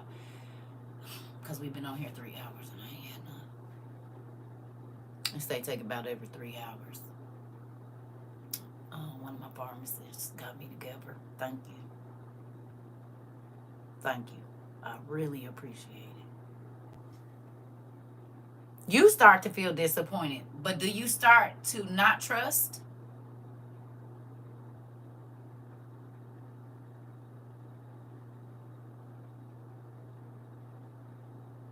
Disappointment, ooh, and skepticism, ooh. You said headache, mad, and not trust. Okay. So then insecurity comes in as well, right? Oh, and you expect less, and they give you less and less. Distrust and disconnection. Oh, even self-doubt. Oh, can't trust nothing they say or do. And you start to not trust other people too, because the person that you love keeps disappointing you.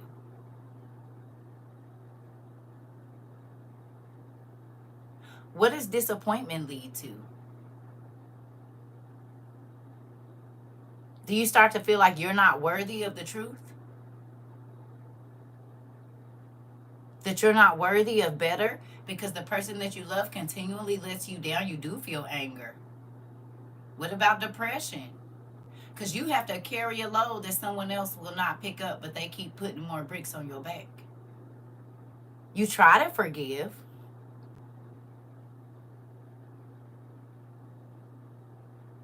You said, you know what, Auntie? I feel like I got a flashlight in my living room. I'm sorry. Ooh, Sarah, you do feel defeated. Anxiety and depression.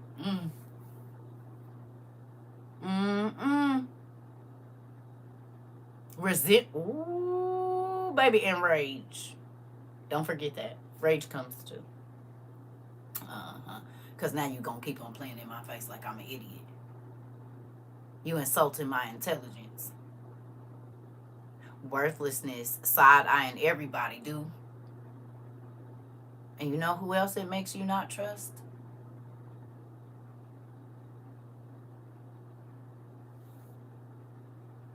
How many of you had an absent father or mother and it was hard to you to accept God's love? Yep, auntie. How many of you had a parent that was not consistent or treated you badly, held on to grudges of things that you did, so you felt like God did that to you? You felt like God was the type of parent that your earthly parent was to you. Anybody? Me too, Miss Green. Both hands in a heavy portion.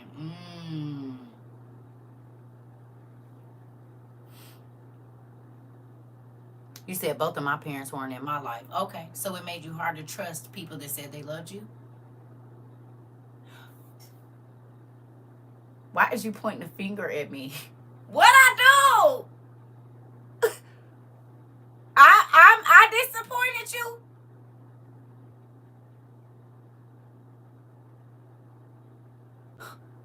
What I do for that big old finger to be pointed at me like this? What, Amber? And why do you and Queen keep yelling about the and tomatoes? Okay, you already know who it is. You already know, Bell, who it is. And pointing a big old finger hand, that's like look like a man hand. What did I do? You really doing a number on me today. I'm sorry. Okay, that's what that finger was. Stop it. Have a seat. Okay. Only reason I know is because I went through it too.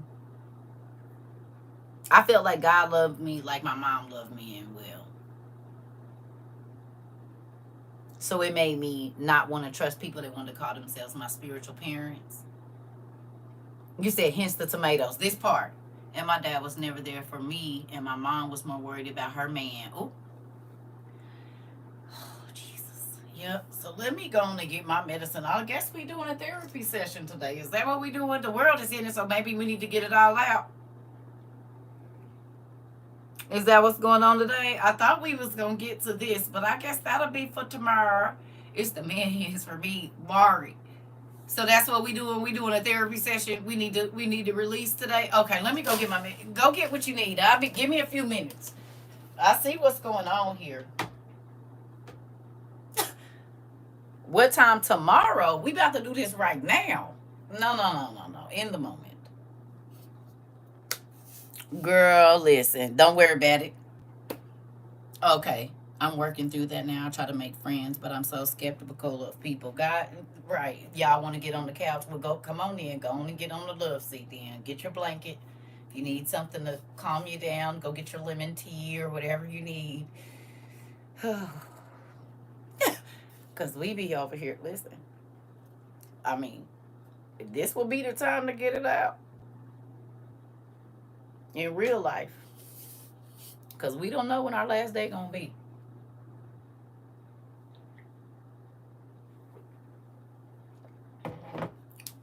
I said, going to get my stuff. I'll be back. I already popped. Oh, okay. Okay, well, come on. Oh, so you already together. Wait a minute. I'll be back. Dang it. I see this about to be one of them.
my water bottle. I think I need to put some water in my thing too.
And I forgot my glasses.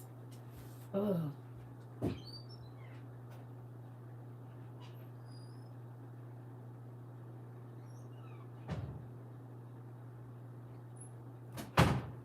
Okay. Who knew this was going to be a 5-hour class? Not me. I thought I was going to get on for 20 minutes and be off. About an hour. Okay. What I missed, y'all. Growing up in foster care, my mom. You didn't trust. I didn't know English well. Interesting. God revealed to me last night that my mom was my first abuser. Oh, yeah. Mine too. So let's start there. Okay. Oh, man. Here we go. Y'all like working me. I was only supposed to be on here for a few minutes today. This was not the case. About 20 minutes. That's all I had because I was irritated when I got on here. And look, y'all didn't finagle me into a 5-hour class. This what y'all do. This what y'all do.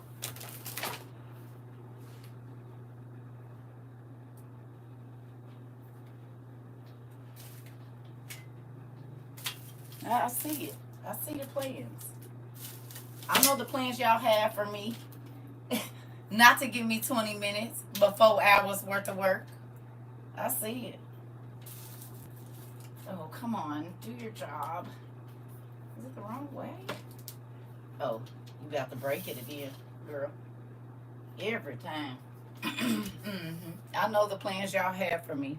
Not to let me off, but to make me work for 5 hours. I know how this goes. I've seen it. I've seen it before. A few times I've done seen it.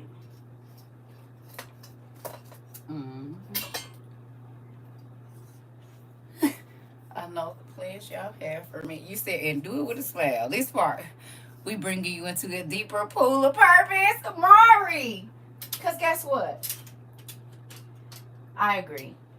And let me tell you something. If I don't tell you enough, just keep swimming just this part. Y'all changed my life like y'all feel like I helped change y'all life in whatever way. Y'all did the exact same thing for me. Y'all gave my life a new purpose. Not that I didn't feel like I had purpose before, but all the my daughter told me the other day, I told her, I said, I'd be sad that I can't study like I used to. And she said, Mom, you were in graduate school. It's just like a doctor, you know? Doctor do all that studying, but once they start seeing patients, they don't have time to sit for 18 hours and study because they have patients they have to tend to every time they get up, every day. And even when they're not at work, they're still on call. And don't be a specialist. Thank you for my apple. So my baby had to put some fat on my head yesterday or the day before. It's been a minute. I don't know what day. We talk a lot. You said learn as you teach. Right. But I miss sitting and just studying for hours and hours and hours. The whole day. I really didn't talk to nobody. I just, right? But when you're in graduate school, after you get out of graduate school, whatever it is that you're supposed to be doing, you go into it.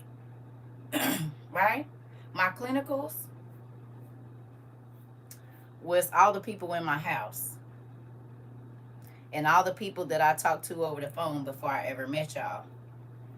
Well, now I'm in the hospital every day. And sometimes I have to travel from one hospital to another. Let's go. Time in the emergency room and surgeon room. Paige and Dr. Frizzle, get your butt in here. Hurry up now. I got to keep my spiritual pager on my hip. Y'all cousin called me at text me at 2:35 in the morning talking about, Mom, you up? I didn't wake up till 2:53. I said, I'm on call now, son. What's up? What you need? I told my daughter, I said, y'all don't care about when I have to sleep or anything. They said no, because we know at any given time you could be up or sleep, so we just gonna go on and call. I'm on call 24 hours a day. Still. Huh. For real. I'm always on call. I'm always working. Even in my sleep, y'all said I be running through y'all dreams telling y'all what to do. I'm always on call. You said you in residency now. This. Then y'all say I be talking to y'all when y'all at the store. When you about to make a purchase. When you about to cuss somebody out. Looks like I'm always on call. Okay. Running through niggas' dreams. Not in the way I thought. I be running through y'all dreams telling you bet not go back and get it. You leave now. Don't you buy that. Put that money back in your pocket. Don't you cuss them out. Right, I'm always working. That's probably why my body be tired, because my spirit be working. You know what? You're not going to roll your eyes at me. That's not what you're going to do. I know. I've been using it, Auntie Judy. Thank you. I don't think you put your name on there. And I knew it was either you. Oh, it got in my mouth. That's not the right one. This is the spray. Okay, because I'm about to mess up everything. Yeah. I don't want that. I do not want that. All right, let's get this going here. Thank you. I knew it was you or Auntie Sandra. I knew it was one of y'all. I just didn't know which.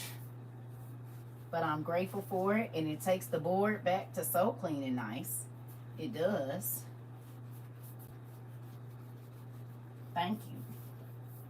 We done went through so much office supply. Y'all know that? Y'all know how much office supply we done went through? A lot. Pens, paper, sticky tabs, everything. Baby, this school done went through markers and, baby, listen. Thousands of them tabby things. How many of them tab things y'all done had to buy, you think? A rough estimate since y'all been here.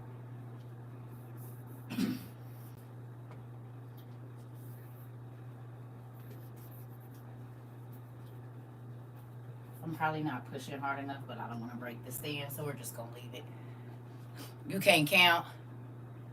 You finally bought some. Well, if you use bookmarks, it's the same thing. Some of y'all might have started out thousands. I know. And probably more than tens of thousands. Yep, so many pack Dollar Tree. No, I said, go on and get your sticky notes. And you're going to put sticky notes on top of your sticky notes, because the next time you go back, it's going to be something right above there that you read that you don't even remember reading. I need a new set now. This. I just got one, and I've been, look, baby, these is all over my house. They in the bathroom. They on the counter in the kitchen. They in the car. They in the living room. They in the office. They everywhere. Everywhere. You said I found clear ones. Come on. I even saved the tags from my clothes and used them everything. Toilet paper.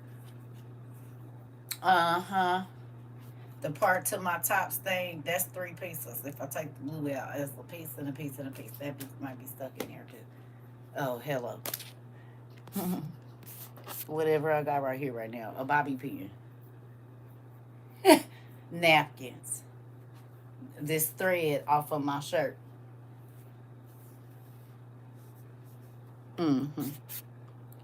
Yep, so many. Listen. Anything can be a bookmark. You could be a bookmark if I need you to hold this page. Why I need to go find something. Can you put your finger? Don't lose the page. Just you could be a bookmark. You definitely could. And I don't mind using you as one either. Put your toe right here. Don't move it around because I don't want. If you got dirt on it, just can you put your toe right there? What's that? You got a pin behind your ear. Can I get that real quick? Hold on. You can be one. You. All right. Here we go with our examples. Let's go. If I can't find a bookmark, I'll leave the book open until I come back. Yeah, sometimes that don't work. The wind be blowing in my house, even though the windows don't be open. It'll be flipped all the way back to the front. Or I fold it down. It's a number of things I'm gonna do. I thought I was the only one to use toenail clippers. Baby, I use whatever I got. I'm trying.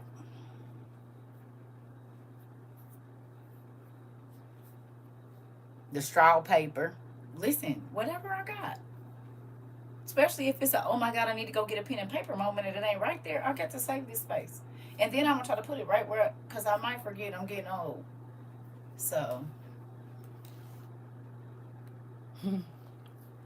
I gave y'all niece my precepts for living. The purple one we got. I gave it to y'all niece. She said, oh my God. She opened it because all my notes is in there. All of my everything is in there. She was like, this is a lot. So she said, I'm going to take all of the stickies out. I said, so you can learn her own. Yeah, she was like, because you got stuff written everywhere, highlighted and all of that. She was like, it's a lot going on this page. I said, well, you got the answers already to a lot of it. Mm-hmm. She said, yeah, because right here you wrote important. Now, when we was reading it, I said, stop right there. She said, that's funny because you wrote important, exclamation point. I said, because it is. And I ain't read that in I don't know how long. But so exactly what I thought when I read it and highlighted it, I said it to her, and it's been however long. Crazy, right? Still thought whatever she had just read was important. I wrote it, and I ain't seen it. Yeah, I was about to tell you, pay attention to that. You said that was just me at TJ Maxx. Listen. Okay, so let's go. I ain't gonna keep y'all forever. Here we go.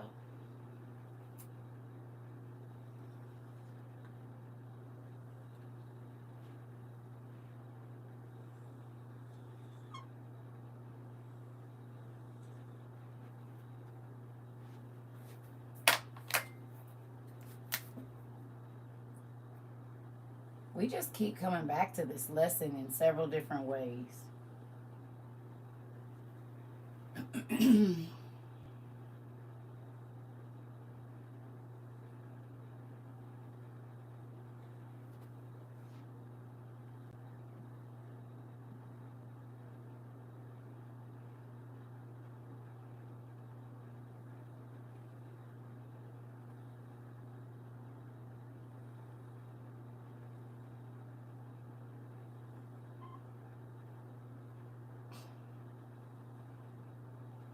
Y'all know I'm a horrible, horrible, horrible, horrible artist. Get over it. I make up for it in other areas. Okay.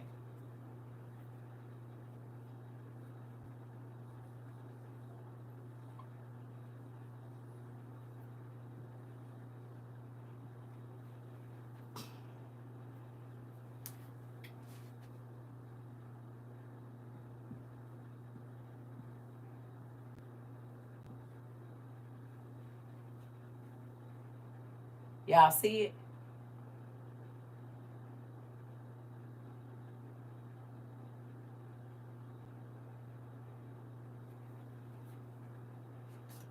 Mom root, dad root. I need you to draw this on your paper. If you ain't where you can, fine. But if you is, come on. Yep. Kids, siblings. Uh-huh. We about to do it.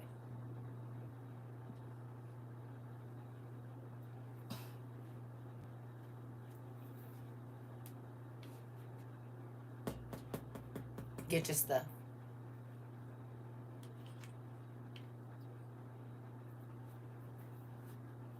I'll wait.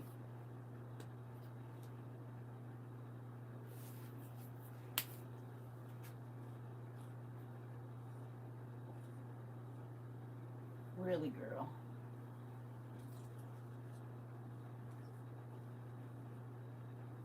That's you. Just look over it. Okay. Because we keep coming back to roots. Because everything that we talked about earlier is a root of something. The reason that person treats you the way that they do, because it's a root that somebody put down in them that has been there for too damn long and you old. Hello. Somebody made you feel like you wasn't nothing when you was 7. And people were still paying for that. How many days is that? I'm tired of it. Instead of you investing in you, because somebody told you you was never going to be nothing way down here at the beginning, every person that come in contact with you, everybody ain't always trying to be funny. Maybe you need to up your game. If people keep being able to make you feel small, you're not doing anything to make yourself feel big. It is not nobody else's problem. You keep talking about what everybody trying to do to make you feel small. What do you do to make you feel big?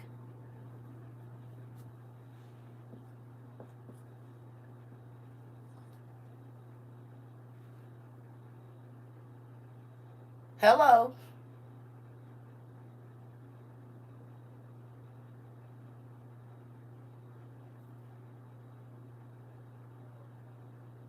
What do you put into yourself to undo all the roots that are in you? We're not going to keep talking about how this root is bad and this root is bad and this root is bad. And so you just going to stay bad. You just going to stay horrible. You just going to stay rude and nasty. You just going to stay hurting other people because you got hurt when this root first started.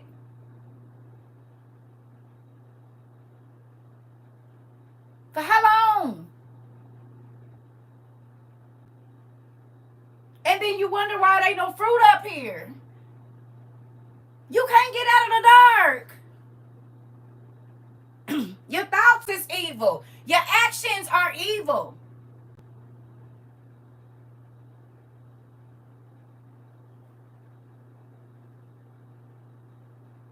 You always worried about another plant's roots that ain't even nowhere close to yours. And what does that start with? Let's go here. Mom, how did your mama treat you?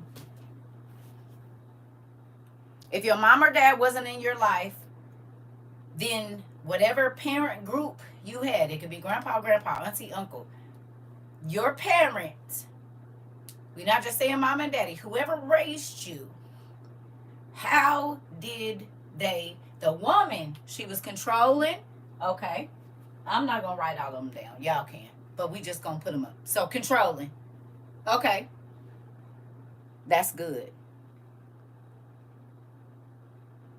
You said like she paid for a boy and got a girl. Okay.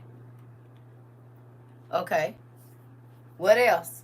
The female person in your life, the mama, the auntie, whoever raised you, grandma, whoever, the adopted mom, whoever. How did they treat you? What did they do? She was manipulative. So we have controlling, we have manipulative, looking like old girl showing up. Hey, she showed hatred towards you. Okay. Right, I got to put myself first and then work on me. She was just toxic, but how? How? What was toxic that she did? Yours loved you. Okay. You were a trophy child. Okay. Okay. So then let me say this.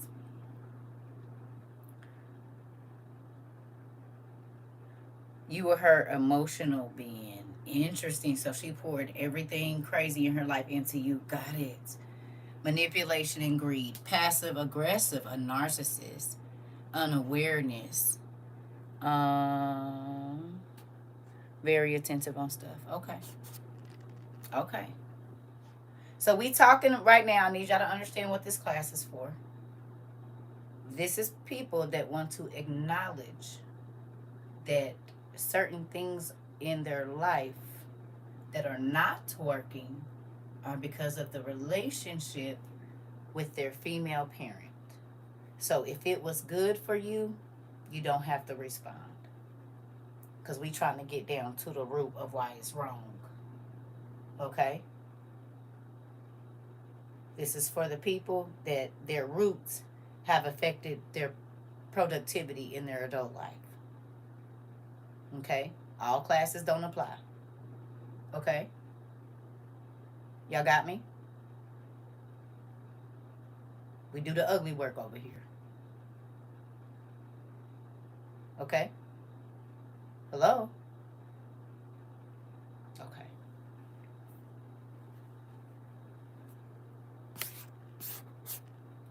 Okay. So, how has your mother being controlling? How has your mother being a narcissist, passive aggressive, um, toxic, manipulative, and controlling? How have those things affected your life today? Your relationships today? With your friends, with the people at work, with the leaders at church or whatever organization. How have those things from a female parent affected your relationships now?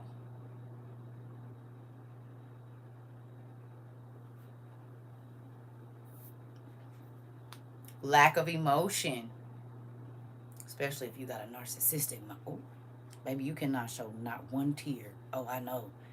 So it makes you not be able to be emotionally available in your relationships. Know that one. I don't trust other females or even kick it with them. Trust issues, okay? You were an overgiver, okay? You just can't, okay? My mom told me not to let others use me, so it's hard to trust others, okay? You said it made you not know how to, not, you didn't know how to be a good mother. That's important because if you weren't parented correctly, it's hard for you sometimes to learn to be a good parent because most people parent out of what the hell they were parented. So that is an honest thing. Thank you. You said not trusting, you give too much. I used to be afraid to voice myself from being told to shut up, but now I'm better. This, oh, it made you bitter. Okay. Okay. You said a lot. I think I'm overloving and it might be overwhelming. Emotionally unstable. Uh-oh, here we go. Anxious. A people pleaser. Don't know how to communicate emotions because they didn't let you have any. Okay. I had to forgive my mother in order to take care of her while she was terminally ill. Oh, jealous. Okay. I was the one who over-explained myself because I was guilty of everything. This. Okay. At one point, was a suspect to me. It was hard for you to open up. Okay. Because she was always there, you doing something. And so you just always felt like, okay, judgmental, always defensive. Okay. Okay. So, how did those affect those things that you mentioned? How did they affect your personal relationships? And that could be your best friends, that could be whoever. How did that give me one instance of where what you experienced with your female parent, whether it's your mama, grandma, auntie, whoever, adopted mom, whoever, husband, yeah, whoever, you ended up in a lot of emotionally draining relationships. Taz. Ooh, that's why I don't let, you can't have my energy no more. And it'll keep being the same thing over and over and over because you're used to that pattern. Remember, we talked about the shade people. I don't have any friends because I don't want to get hurt. And I'm always with my children. Okay, I don't really care about the getting hurt part. I don't want to be mad. And I'm not saying that, I get it, but I don't be wanting to be mad. It don't be the hurt part for me. I be mad. You overextend yourself to compensate. Quit doing that, Auntie Judy. Okay. Okay. So I hope what you are writing that what you're telling us, you wrote this down, because you know you're gonna have to bust it down even more once you leave class. These just be the initial notes. And then when you get in your personal time in your notebook or wherever it is that you do these exercises, he'll add stuff to this. And it will keep you in that pattern, but I stopped. It will. I felt invalidated and ignored, which caused me to build a wall and hurt others before I got hurt. Ooh, that's a good one. You said me too. I don't want to be mad and bitter, and won't be. I'm not. That's why I got to get away from you. I didn't expect help and niceness. Oh, wow. Mm-hmm. It do make you be skeptical about why people are doing stuff. Oh, Pumpkin, we helping each other. Come on, this what we doing. All right. I used to abandon myself to make others people's things better, right? Giving all of yourself because somebody told you that what you did give was never good enough. And that's how abusers get a hold to your children. If you're never pleased with them, then they're going to get somebody that's always not pleased with them. Oh, but it's going to be a headache for you later. See, I be trying to work it out where you don't got to keep calling me. Let's just have a few conversations, not the same one over and over. Because my daughter has told me I was passive aggressive and an enabler. At least she told you the truth. And you can fix it. Think about the ones that be like, I don't know what's wrong. I don't know what's wrong. I don't know what's wrong. I don't know. Well, then quit talking about the problem then. I don't want to keep telling me what I did to you so I can fix it. My kids know if you don't say nothing, I can't do nothing. That is a saying that I say in my kids' house, in my house. And my daughter just talked about it the other day. Though I learned these here before she even said it. I've been working on it since I believe it. See what information do for you. I don't gotta keep disappointing you, baby girl, if you tell me what's wrong. But you gonna keep feeling disappointed if you don't open your mouth. A closed mouth don't get fed. If I'm offending you, you need to tell me. Don't be walking around and say, my mom don't care. You ain't saying nothing. Now, if you tell me, then I can do something about it. But if you don't tell me, don't come to me with that crazy stuff. Mm-mm. And don't wait till 15 years later. Tell me now, so we can work on it now. You trying to hold on to that? You want to be bitter? Go on over there with the bitter people over there. Tell me what I did, because I'm gonna tell you what you did to hurt my feelings and get on my nerves and make me angry, because I don't want you to do it no more. And I love you, and I gotta be around you. Please and thank you, girl. Girl. All right, let's go to the male parent figure in your life. Interesting. All right, Dad. How was your relationship with your dad? Figure. It could be an uncle, whatever your living situation. You know the man that you look at as a father figure in your life. How?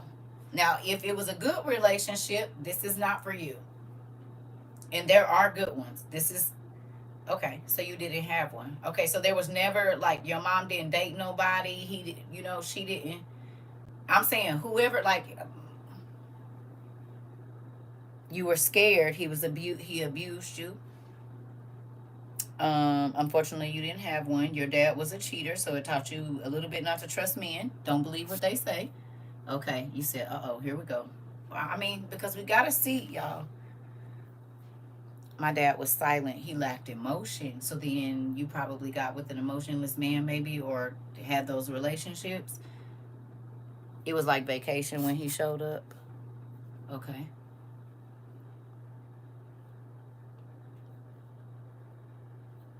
With my father, you were seen and not heard. So then that means, be pretty and shut up. Got it. Setting you up for the people that'll give you what you want, but you can't ever express how you feel about what they do to you because they take care of you. Got it. Mom's boyfriend tried to SA me. Okay. Distant, couldn't open up to him, was a hothead. Ooh. Heavily emotional. He is the center of everything. Cheater. Woe is me all the time. Interesting. Worked all the time and wasn't there. But now, as an adult, we are close and he helps me. Good job. You couldn't trust me. And you said correct. I have no emotions and my husband is distant because parents teach you what to look for in the person that you understand as love. And I be trying to tell parents that how you treat your children and the relationships that you live in front of them are the relationships that they will go get. Because that's your version of love, and we're the person teaching them relationship and love. Can't express emotions around him, show you're happy all the time, so you gotta be fake. Got it. If nobody agreed with him, then it didn't matter what we thought. We were told what to say and do. Ooh. So your opinion don't matter. Okay, you were closer to your dad than your mom. Okay. Wasn't allowed to cry, or he would give you something to cry about. Non-existent relationship until basically you see him every day 16 years and then he passed last year. Okay. I closed myself off from everyone because my foster mom always told me I couldn't love and no one would love me. Interesting. Dad was my first abuser. I grew up in a domestic home, so I was always defensive. Interesting. Okay.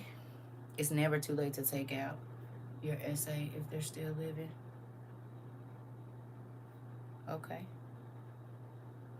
I explained that to my ex. We split from our toxic relationships and learned to co-parent. Okay. Crying was prohibited. Okay. My mom's boyfriend tried to touch me, and I looked at men differently ever since then. I would be so uncomfortable around all men, including family. So, people, whether it be physically, sexually, emotionally, financially, okay, there were father figures in your life that taught you dysfunction for a relationship, yes or no?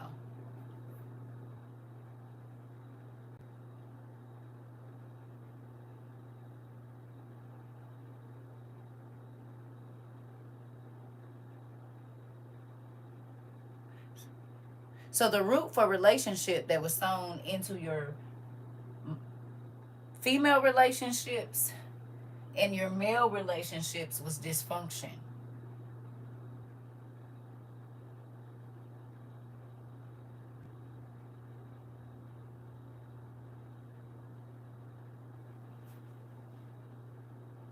Mm. So did you deal with men that made it like it was like being a chore to be with you? Made it like you was always complaining and nagging and all of that? Did you find a man that was similar to that? If your daddy made you feel like you was always nagging and all of this kind of stuff, did you find a man that make you feel the same? Didn't even know why you was attracted to him and it was because he act like your daddy? Because they say a girl gonna go after a man that's like her father. But if my father does not teach me the proper relationship, then I will go get somebody that's dysfunctional like my daddy. Because that is a mother, I mean a father-daughter relationship. That's how my daddy talked. My daddy called me a B. So why would I be worried about another nigga calling me a B? My daddy do that when he get mad. So your daddy taught you to be disrespected by men. Got it. These are conversations I've had a lot with people. Okay. Let's get to the siblings. Y'all want to come over to the kids? Huh? So when you look at the dysfunction in your relationships, it's not about blaming your parents, but you have to identify where the root is sick and then find out what will heal it or figure out if you got to cut it out so it don't spread to the next generation. Okay? So some of the things that y'all name, if y'all go back and do the rest of this later, come on now. Rika, we said at the same time. You hear me? See, I'm just giving y'all the bits and pieces. This the ugly work. You gonna do the need to do this in your prayer closet, or your alone time in the morning when you having your Joe, or your tea, or when you get in the tub and that's when you release. Yeah, this is for that time. This ain't, we doing it now, but oh yeah, this is deeper. See, that's why I'm not putting nothing. Because whatever you drawing on your paper today is going to fill up with how to fix these roots. But first, you have to identify the problems. You can't fix nothing and you don't know what's wrong. So we not reliving the trauma. That's not what we're doing. We're gonna get to what is causing my plant to be sick, and for whatever else it is, because people can fake like they good. It's not on the surface. It's stuff from my past, which is hidden in the dark. Can't nobody see your past when they look at you today. So then it ain't the surface stuff. And that's the problem. People always try to go and fix stuff with the surface stuff. They fix their hair, they fix their body, they fix, but the stuff, the roots to why you want to do all that. Yeah, you didn't even tap dance on those. You didn't even dig them out and see if you can rinse them off or cut the mold off or nothing. You just dressed the top of it, the surface. I love everything about this because I've been asking God to reveal how to break these generational curses and figure out the curse. The cause. Amen. I pray my baby watching so she can get this therapy. It's okay. I was in my garden, but I've been listening. You all right? We gardening. We talking about agriculture right now. And you the plant. Okay. Here we go. Was there favoritism between you and the siblings?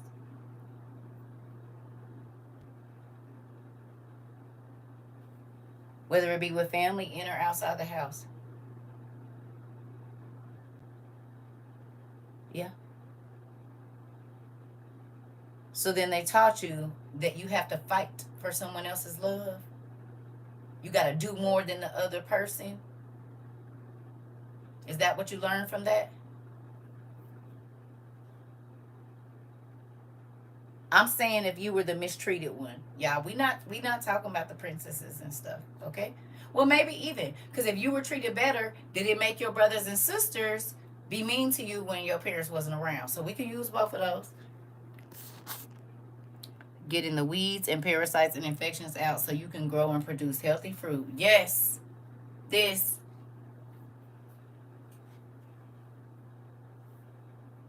Because if you had to compete for a parent love, this is why you don't be caring about your person dealing with other people.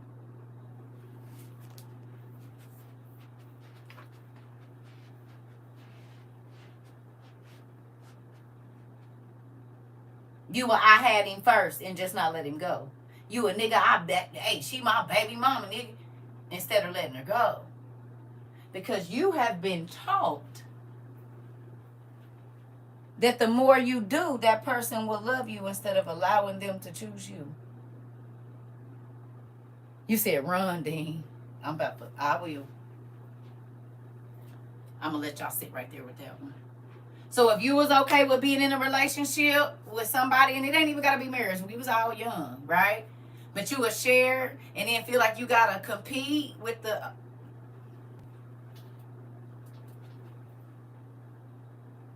You said, Auntie! Baby, you done yell Auntie name about 17 times today. Is you holding your fist up like this, shaking them at me, or your turn? What you doing? Sorry. I'm going to take the flashlight out your living room. Okay, I'm going to put it over here. Now, if God turned it back on, did I don't know. You sitting in a chair in a dark room, how we used to see on Pixar, and just the light shining down like that. You see? Mm-hmm.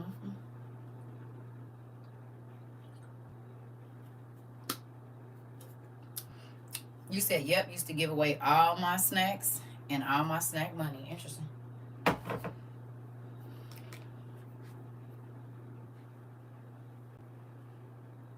You said, yes, I done threw my stuff down. Uh-oh. I'ma just... See, this... Why y'all be getting so violent and stuff? Queen pointing a finger at me. The man hand. Somebody was throwing... Cindy throwing... tomatoes. Auntie ain't been in here to throw no rocks at me, so we good. We ain't had no boulders. But, baby, y'all was back. Y'all was back. This was violent in the movie.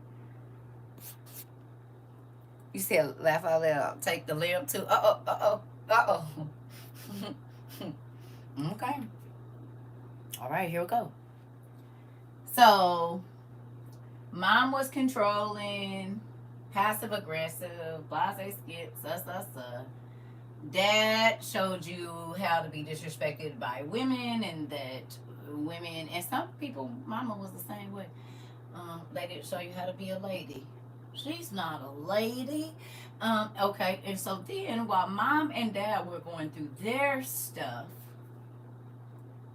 and mom was doing what she doing, and dad is doing what he doing, and then you still on top of what you are having to deal with from your parents, now it has trickled down to the siblings. And now not only are you fighting for love from your parents or approval from your parents,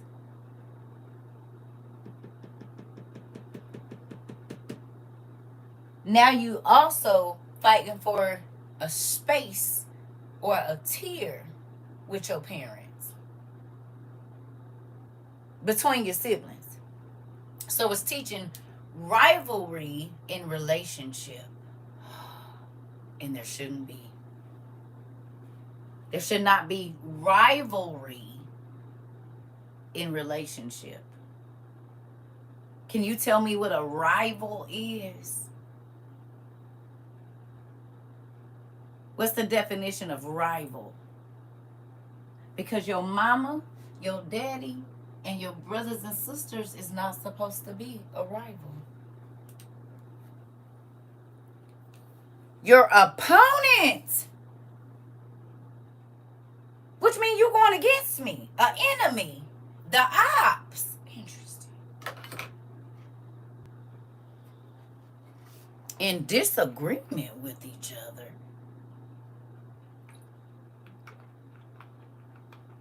Against each other. Interesting. So the family rivalry between this sister and this sister's kids, competition. You're not supposed to be in competition with your blood or your friends or your children. Did you know?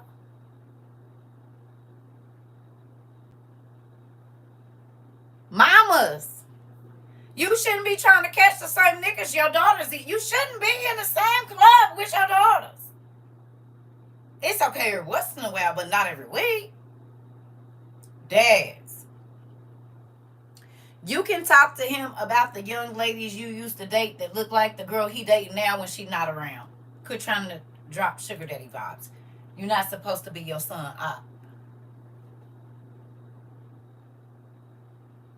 Hello.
Now we're going to you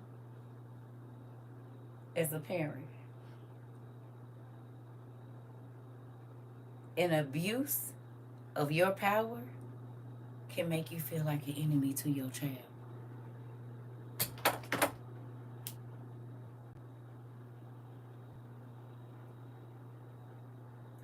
Feel like you the ops. Feel like they can't trust you. Feel like every single thing, because you make their opinion not matter because you didn't already live life.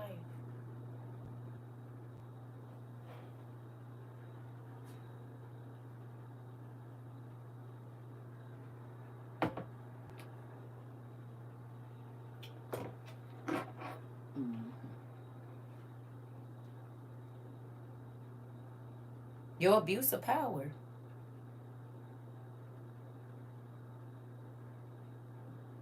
makes you a rival to them,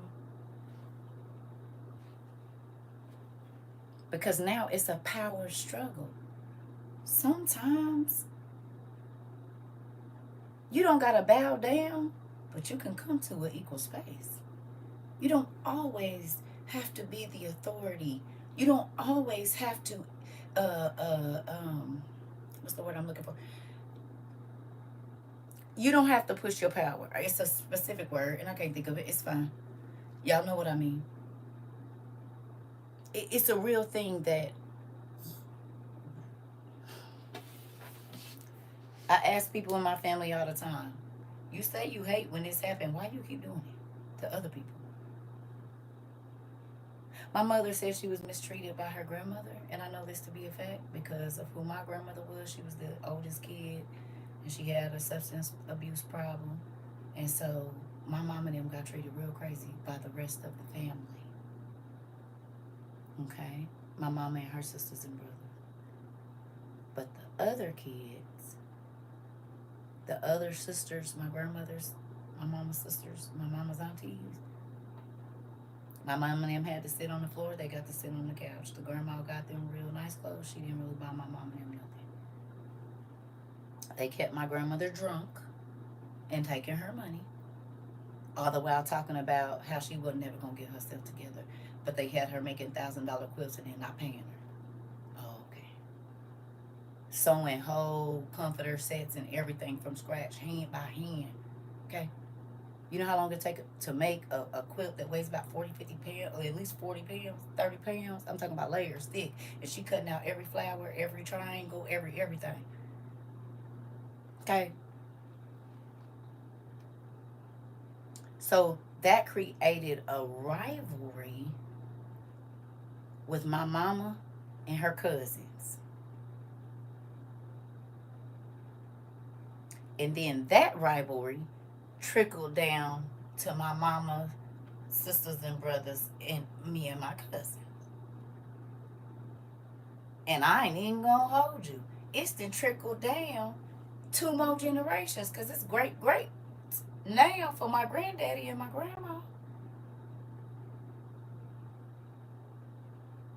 Everybody trying to push their power and they authority. And little girl, I'm your auntie. I'll slap you in your mouth. Okay, well, I'm grown. This ain't the 80s. I ain't gonna be disrespectful, but I ain't gonna be disrespected either. And if your kids want something, they can get some too. Because respect is earned. It ain't just given. Oh, okay. Watch your mouth. I'm not gonna let you do what you did to me as a kid and just be disrespectful to my children. If they haven't disrespected you, you watch your mouth talking to them or don't talk to them at all. I will not allow you to start putting mold on the roots that I am trying to lay down in my kids' lives. So their dads might not have been here, but you know what God did? He placed men in my life that the holes that was in their roots, guess what? He sent people to fill them up. They didn't have to be their dads. I had platonic friendships, strictly platonic, and these people were my kids' uncles who used to come and get them and take them to all the stuff my brothers was supposed to be doing that they thought they was missing out on. No. They not. They going to fun parks and all kind of stuff. Out of state. Out of here.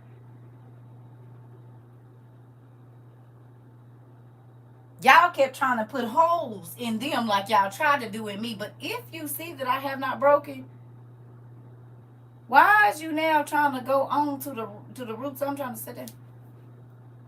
You were just thinking what? Uh-oh. You said I'm about to throw my TV. That's the one. His dad, to this day, can't stop talking about how good I was to him. And if it wasn't him, uh-oh. What is the problem? Why is y'all rolling your eyes?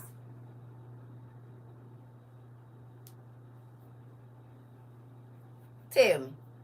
I sent y'all over there. Queen rolled her eyes. Rika gonna say this, Queen. What? This what? This what? I told y'all we doing the work today. We gotta, because y'all got stuff y'all gonna add to this. Do me a favor. Can y'all look up a substance that makes roots on plants stronger? Some of y'all already know. Because you all in our business. Okay, well, I told y'all go get y'all stuff. Mm. We about to get out of here. We gotta release all this stuff. Y'all want to hold on to it? Just what you saying. I was gonna type this, but she already typed it. Uh-oh. Okay. Bone meal, powdered eggshells, and fertilizer. Bull.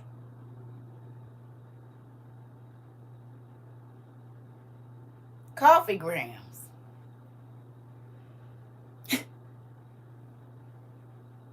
All right, so I need you to write down on your paper powdered eggshells, fertilizer, coffee grounds, bone meal, and poop, and potassium pills. Just write them down. Coffee grounds, poop. Okay.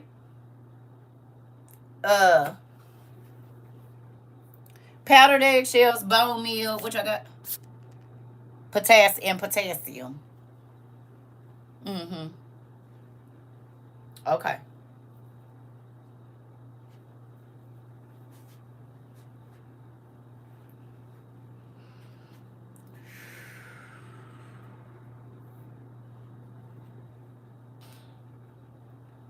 You know you can always go back, Lana, on what's the name. Okay. So you need to write down 4 things that strengthen roots. Real quick. I love you, Pumpkin. 4 things. Banana peels. So the banana, in order to get the peel, oh, good job, Jamila, right on time. So things have to decompose to strengthen something else. I love you too. Things have to break down in order to be strength and to seal up something that might not be strong. Something has to start decaying in order to be nutrients for something that is not strong.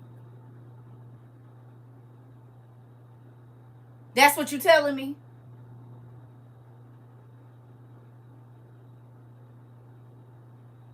So what I need you to figure out is what things decayed in your life so you could be as strong as you are today to make it through all the hellish stuff y'all told me happened to y'all.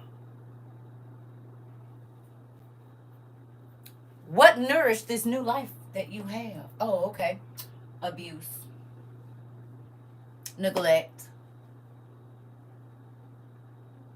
the list goes on. Poverty.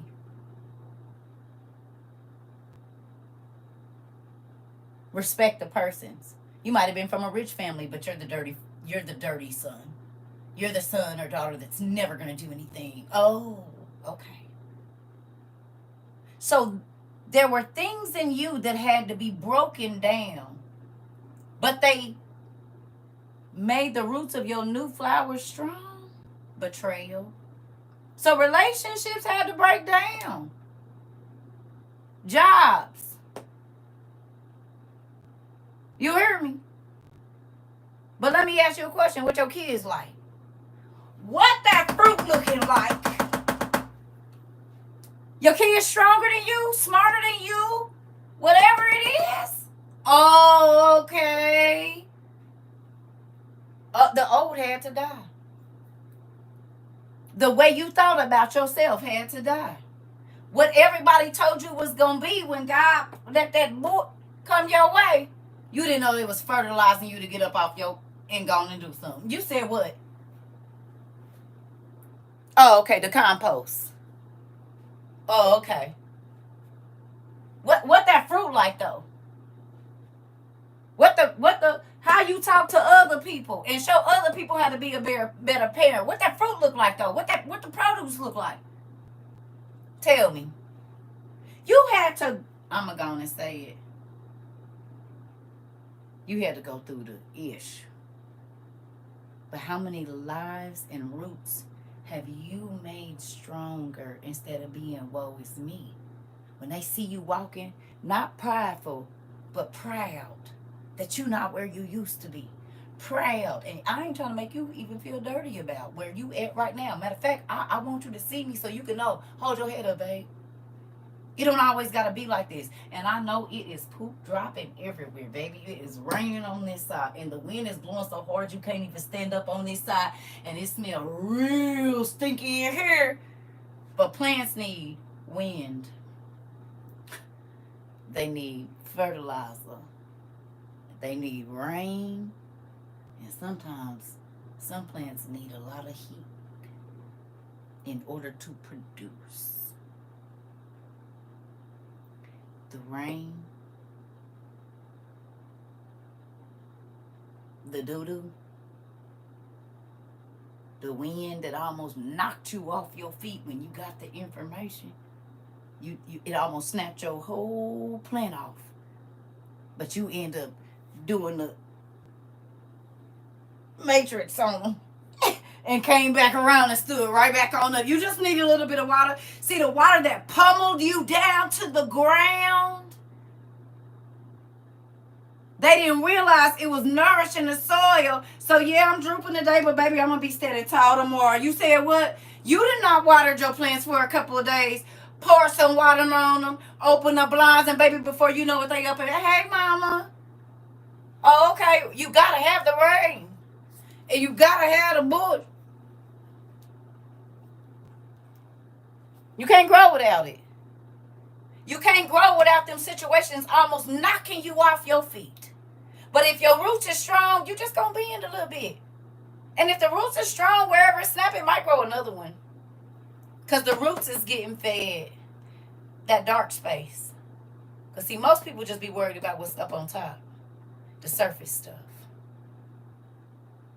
But without the trouble, without the took your breath away, I can't even believe you could do that to me, knocking the wind out of you, it wouldn't have swayed you in a different direction.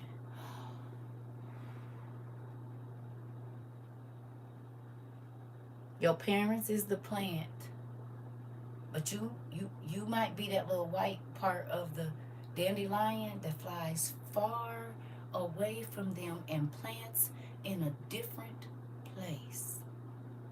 All of them dandelion seeds don't drop right there. They get caught by the wind and carried away. And that mama dandelion planter, it don't see the little seeds that be on the end of there. And to a lot of people, it look like a lot of fluff. But you can come out and it could be enough seeds in there to grow a whole patch in a couple of days. And it don't take long. You didn't even see when the seed drops. And now you got several different spots in your yard of big patches of something that you didn't even see planted there. And everybody else can see it too, and that's why they be mad. Because they didn't see there you digging no holes or nothing. But it's still stuff growing in your yard, baby. Mm-hmm. Yes, the wind blew it in. Mm-hmm. But see, my soil was rich enough, it grew quickly, and it stayed. Till you come over here trying to rip my stuff out my yard. Because you worried about the HOA. I'm not worried about the HOA. I'm worried about what I'm growing in my own yard. The HOA need to mind their business. Because how is my dandelions affecting yours? They not. What you need to do is stay on the side of the street or your side of the driveway. I don't know. Oh, okay. Oh, okay.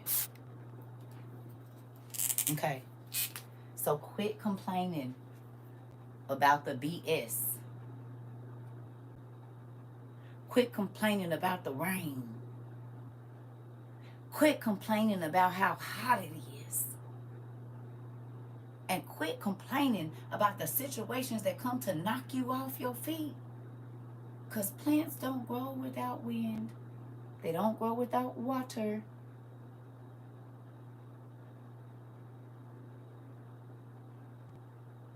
And they don't grow without the, you need fertilizer.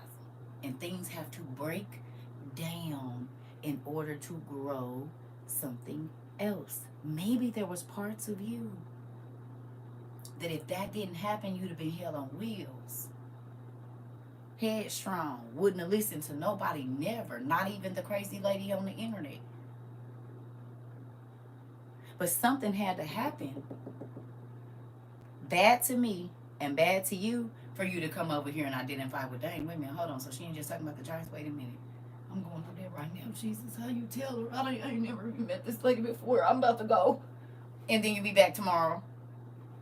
But things had to break down in my life in order for me to be fertilizer for y'all. My marriage had to break down. Hello. Because I wouldn't have been able to do this if I was still married. Because he'd have been coming in here acting crazy. Doing everything I asked him not to do. Oh, okay. My marriage had to break down. I had to throw away stuff and be in a situation for 4 months that was hell on wheels. And then, but look at how many people have been nourished around the world. Miss Annalise sent me an email today. And she said, CERCA is crazy because 3 years ago, when you was telling us to buy this stuff, it was nothing. She's in South Africa. It was nothing. I had to order everything offline. I went everywhere looking for all of the survival stuff. She said, why is it? Ooh. She said, this was this morning. She said, why is it in our stores now, but they still not telling nobody to go buy it? This is in South Africa. That's where she is. She was just in class in here. I don't know if she lived. So the stuff that God had her, she couldn't even find it where she was at in South Africa. She had to order it all offline. She said, now when I go in the store, it's in the store, but they're not telling us to get nothing.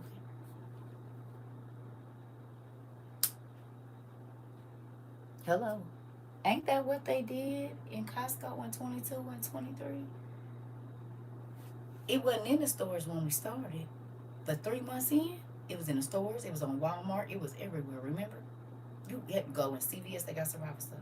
Soon as we went viral and we started buying all that stuff up, it started showing up in Costco and Sam's and all of that. Walmart, they had whole rows of it. Hello. But they wasn't telling people to buy it. Then they start putting that yellow nuclear sign up. And that's when people in New York were saying, they sending our kids home with emergency bags. And then telling us where the bomb shelter, the nuclear shelters is under there where the rest and stuff was at. I was like, oh God, please help me. Remember? The signs was up in Walgreens and stuff. And they were saying, just in case of a nuclear something, you might want to have this. Then this year or last year, it was last year, under the Biden administration, they asked you if they were okay to give your kids what? Potassium iodide with a D. Some of y'all signed a waiver for that. Did you not? Look at what's happening right now.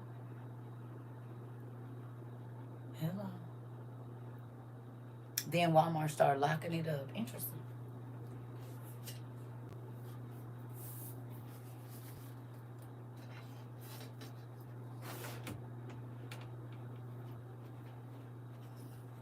Y'all see?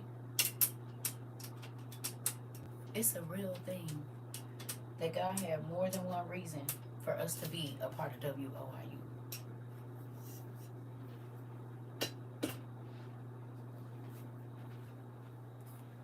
Okay? What I need for y'all to do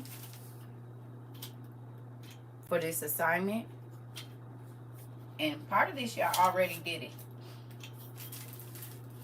but the things that we talked about today, in your own handwriting, in your notebook, I need you to draw out like a brainstorm type thing or a bullet.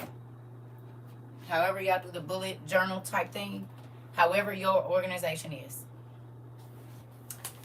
And I need you to write. Okay? Whatever it is that you wrote on your paper, I need you to use a couple words. Okay? I need you to use a couple words and describe how that has affected your relationships. It's very important. Okay? And you're going to have to be honest with yourself and say, dang, that's crazy. And it sucks sometimes to realize, like, my mama is real crazy with my stepdad, right? With my dad. And so when I first started dating, I used to talk to men like my mama talked to my stepdad. Real disrespect. I mean, I had a lot more respect than her, I feel like, because I didn't have to. But disrespect. And I love my mama, but she's real disrespectful when it comes to her husband. Okay? But I realized I got the same results in certain areas that she got too. And I didn't want to be like that. So I had to, but that was the marriage I knew.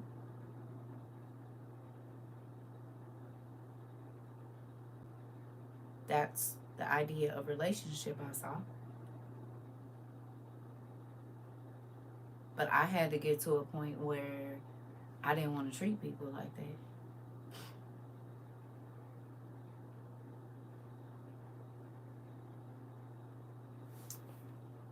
Oh, I love you, Auntie Judy. It's a real thing. So just because we lived it, okay? Just because it's always how everybody in our family do, we don't have to continue that. And yes, it's going to be hard to do something else.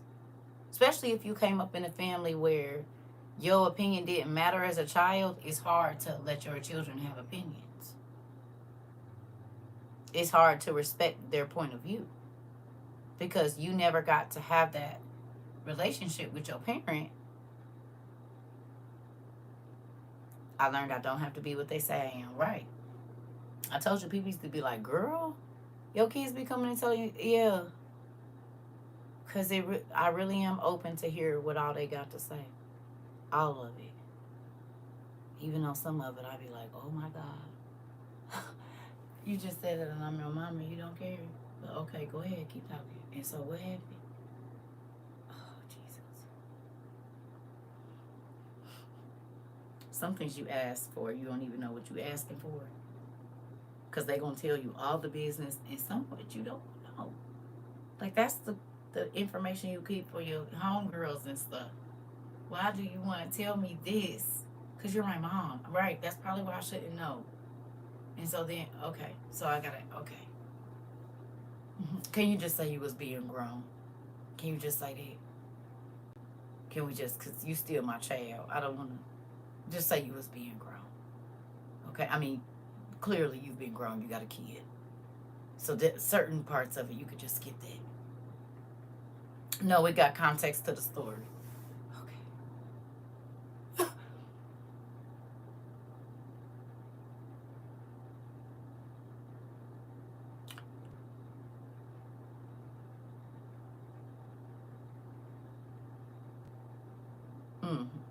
Okay.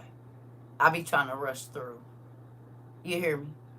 But if I say my door is open to you and my ear is open, today I had to discipline my youngest though, messing with the oldest. My oldest hugged me afterwards. He's nonverbal. Come on. They let me know that was his way of saying he is seen and I had his back. I'm trying to tell you. I know how it go. But you want your kids to be able to share even the stuff you really don't want to hear. And you're not always going to be able to spaz out. Sometimes you got to act like your heart ain't about to jump out your chest. I already know what you mean. Laugh out loud. The same with my kiddos. Girl, you be like, don't you got friends for this part? Yeah, Mom, but they don't know nothing. I don't know nothing either.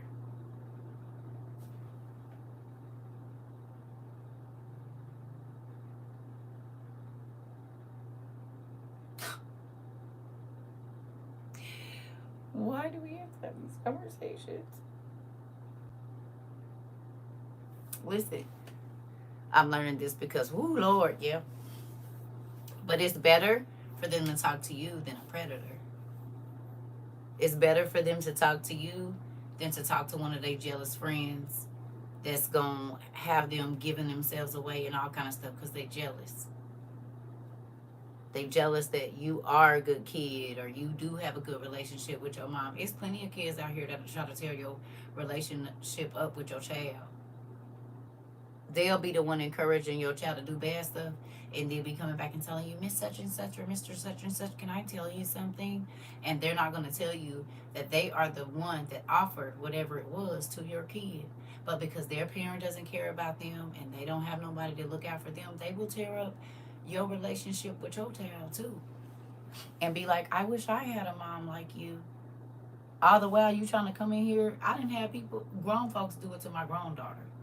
Girl, you thought I liked you more than my kid? Yeah, the delusion is real.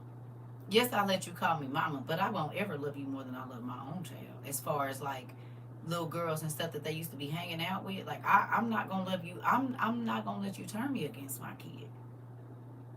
I see what you're doing there, but that's not gonna work because I know you're the. She didn't start acting like this, or he didn't start acting like this till he started hanging around you. Yes, a girl encouraged my daughter to run away. I'm trying to tell you, I already know how it go. Because they don't have stability in their life, they will tear up your baby's life. I promise you. I promise you. In real life. Yeah. If your kid tell them, I'm not into this, they going to try to make them do it. They going to keep putting them in situations to where they have to.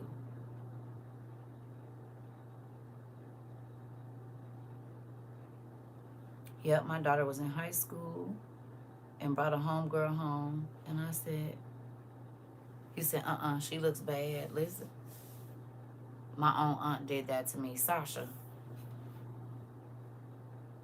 I'm trying to tell you what I know.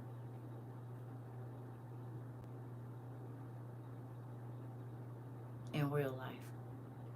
So you gotta have a close bond with your kids. And yeah, that don't mean you gotta be in their face all the time.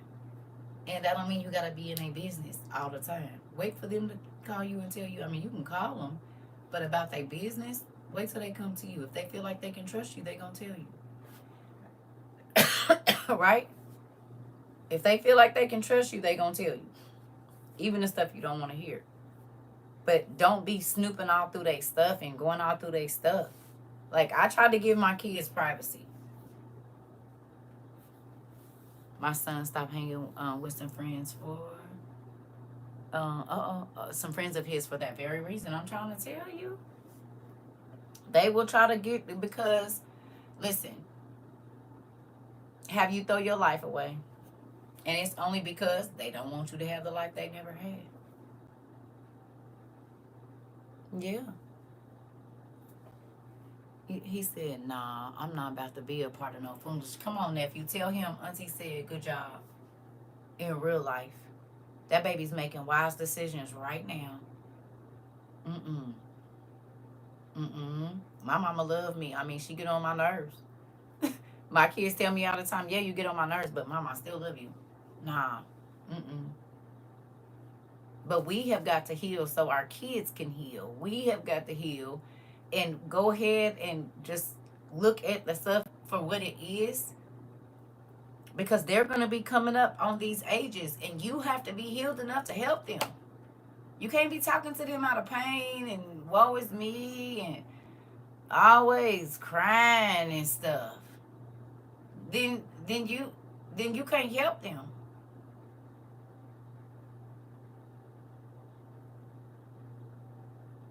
When I realized me and my mom were not ever going to have a close relationship, I stopped fighting for it.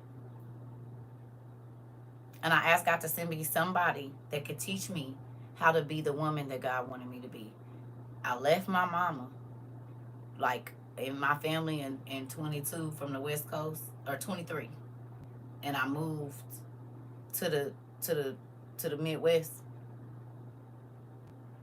And within 30 days of me being where I moved to, I met my godmother. But our relationship didn't blossom until 2 years later. I didn't even realize that the prayer, but had I not got up and left, I could have prayed for a woman, but she wouldn't have came because she was halfway across the country. 2,300 miles away from where I prayed the prayer at. Took me to a specific church that I kept passing. And then on about the 30th day or so, I went in there to their church. And just so happened, she came out and talked to me. Now, it had already been other people that had tried to, women that, the vulture ones that be trying to think because you're young, you don't know nothing, and they try to latch onto you when you first come so they can try to manipulate you and all that stuff. Yeah, I already seen y'all before. Okay. But this lady, she was different. But I still didn't trust church people. So then it was 2 years before I really and I kicked it with her daughter. Me and her daughter used to listen. That's my homegirl. You hear me? Me and her daughter was sisters before she was my mama. Okay? Do you hear me? But guess what? I had to get up and move and not think that just because I put roots down on the West Coast, that that's where I was going to be planted forever. And because that's where a lot of my family is, that is where I was supposed to be. I would have never got the healing if I stayed connected to the roots that were rotting. I'm going to say it again. I would have never got the healing if I wasn't repotted, uprooted. Because you can separate roots without damaging them, right? If you know what you're doing. You might lose a couple, but if you know what you're doing, you can separate roots of different plants that grew together and still make multiples of the same plant, right? Right? You sure can.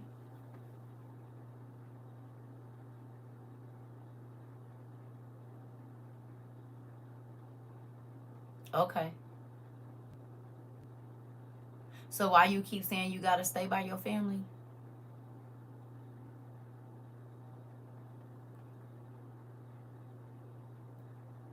Huh? Why you got to stick by the best friend that ain't never stuck by you? Just because you know them since you was 5, but they always been dirty. And I don't mean clothes-wise. You keep talking about how your family relationships don't work. Why you keep going over there?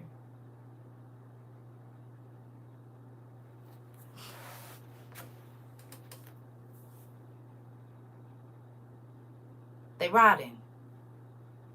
The way that they treat you is so that they can poke holes in your roots, and you gonna keep going back. You ain't even put no fertilizer in the bag just in case. No nitrogen, no nothing.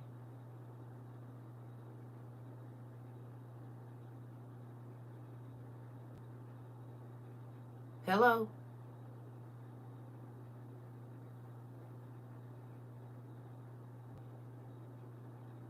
So you just gonna what? Let them keep drilling holes in your roots? Over and over and over again, wondering why your plant ain't growing, why your business won't grow, why your dreams are not growing.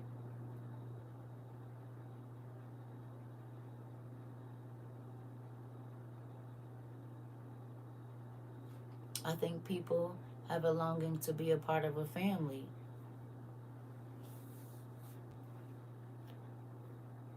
God can give you another one. Hello?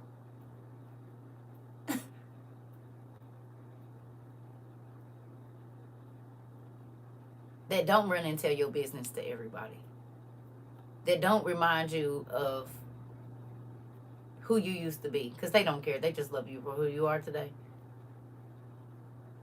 Now, it's not saying they won't sit and listen to your past, but they don't care about it. It doesn't sway them either way. When y'all come in here and tell me some of y'all crazy stories, tomorrow I don't remember. Hey, cousin.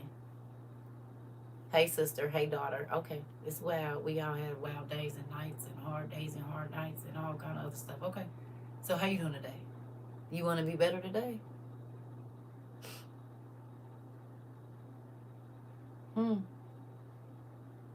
Because if I lived in who my family said I was, y'all would not like me. I was an angry person. About 22, 23, baby, full of rage. You heard me? Full. Full. I was full of rage. 22 to about 25? No, 27. Now, I still loved people. I loved on the people I loved, but that rage, it could be ticked off. Like, it was always right at the surface. Now it take a lot longer for it to travel up. Rage, not anger, rage. But rage used to be always right here. You said if you ain't crossing T's and dotting I's tonight, I just hope it helps. This is the family I never had. I love it here. Me too. 0 to 60. Talk about 150, auntie. I'm pushing it to the limit. He said, no. Okay. Yep. Okay. So how many times is you going to get repotted somewhere else and go back to the pot that got the mold in it? How many times you going to keep going back to the root rod?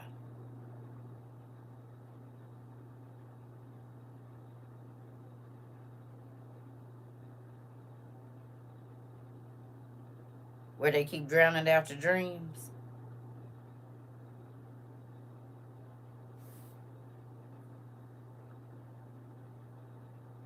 Or leaving you out on the porch and watering all the other plants with the window open so you can see you're not getting no water?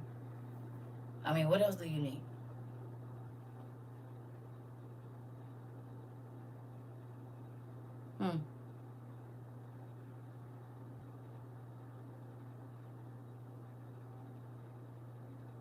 You know where the roots now for the dysfunction in your life came from. You got two options.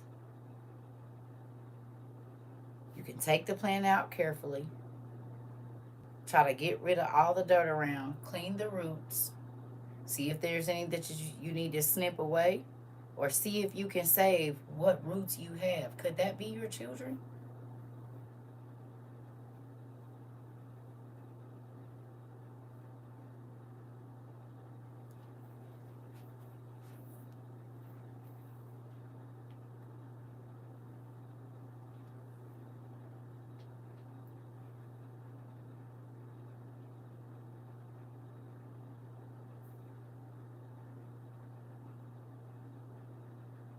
Are they not worth it?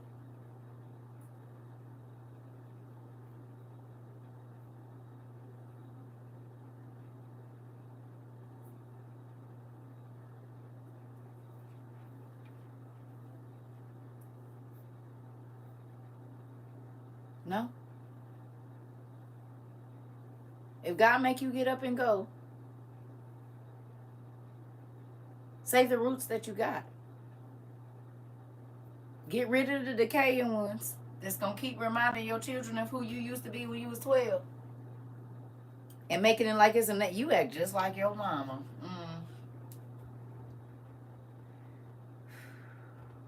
So now you're trying to make my child feel like being connected to me. Come on. Is a negative thing. And then you turn around and tell them they look and act just like me. So what did you just say to my baby?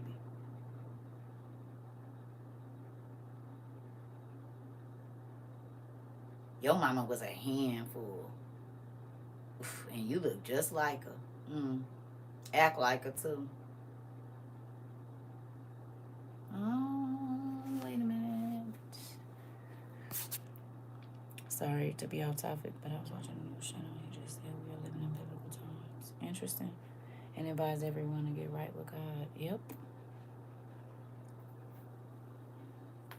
You hear me? Right, definitely not spinning no blocks. I'm going to be moving up on better. Okay. Well, so let me ask you a question.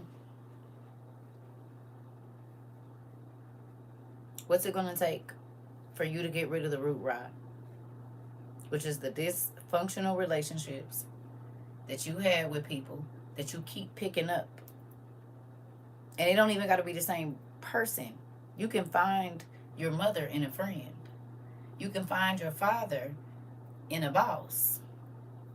And you won't even understand why their words can tear you down so easily or deceive you so easily. And it is because it is the form of love that you know.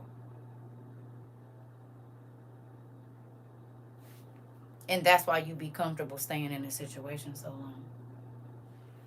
That's why you won't change the job, because your mama or your daddy told you if you leave, you're going to fall on your face. Hello.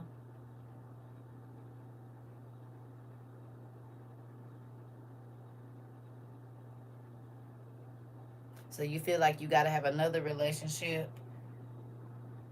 before you can't just have no break in between there. You got to start one before you end the other one. I'm going to move. Girl, if you yell at me one more time, I'm going to go over here, Amber. I'll be right back. I be feeling it. I don't know how I know. Queen gonna roll her eyes. Rika gonna second it. Joy might jump in. And Amber been yelling at me all day.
I want to tell y'all something too. For those of you that might have thought that I was being offensive, sorry, when I said we're not talking about the good relationships. We will, but the good relationships is not why people have put themselves in bad situations, right? Good relationships don't cause generational curses. They cause generational blessings. And they don't weaken roots. They strengthen them. Now, they do prune the plants, right?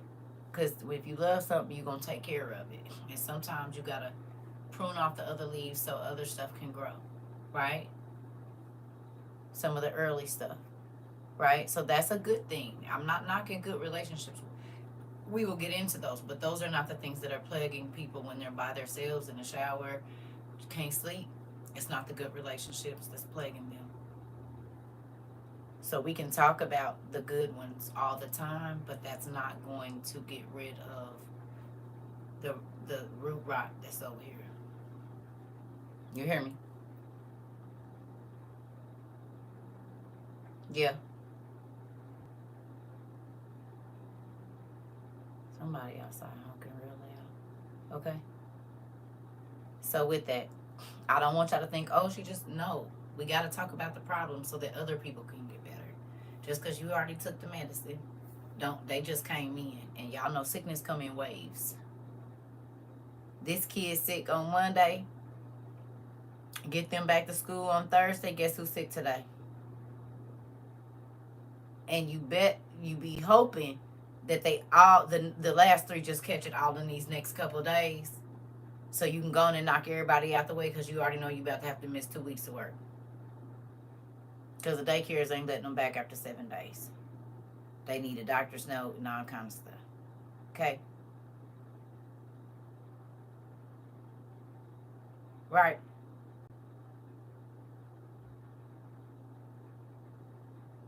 Find out where the root rot is. Find out where the extra SHIT in your life is, and use it to fertilize something new. Use it to strengthen the roots that you're trying to grow now, and quit trying to save the ones that are already done. Cut them off. Get rid of them. Because they're not doing nothing but sucking life from what could grow. You feeding dead things. No? If you keep putting energy into a relationship that has not worked, why are you... If your puppy if your puppy pass away and you put them in an urn, are you gonna keep putting food out there in front of them?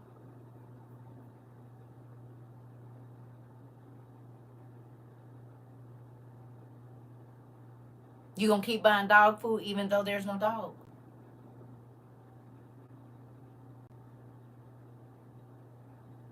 Huh? The memory of your puppy is there, but your puppy is not. So why you still buying dog food, feeding a situation that ain't never that's not beneficial. When you keep going back to relationships that are dead, it's like buying dog food for a dog that's in an urn. It's a waste of money. And that dog can't be nourished from that food no more. It don't even eat because it's deceased.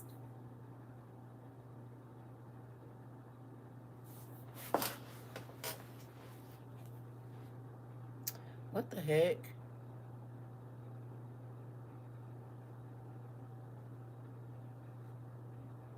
Drag the what?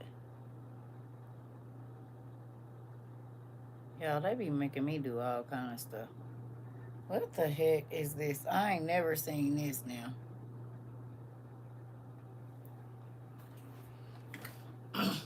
Do you hear me? That's relationships with your family. That's old relationships that don't work, and you keep going back and they keep doing the same thing. That could be your friend. That could be an old job because you scared and it's comfortable. Stop feeding dead things. Let it decay and use it to grow something else. If they didn't treat you right and you feel like it was your fault, fix it. So that you can grow a healthy relationship. Quit talking about what didn't work. And work on what you need to get together and the nutrients you need to grow the new one. That's a skill. Other relationships, other businesses, other whatever. I could talk about the 10 failed businesses that I had. Wow, when I could talk about how well WOIU is doing. Now, will I tell you that I failed at however many? So that I could have all the knowledge I needed for this one. But all the BS fed this one. And it's still growing. And I'm not talking about financially. I'm talking about growth in y'all. And that has now multiplied to other places because y'all use y'all exercises in school, at job, at your church, with your friends, with your mama. And they ain't gonna tell you, but they didn't use them too. So I could have kept going to my family and trying to take word to them that they didn't want to hear. I could keep going to them and getting disappointed because they're supposed to be ministers, but they don't listen to nothing I got to say, won't even read the Bible with me. Or I could let those relationships die, come over here and talk to y'all, and watch y'all grow. Because their minds are closed. So it's just like me taking food to a puppy that's in an urn. It's the same thing. I won't be doing that no more. If you don't want to hear it, I don't care. I won't be trying to talk to you. Do you hear me? I'm not feeding dead things anymore. If I always got to pull you, and then it's like you're digging your feet in the ground, I'm just going to let you fall on your tail. And I'm going to move on. I'm going to cut the rope, and I'm going to keep walking. It'll be somebody else that we pushing each other.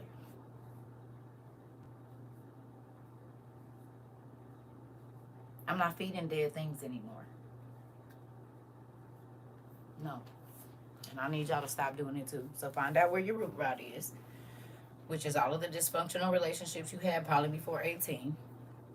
Jot down some stuff about it. Figure out how it affected your now relationships. And then you need to figure out what is fertilizer, what is wind, what is sun, what is nitrogen or whatever, banana peels. What was it? And label it so that you can understand what you need to do to nourish the healthy relationships in your life and to make the roots strong.